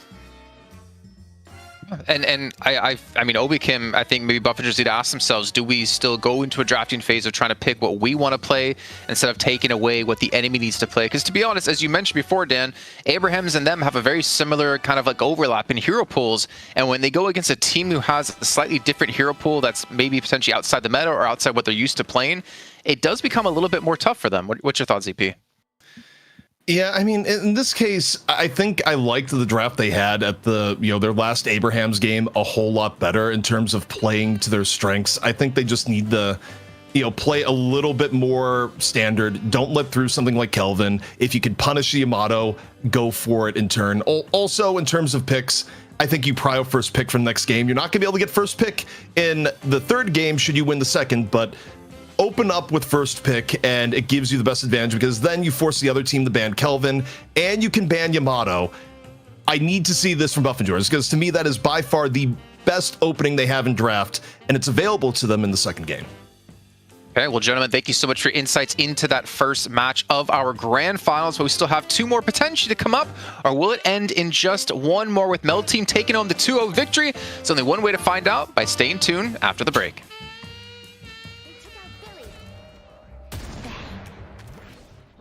Time to move.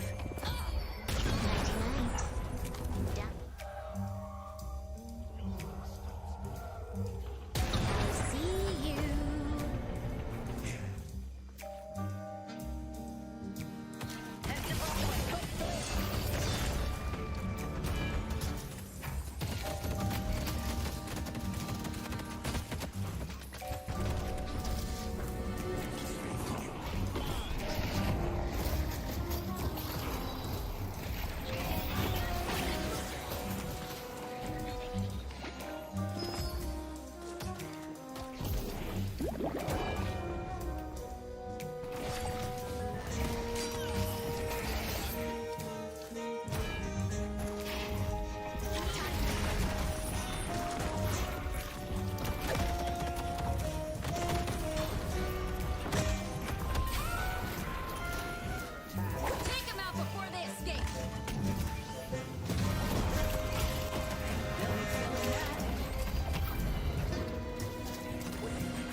Chat, you guys need to chill a little bit. Some of your copy pastas are getting a little risque that we can't say on air, but we would love to have the opportunity one day. We're back here with our grand finals of the Night Shift League Trolli Open, and we're down to our potentially final game of the last 2 weeks of play. We had NA kicking off last weekend and concluding with, of course, Melee Creeps taking home the title, and now we move into EU to find out which one can lift that fake trophy that's there.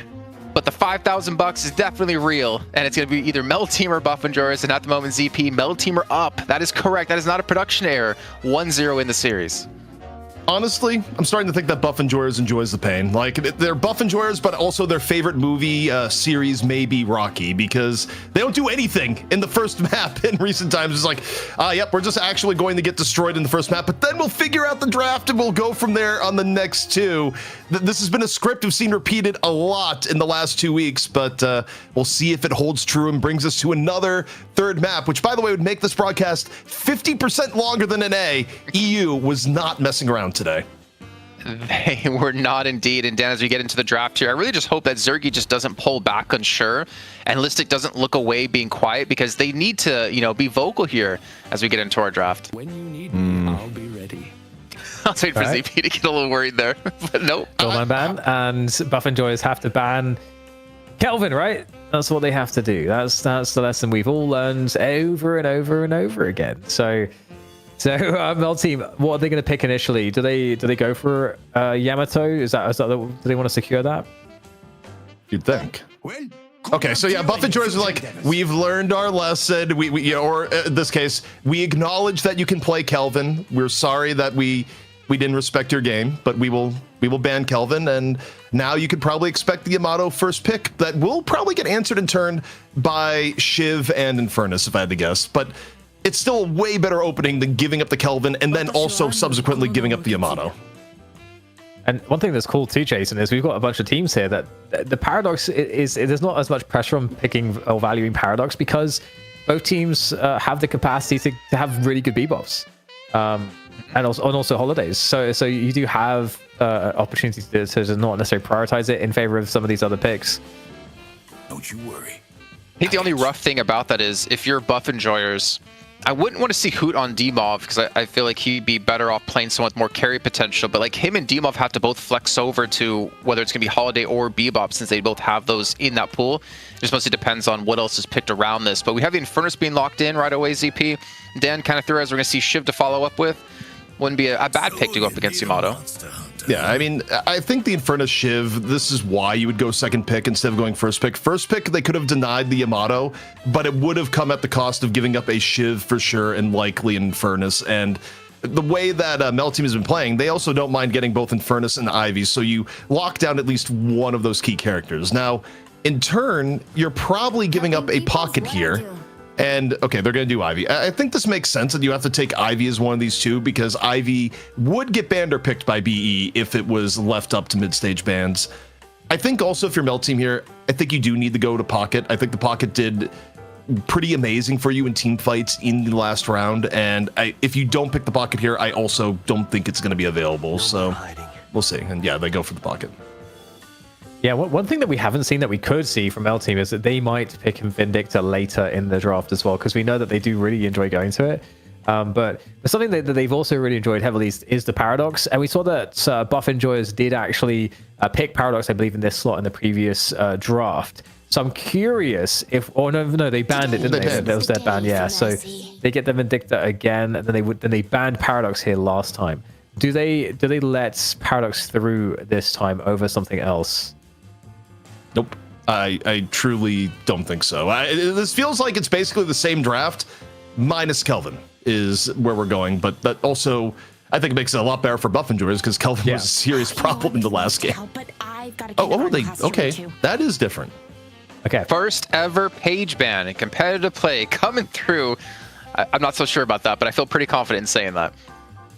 It's been banned before, but it's rare. Okay. I think what this tells me, they're going Paradox. I don't think they want to give Mel Team Paradox. Mel Team has generally been a lot more comfortable on Paradox than running something like a Holiday. And also, I mean, Mel Team, they can still go to Bebop here, but I think this should be Paradox for Buff Enjoyers, given the fact that they didn't ban it. I don't like them playing Paradox though. Like whoever they have running it, it doesn't have the same level of effectiveness as like a Michaelis or any of the other like tasks. Like they just don't have the same impact. They could go Bebop or okay, so they're gonna go Holiday instead. Interesting. So Mel Team could get the Mo and Paradox potentially, which has been a pretty deadly combo. Yeah. And that's just something that they have got. They went to a lot yesterday, so that is an opportunity for them now. You know what I wonder here?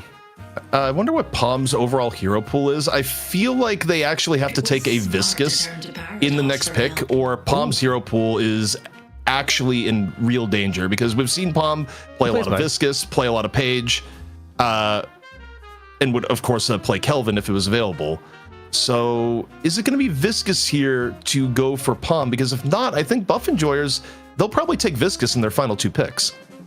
I think it could be Mo or Viscous. Yeah, there you go. Okay, so this looks really sick for both teams. Do you guys feel like anyone is ahead here?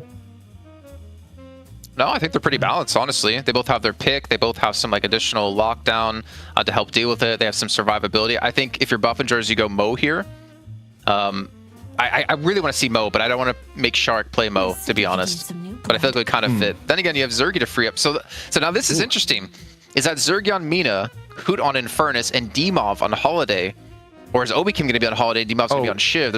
Or then who's on Vindicta? I think they go Abrams. Abrams or Billy is final pick because they need frontline. Like everything makes sense here except their frontline isn't kosher and where it should be. Like they need a little bit. Ooh. Okay, Calico. Yeah, I mean it qualifies as frontline, but not what you're thinking though. Yes. I mean Listic does have a really good pocket Calico if it's Listic playing it, which would make sense on what they have. I wasn't expecting it. But to me, this is centering Buff Enjoyers to be a little bit more focused on taking lanes early, like lane phase into early the mid game when you go Calico. But comes at a deep cost when you give up the Mo and Krill. Yeah, this is looking pretty solid for Mel Team, to be honest. Buff Enjoyers, I'm a little bit hesitant on, to be honest, Dan. I don't know your feelings on this because I'm not really set on who's going to be playing who necessarily in this lineup. I think Listic is on Shiv. I think Zergy's definitely on Mina, Obi Kim on the Vindicta. So Holiday is Hoot, I assume. I would guess, right? Shark's on Infernus, and then who plays Calico? Like Sharik on Calico, and then it'll be Listic on Calico. Listic. It's probably Listic Calico. Mina also could be getting played by Zergy here. Like every time they played Zergy or Mina in recent memory, it's been Zergy on it. Yep. Yeah, and he does really well with it too. Yeah, this is interesting. It's hard to theorize exactly who's going to be on who because again, hero pools and how they overlap. I think still one thing that I worry about on Buff Enjoyer's side is they just really can't play Paradox anymore, and they're forced to play Holiday or Bebop. That's not necessarily that it's like terribly worse than Paradox, but it is quite different to play. But on the other side for Mel Team, I mean, they have a lot of mid-game tempo. If they can get this Mo and Krill going, they got the Viscous for protection. They got all the stars aligned here to pull off a victory and a massive upset here in the grand finals of Night Shift Trolli Open. So let's throw it back to our casters to hop us into game with DDK and ZP. This one's really interesting, Dan. Oftentimes you look at the game and there's a very heavy early game advantage to one team or a very heavy late game advantage to the other team. And this is fairly balanced. I need to look at it. I need to have it on my screen again. I think there's a world where when looking at it, I would give a minor edge to Buff Enjoyers in the early game. I think you have Vindicta, you got Mina, Holiday, Calico. That is pretty brutal. I mean, you still have a lot of pick potential with the Paradox Mo, Pocket, Viscous, Roam, but you're waiting a little bit longer for the Yamato and the Ivy to do a lot past the early game. Obviously, Yamato's early laning is still ridiculous, but Yeah, I mean, Yeah. so long as the lane phase doesn't go too bad for BE, I think BE enjoys like a bit of an edge immediately following ults coming up. Yeah, I'm definitely leaning Melty myself on all of this, and I think, you know, the fact that you have actually these lanes are interesting. You know, you've got Viscous with Yamato, so that's Pom with ABL, which is definitely a really strong lane. ABL is often partnered up with a Paradox where available if he has a Yamato, but instead we've got the Pocket Paradox combo to try to win over this lane against Zergy, who is on the Infernus, and Listic, who's on the Mina. So I think this is the first time I want to say that Mina is not being played by Zergy. Who doesn't love playing with time? You go back in time. The first time Buff Enjoyers played Mina, it was Listic on it. Okay. But it's been a very long period of time. It was literally first week of Mina coming out that Buff Enjoyers was like, oh, it's the Listic Mina, and then never again. Until now. Until now, and that kind of makes sense because in a 7 went out of fashion completely and out of strength, and then which was a go-to, and then Ivy was hotly contested. So you had a spot where kind of, you know, Zergy needed to find some extra things to play for, and also there was a time when Infernus was a little bit less prioritized as well. So somewhat of an evolution there, and as we get the pause. The EU pause. We haven't had actually too many EU pauses today, I think. Well, that means we got to make up for lost time. Yeah. You know, and what could be the final map if Mel Team wins? As Pop is saying, Oba Kim, you will copy this. TY for build. Okay, you know, a little bit of friendlier banter here as Flammable is going for the reconnect. Yes. It's good that we can do that in a game that's as early on as this. That so you can just fairly seamlessly rejoin games. Hey, it's good to have a dev that actually values replays and the ability to share replays at the beginning, and Yeah. you're not doing something like waiting 5 years for replays, which, you know, the Deadlock community has already made incredible content off of to begin with. It is a good feature. You actually should prioritize it in your dev cycles, and luckily for us, Valve understands that importance. But as I look at the lanes, as I think about it, and this may be heresy, the offensive power of Viscous Yamato is a lot higher than Page Yamato on paper, but I feel like you have more options to actually win against a Viscous Yamato lane than a Page Yamato lane. Like, it's actually difficult to lose with options to win with Page Yamato, but the Viscous Yamato, there's more room, depending on how Dmov and Hoot play this, to turn the lane. I think it's still an edge to ABL and Palm, but I don't think it's quite as bad as the Page Yamato lane that they had to deal with last game. Yeah, I think that's fair to say. I think it's the thing I got to say that scares me a lot. His EP is the fact that both Viscous and Mo and Paradox went to Melt Team, because the synergies there. I think it all really helps to make ABL even stronger. It gives him more save. It gives him more abilities to kind of catch people, and just more opportunities to kind of snowball the game. And the thing is that if OCs gets to have a game where there's not a lot of pressure on him, he will get really far ahead, and so then that becomes a really enormous issue. So I just feel like overall this lineup for Mel Team feels very, very good for me. Whereas for Buff Enjoyers, I'm not saying that their lineup doesn't look good. I mean, you've got a lot of really good comfort picks, but there's something about Mel Team for me that just seems a bit more cohesive right now, based off of how they've been playing.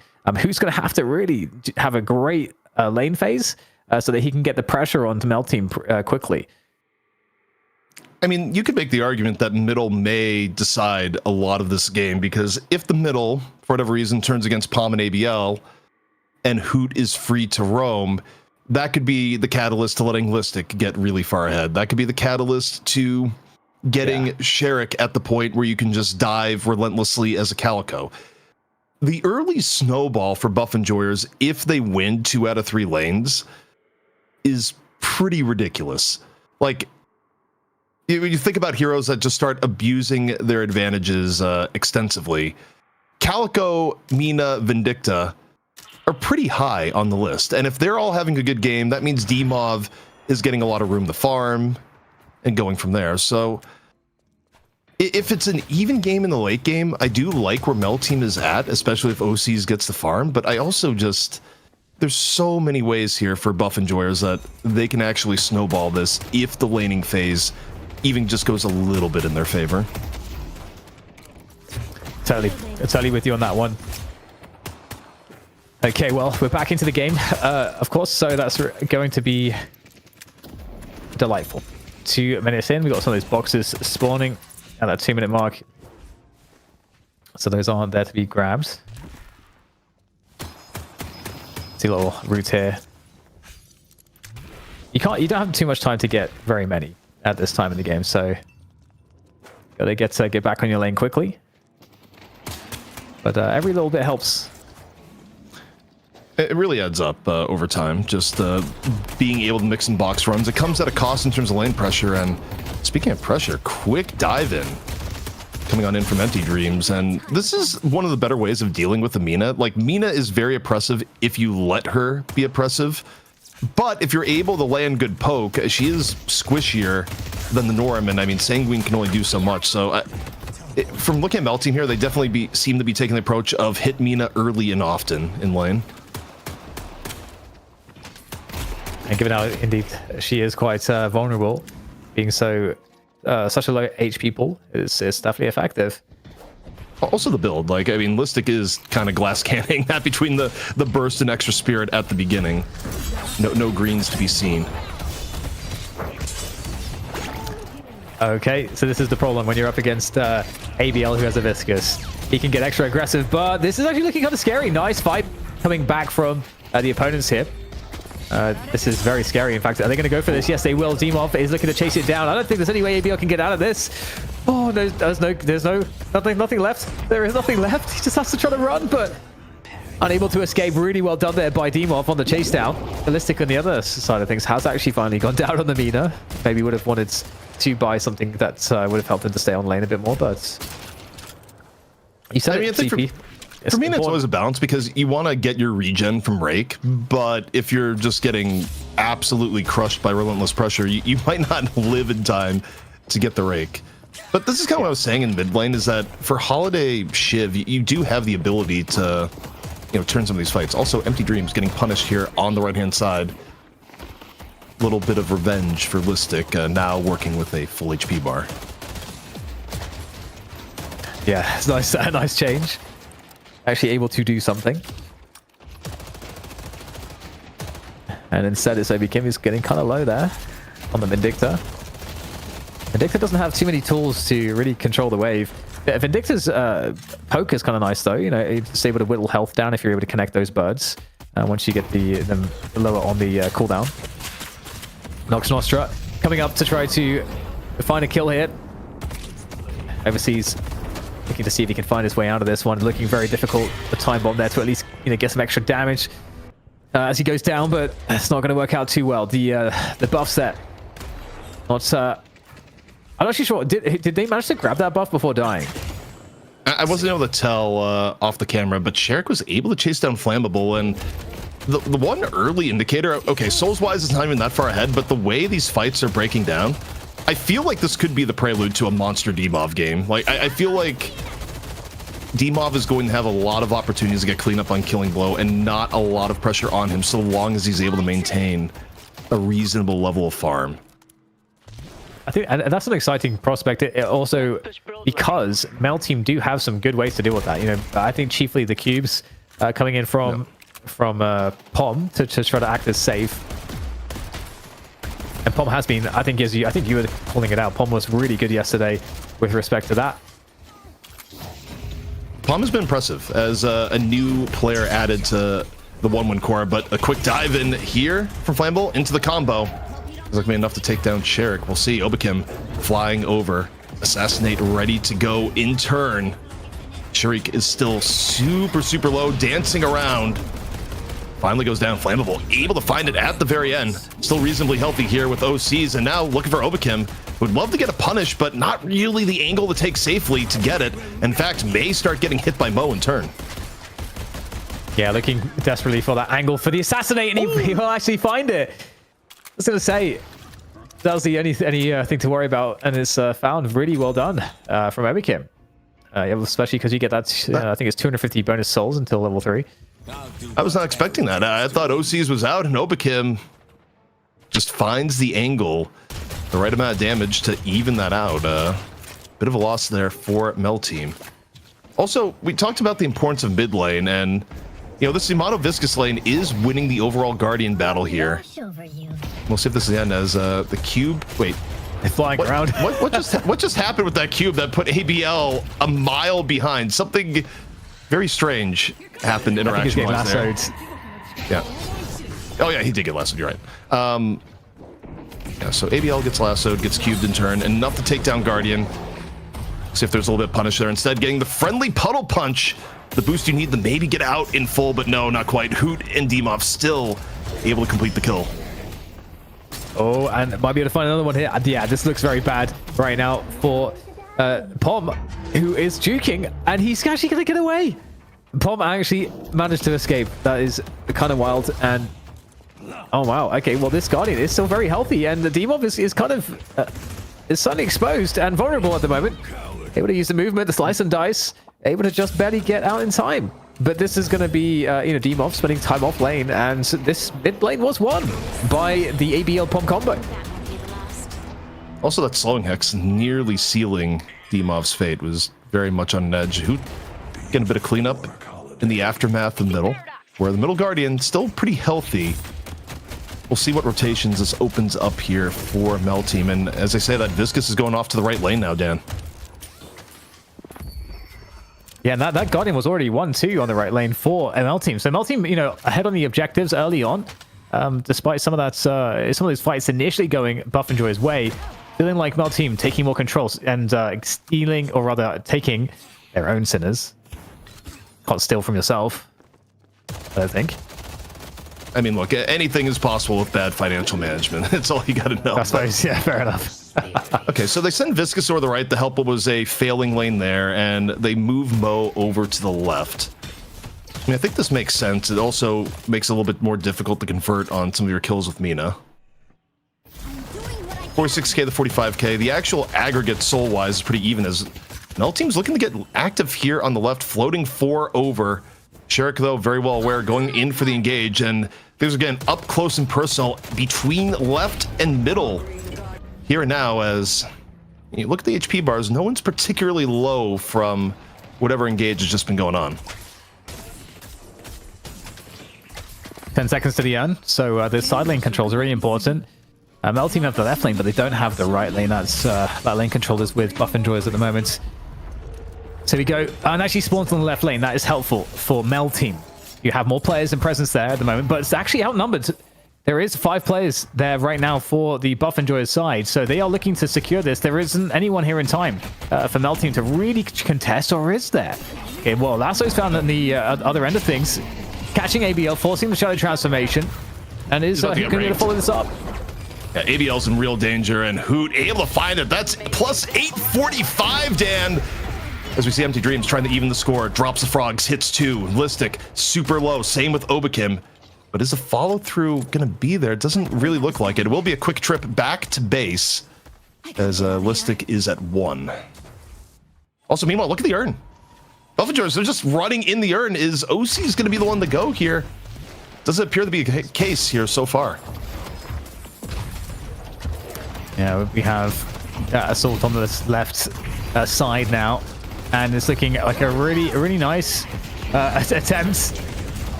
Flammable pushing on through the moat, looking to zone away Hoot, but look at that damage. I mean, Holiday is a problem. You do get a pause coming in, and this, I mean, pauses, they can be kind of tilting in the middle of fights.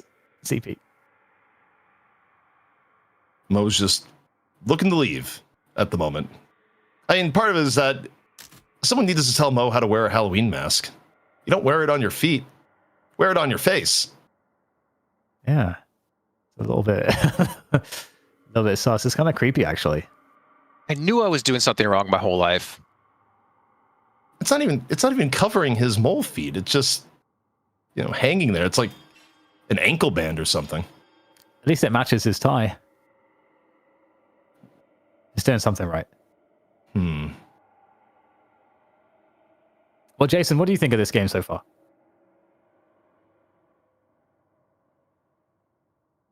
No, all you had to contribute was the mask discussion. Honestly, I thought about something. I'd be like, Jason's not here right now. But I was just like, nah, I'm going to let Dan sit there for a moment because I find it entertaining. Fair enough. But it looks like the teams already were getting unpausing. And Flammable in a tougher spot here, just immediately pinched out. Mid Guardian finally going down. Pretty big gap. Wait, it's not even down yet. I take it back. That's kind of wild. Yeah. I thought you would commit there. I mean, it was just a few more hits, and I guess they did not like what could have happened with ABL and Palm rejoining the lane. All right, well, we do get some lane push from Mel team on the left side. And, I mean, we're at, again, some kind of an equilibrium with respect to that, with the lane control. We do find ourselves in a position, though, where Buff and Joyers are almost 10k souls ahead, though. So Mel team are definitely going to be needing to try to address this somehow. We just had the urn and everything kind of going, right? So we're in a spot where normally you start to see the jungle invade. And it's coming, ZP, but from Buff and Joyers into Mel team's side. OC's got spooked there. I think OC's thought more might have been coming in than it actually was. Gonna do a quick wraparound, drop the airdrop. ABL insta dropping the shadow form. I don't know if the follow through is gonna be here. You go for the grapple strike on the Mina. Sanguine breaks it. Is that gonna be enough to give Listic the way out? And it is. One of the few abilities in the game that can stop Yamato in her tracks when otherwise she is ready to relentlessly rush you down.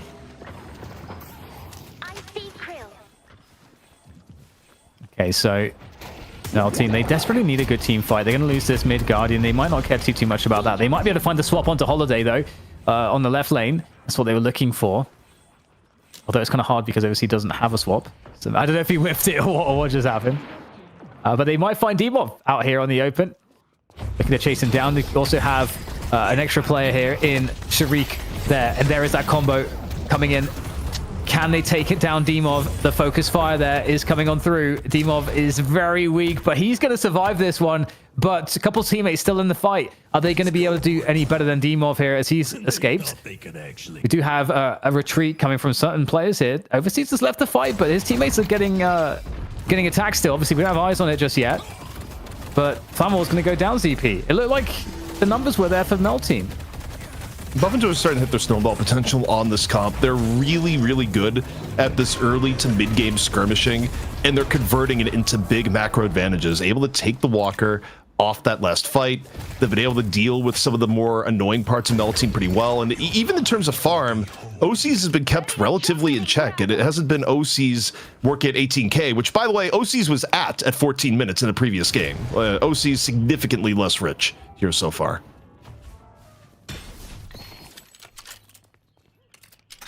Okay, well, 18k difference. It really feels like quite a lot at this time of the game. Mel team only a map ahead at the moment, so, you know, for Buff and Joyers, they did, if you guys missed it earlier, they went down the first map in the series against Abrahams, then won the following two maps. Looking to repeat that here, Buff and Joyers. Abrahams doesn't, or rather, Buff and Joyers don't enjoy a series unless they have at least one loss in it. You know, it's not real to them unless they get beaten up a little bit. Yeah, you've got to make them bleed so they respect you. They power up. And right now, yeah, a lot of these fights just don't seem to just be going well at all. For Mel team. Next round coming up as we see the bridge buffs as well get claimed. I do believe Mel team managed to get the bridge buff on the left side, but the 4v4 here on the right side. Do you have the right ults on the urn side, though, for a team fight if you're Mel team? Mel team looking for the contest right now. It's ABL with the urn. And now, maybe the target selection just goes over the most, saying, you know, okay, you can have that, but we're going to find Flammable and just execute him. Note in terms of skill priority, still no killing blow reset, but not a problem for Demov. On a 4-kill streak, ABL still chased down. And Buff Enjoyers, I mean, the whole team really just wanted to get the urn and get out, and they still have control of it, and Palm still has it. On the breakaway, you're going to get urn, but do you give mid-boss for this? That's certainly the trade that Buff Enjoyers want to employ.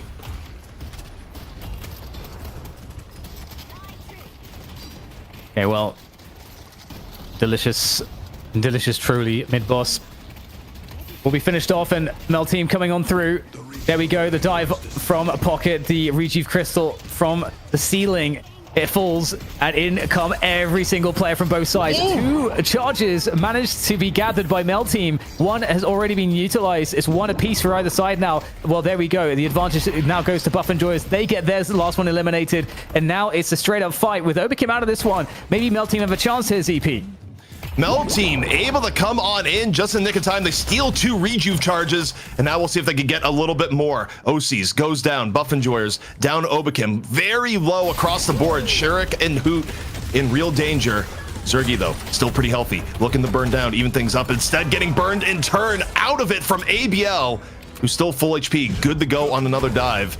Buff Enjoyers thought they had the window for the mid-boss, and it just completely turns to ashes in their mouth. That's gross. That sounds real gross. I mean, that's what it was gameplay-wise. That was a gross development for Buff Enjoyers, but a very welcome one for Mel team. Well, okay, we're going to be close to evening things up a little bit here. And in terms of the objectives, you know, not too far behind. But more going down, though. Devo finding that one, and, you know, you mentioned Devo's potential impact in this game. It feels like, you know, a spot where Mel team still need to get a lot more done to actually get into an advantage here.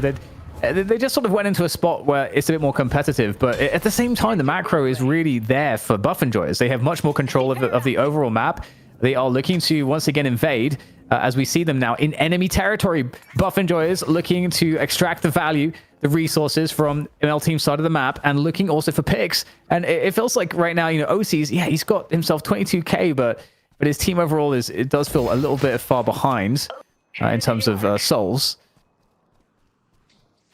Also, this is going to be a very long period of neutral, honest deadlock where even if you win a fight for a while, you're not going to have mid-boss as an option. Like, mid-boss is just straight up not a factor for a long time because the mid-boss just happened and it immediately gets neutralized on both ends.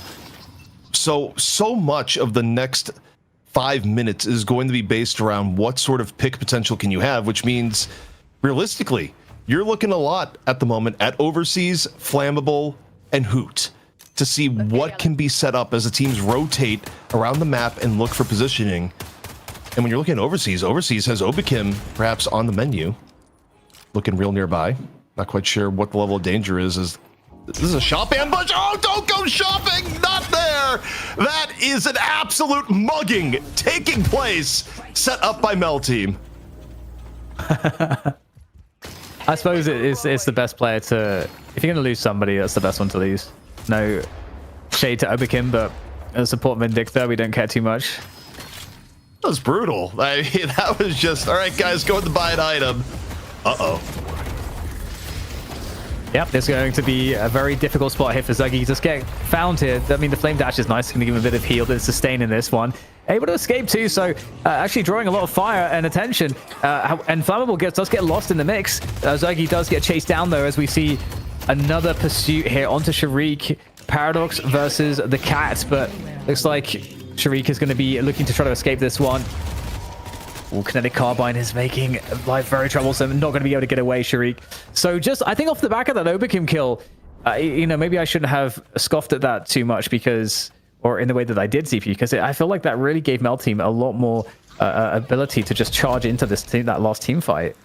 Well, it gives you the confidence to be more aggressive because you know that the worst case scenario is that you're getting jumped on by 5 rather than 6. So you're going to try and make a play off of the play that you just made. That's the reason why you arguably give up a little bit of power. Like if you sit there in an ambush, you're giving up time that you could be running boxes and looking for other farm. And Ballistic just lets Nox Nostra fly up here near the jump pad. ABL eating the business end of it, getting hit on both ends. Now it's to deal with Shiv directly in his face. Break back up in 3 seconds. ABL maybe regretting some decisions here. Off the jump pad, snipe from the back. Obakim, a bit of revenge. 30 seconds down here for ABL. Now, Buff and Jurors, what do you do with your power play? Okay, well, Buff enjoys be able to save Sharik with the rescue beam. And, you know, we're in this interesting predicament now. Mel team not really confident to actually turn in that urn for map control here for the Buff enjoyers side, which is really nice. It gives them the ability to maybe find picks, isolated players to maybe steal away some more farms. So Buff enjoyers with the 11,000 soul advantage that they have, they should be able to extend that a little bit further as they play this macro scenario. And they've got Demov, who's pretty far forward with Obakim, likely on the high ground. We can't see, but likely on the high ground, as that gives them the best vision for the team fight. And yeah, the urns gets dropped. And this is just not turnable, innable, ZP. Turnable, innable. I like it. Our blue walker is under attack. Now, though, looking at the game situation, yeah, Mel team isn't ultra keen to go for the urn turn-in right now. More than anything else, they don't want Buff enjoyers to add on to their lead. But we are starting to hit the zone here where pickoffs will matter quite a bit more. Mid boss will be making its return in a minute 20. As I say that, now the urn fight may be about to be in progress. ABL off the time wall, goes in, gets the urn turn in easily. But what is the tax going to be? Flammable, taken down in the exchange. The rest of Buff enjoyers looking to dive on in. Shout transformation still up here for ABL. May not want to use it here just yet. The fight, though, breaking off to the left. This time it's OCs, a bit under the gun at 30k. A huge part of the team, but may not matter with a little bit more damage as Zergy is able to complete the chase down. Demov on the palm on the other end. Mel team end up giving up 3 for this urn. And that makes it not quite as worthwhile, Dan, especially given the fact it could lead to a walker. Maybe not the mid-boss, though, off the timing. It's very close. Yeah, but that walker would certainly be absolutely brilliant. Unfortunately for Buff enjoyers, they don't have the far left lane pushed. They are going to bring some players across to do that, though. And there is a lot of farm to get on the map as well. So there's lots of ways to sort of win off of those picks. Even if they don't get the walker, they should be able to extend their lead. And that should hopefully allow them to continue to pressure into the enemy side of the map, which allows them to start to get further ahead. And because of that, it just puts the pressure on Mel team to eventually have to try to fight them, because you can't allow the opposing team to be farming up your side of the map. And that's kind of the position I think Buff enjoyers are going to be in again. And there's that mid boss. So any foot placed incorrectly here by Mel team, it could result in the end of this map too. I see Ivy. The next fight is so incredibly important for both teams. It's either Mel team's ticket back into the game and having an edge, or it's Buff enjoyers' ticket to a map 3. All right, a little bit of focus fire here onto the mole. Flammable, able to teleport to the other side, and it doesn't look like others will be joining him on the journey. Still, you know that Flammables probably take a quick trip back to base, and as a result, you go, okay, quick moment of power. Just to go in and zoom on the walker. Really no resistance coming in here, Dan. Yeah, no, there's not really any resistance indeed at all. And it's always nice. It always feels good. Very low stress. Ends up being a trade as both Zergy and OC's mortal enemies go back and forth, but here's the lasso on the Flammable. This time, will it have the fall through? Zergy looking to bring the fire, dancing after Flammable, who once more is burned to the ground. And is one pick going to be good enough for Buff enjoyers to turn this in the middle? The fight actually progressing a little bit more. Mel team trying to take advantage of it. Buff enjoyers, though, still looking pretty healthy. ABL, low HP, drops Shadow Transformation, still getting burned here by Zergy, and is absolutely mauled by Demov in on the end. 2 down now for Mel team, and that is good enough for Buff enjoyers to maybe not only get Walker, but bring this back over to mid. Yeah, that's a huge pick. That's the pick, really, that turns this into the guaranteed mid boss. You don't have to worry about ABL coming in with the Shadow Transformation to steal this one. Mel team can't really go for this. They are not massively behind in the souls right now, actually, all things considered. And in fact, we are going to abandon it. The mid boss, we're going to come back out here. We know that they are trying to maybe create a steal situation. And here comes the punish. back out there. More frags to be found by Buff Enjoyers before the inevitable return to the mid-boss, looking to extract maximum value from the scenario. And, okay, we're going to get the commitment. But at the same time, Empty Dreams, OCs, Overseas, Flammable, they are outside the mid-boss pit. But I don't think they have the tools to do this. But they're going to go for it anyway, ZP. Affliction went in. I'm not sure how many hit. May have been one, may have been two. But you don't have the Viscous here for the intercept. But Flammable, Empty Dreams, and Flammable again! All 3 hits to Mel Team. They lose 2 rejuve charges immediately, but Buff Enjoyers again fumble on the rejuve. An amazing contest in here from Mel Team, and Buff Enjoyers is paying the price. 3 down. Mel Team, they lose their final rejuve charge, but what a contest. Buff Enjoyers not only don't gain an advantage, it puts them behind, Dan. Yeah, that's a crazy steal from Mel Team. Again, I don't think they really had the tools or the business to be pulling that one off, but they certainly managed to make it work. And what an absolute flip. This, instead of Buff Enjoyers forcing this to a 3rd map, or very likely to do so, it could be Mel Team instead stealing this one away. Look at the power, the aura here from ABL's going straight past the Guardian, straight into the Shrine to try to decimate the base. And this is a huge problem right now for Buff Enjoyers. There's still 5 of them down. They can't do anything but just sit there on the sidelines watching their base get absolutely obliterated. Wait, Mel Team, you don't want to do what you're Are they going to go for it? This is wild. They don't have rejuve this time, and all Buff Enjoyers is going to be up. Mel Team, they're going for the championship here and now. Second stage patron, they are committing. Is this going to be the play? Buff Enjoyers, everyone is back up. Do they defend? It is a full-on race on the second stage patron. Down to half HP. Here comes Mel Team. Do they have enough? The damage is coming in. Demob those picked up too. It's not in time. Mel Team defeat Buff Enjoyers off the base race. They are your champions in the Trolli EU Open. They take home the prize of $5,000, and what an unreal end to the game. Oh my god. Explosive finish. Jason, I did not have that on the cards. Yo, what just happened? Buff Enjoyers were leading the entirety of that game, and it came down to that one rejuve contest for Mel Team to take the kills they got, but then to close out the game from there. When have we ever seen a team say, you know what, I feel like we can do this with the entire team spawning back in? To rush down the patron, that is in true old school 1-win style. Mel Team coming out with the $5,000, and I would hope this week, ZP, an invite to the night shift. Yes, hopefully they stick around. Yes. Because look, I tried to invite the 1-win Remnants play at times, like, nah, we're taking a break. Surely you're not taking a break after this, where you take down the once ultimate kings of EU for bigger tournaments in the best way possible. Remember, this is the first time the Buff Enjoyers have lost a major tournament ever. Anything that was in the 10K prize pool range always went to Buff Enjoyers, but this time around, Mel Team had the answer with some truly decisive shot calling in the end. Bro, not only did they beat the best team in Deadlock right now in EU, but they did it with a few days practice, right? AB only recently joined on Friday, and they were able to take down the Kings of EU in a 2-0 fashion. I think that's a testament to how good this team can be. Absolutely wild. A ton of events. I mean, the decisiveness to go for the base, much like in the first map, how they won there as well. But it was just ridiculous. I think that mid-boss fight was truly remarkable, because it felt like Buff Enjoyers did so much right in how they started to go for the mid-boss. They pulled Mel Team around the pit, but they hadn't committed just yet. They come out, they get another kill, do Buff Enjoyers. They go back in. There's not really that much at all left to work with for Mel Team, but they all just dive it, and it's like the perfect combination of abilities, inclusive of that Affliction in from Empty Dreams, and then off of the back of that, it's just game over. It really is an unbelievable finish. Just such a roller coaster from both of these sides.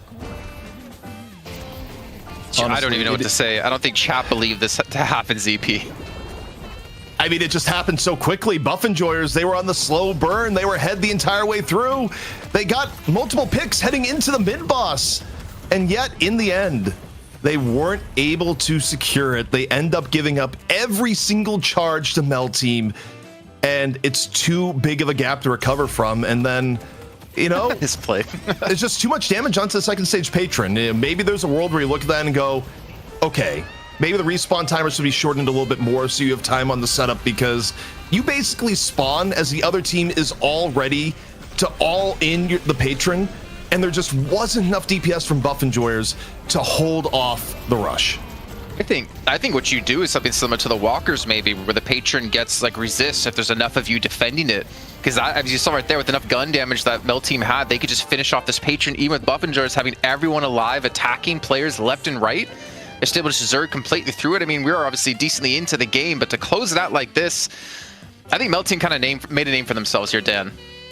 They certainly did, and we saw the return of ABL on this roster. We saw return of Empty Dreams having just phenomenal pocket performances. We saw some new players and faces, you know, OCs and Pom, respectively. OCs on that incredible farm hype on the Ivy, proving to be so stable. You got Pom in there on the Viscous and the Mo, and just playing these support roles in such an excellent fashion. Definitely a new team that looks incredible and plays the game a little bit differently to Buff and Joyers and Abrahams. And so, you know, I think we welcome them with open arms. Can't wait to see what else should they stick together that they're able to do with this roster in future matches.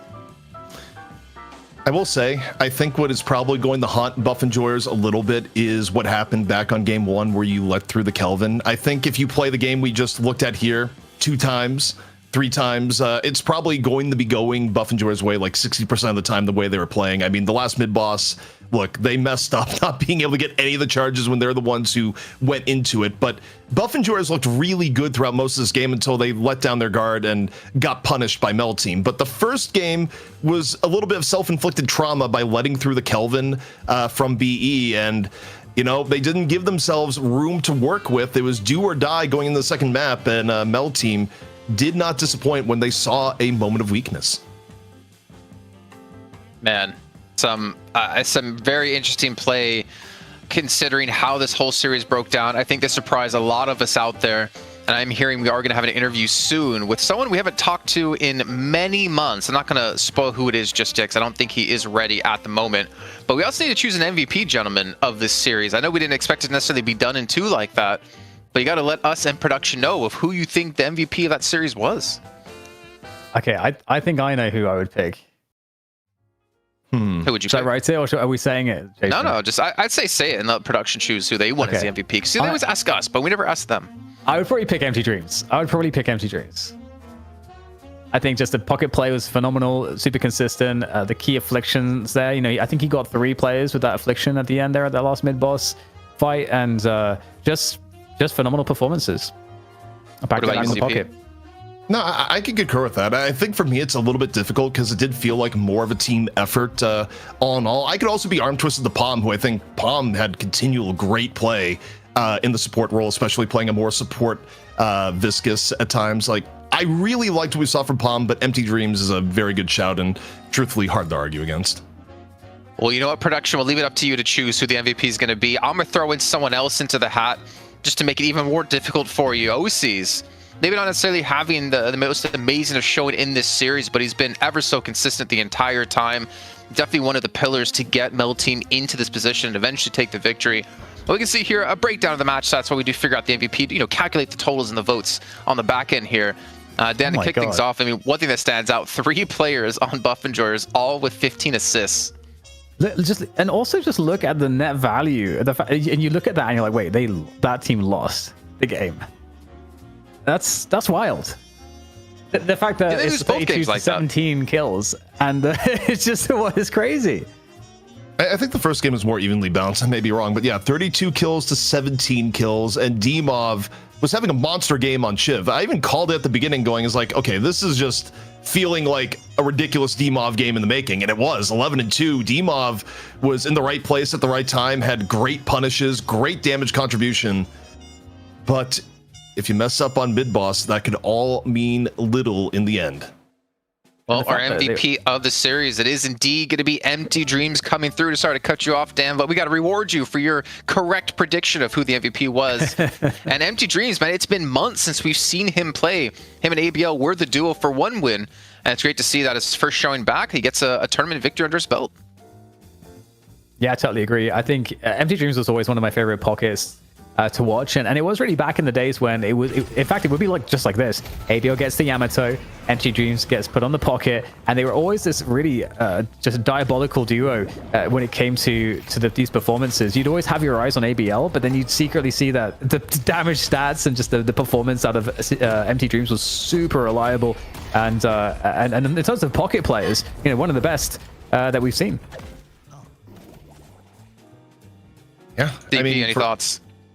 No, it was a great performance. And I think, in the end, overall, you can talk about the draft all day and all night, especially in game one, but the reality is this Mel Team squad is filled with a lot of mechanical talent, and relative to what they had in the past, I think Palm and OCs were clearly very good additions to the team. I think some of the things we saw from Empty Dreams don't necessarily happen if you don't have Palm just being a ridiculous support throughout all of this, where it's also cool to see a player just more focused in that realm. I think, if you look at something like Buff Enjoyers, like Obakim will play support, but isn't always in that role. Palm seems a little bit more focused, and the identity of the teams in terms of who's playing what and what they gravitate to is still really cool to observe. Okay, well, gentlemen, it is time to kick off our winners interview. And like I said, it's a man we haven't talked to in a very long time, but we're going to be bringing in the man who originally played for the team and now has become somewhat of the coach and manager for him. We have Xenon coming in. Man, it has been forever since we've talked to you. First of all, congratulations, but how have you been since we last chatted with you? Hey, thank you guys. I was pretty alright, I would say. Just was chilling away from the Deadlock scene, but the moment you guys announced the big tourney, the guys from X1 team called me to help them out, and I was gladly accepting that offer, and it paid off, it seems. Well, speaking of helping them out, I think the first question we want to ask you that I'm going to go into is, can you explain to us how you put this roster together? Because we've never seen OCs, well, that's what we've been calling them before, or Palm in any of these competitive events. Palm was around the scene since forever, I would say, but the scene was kind of not that dead, so there was some people who would fit better into the rosters usually, but about Osis, I would say he was grinding the hardest during this, I would say, after the one win disband times, and he was grinding that much that he became one of the strongest carries of the game, I would say. He has. He's looked fantastic.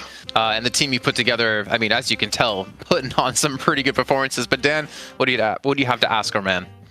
Yes, so you put this team together for this tournament. Do you think the team will stay together after this win? Not sure. The state of the game is still not that good. I mean, every single time when it's gonna be a big tourney announced, I think we would gather kind of similar, but maybe it's not gonna be the same roster. Maybe I would say maybe even I could come back. Ooh. Let's see. We've been missing your Mirage.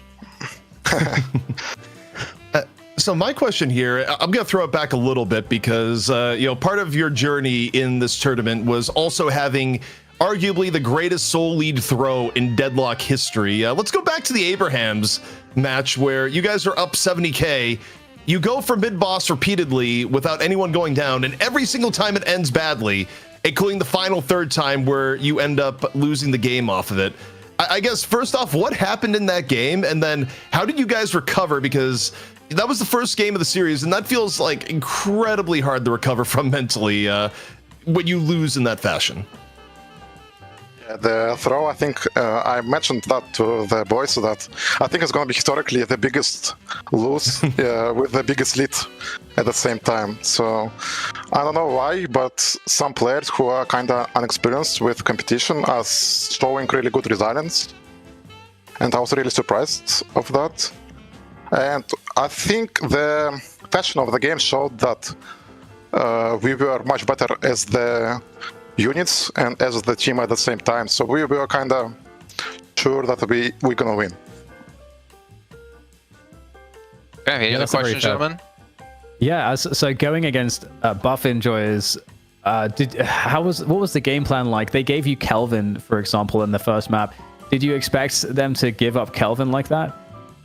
Yeah, I expected them to give us kill because we didn't look that great with it, I'll be honest, but I didn't expect them to let us to get the Yamato at the same time. That's the most surprising fact what happened in the first game.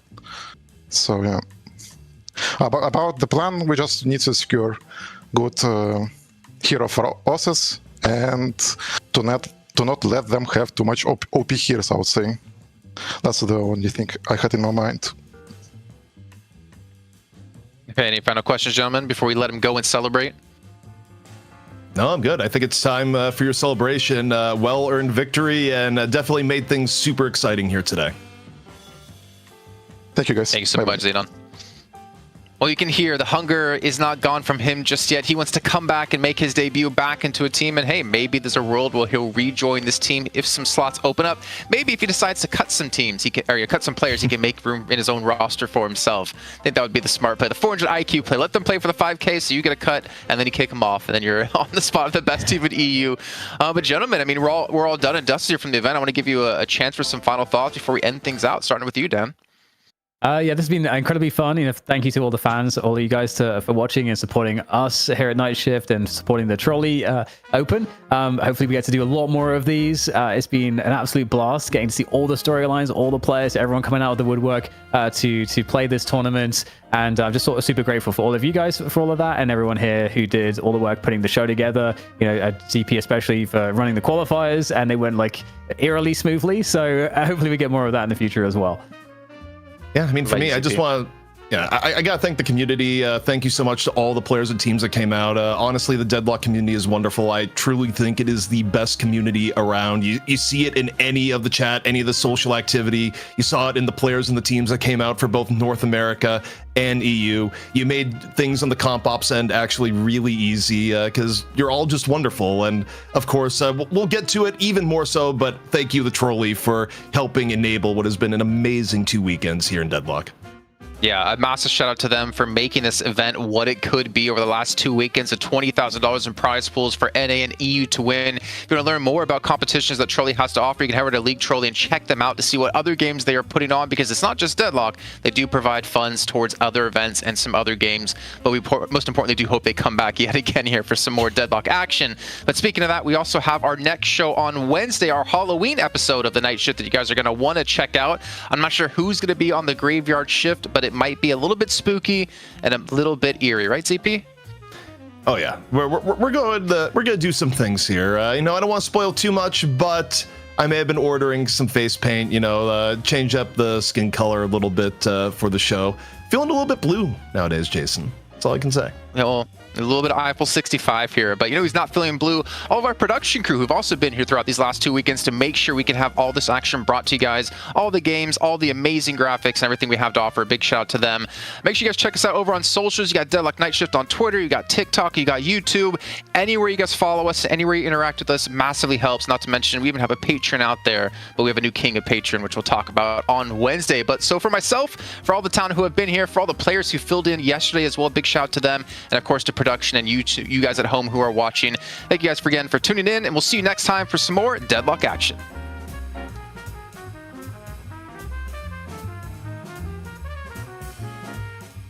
Eat some Trollis.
Bye.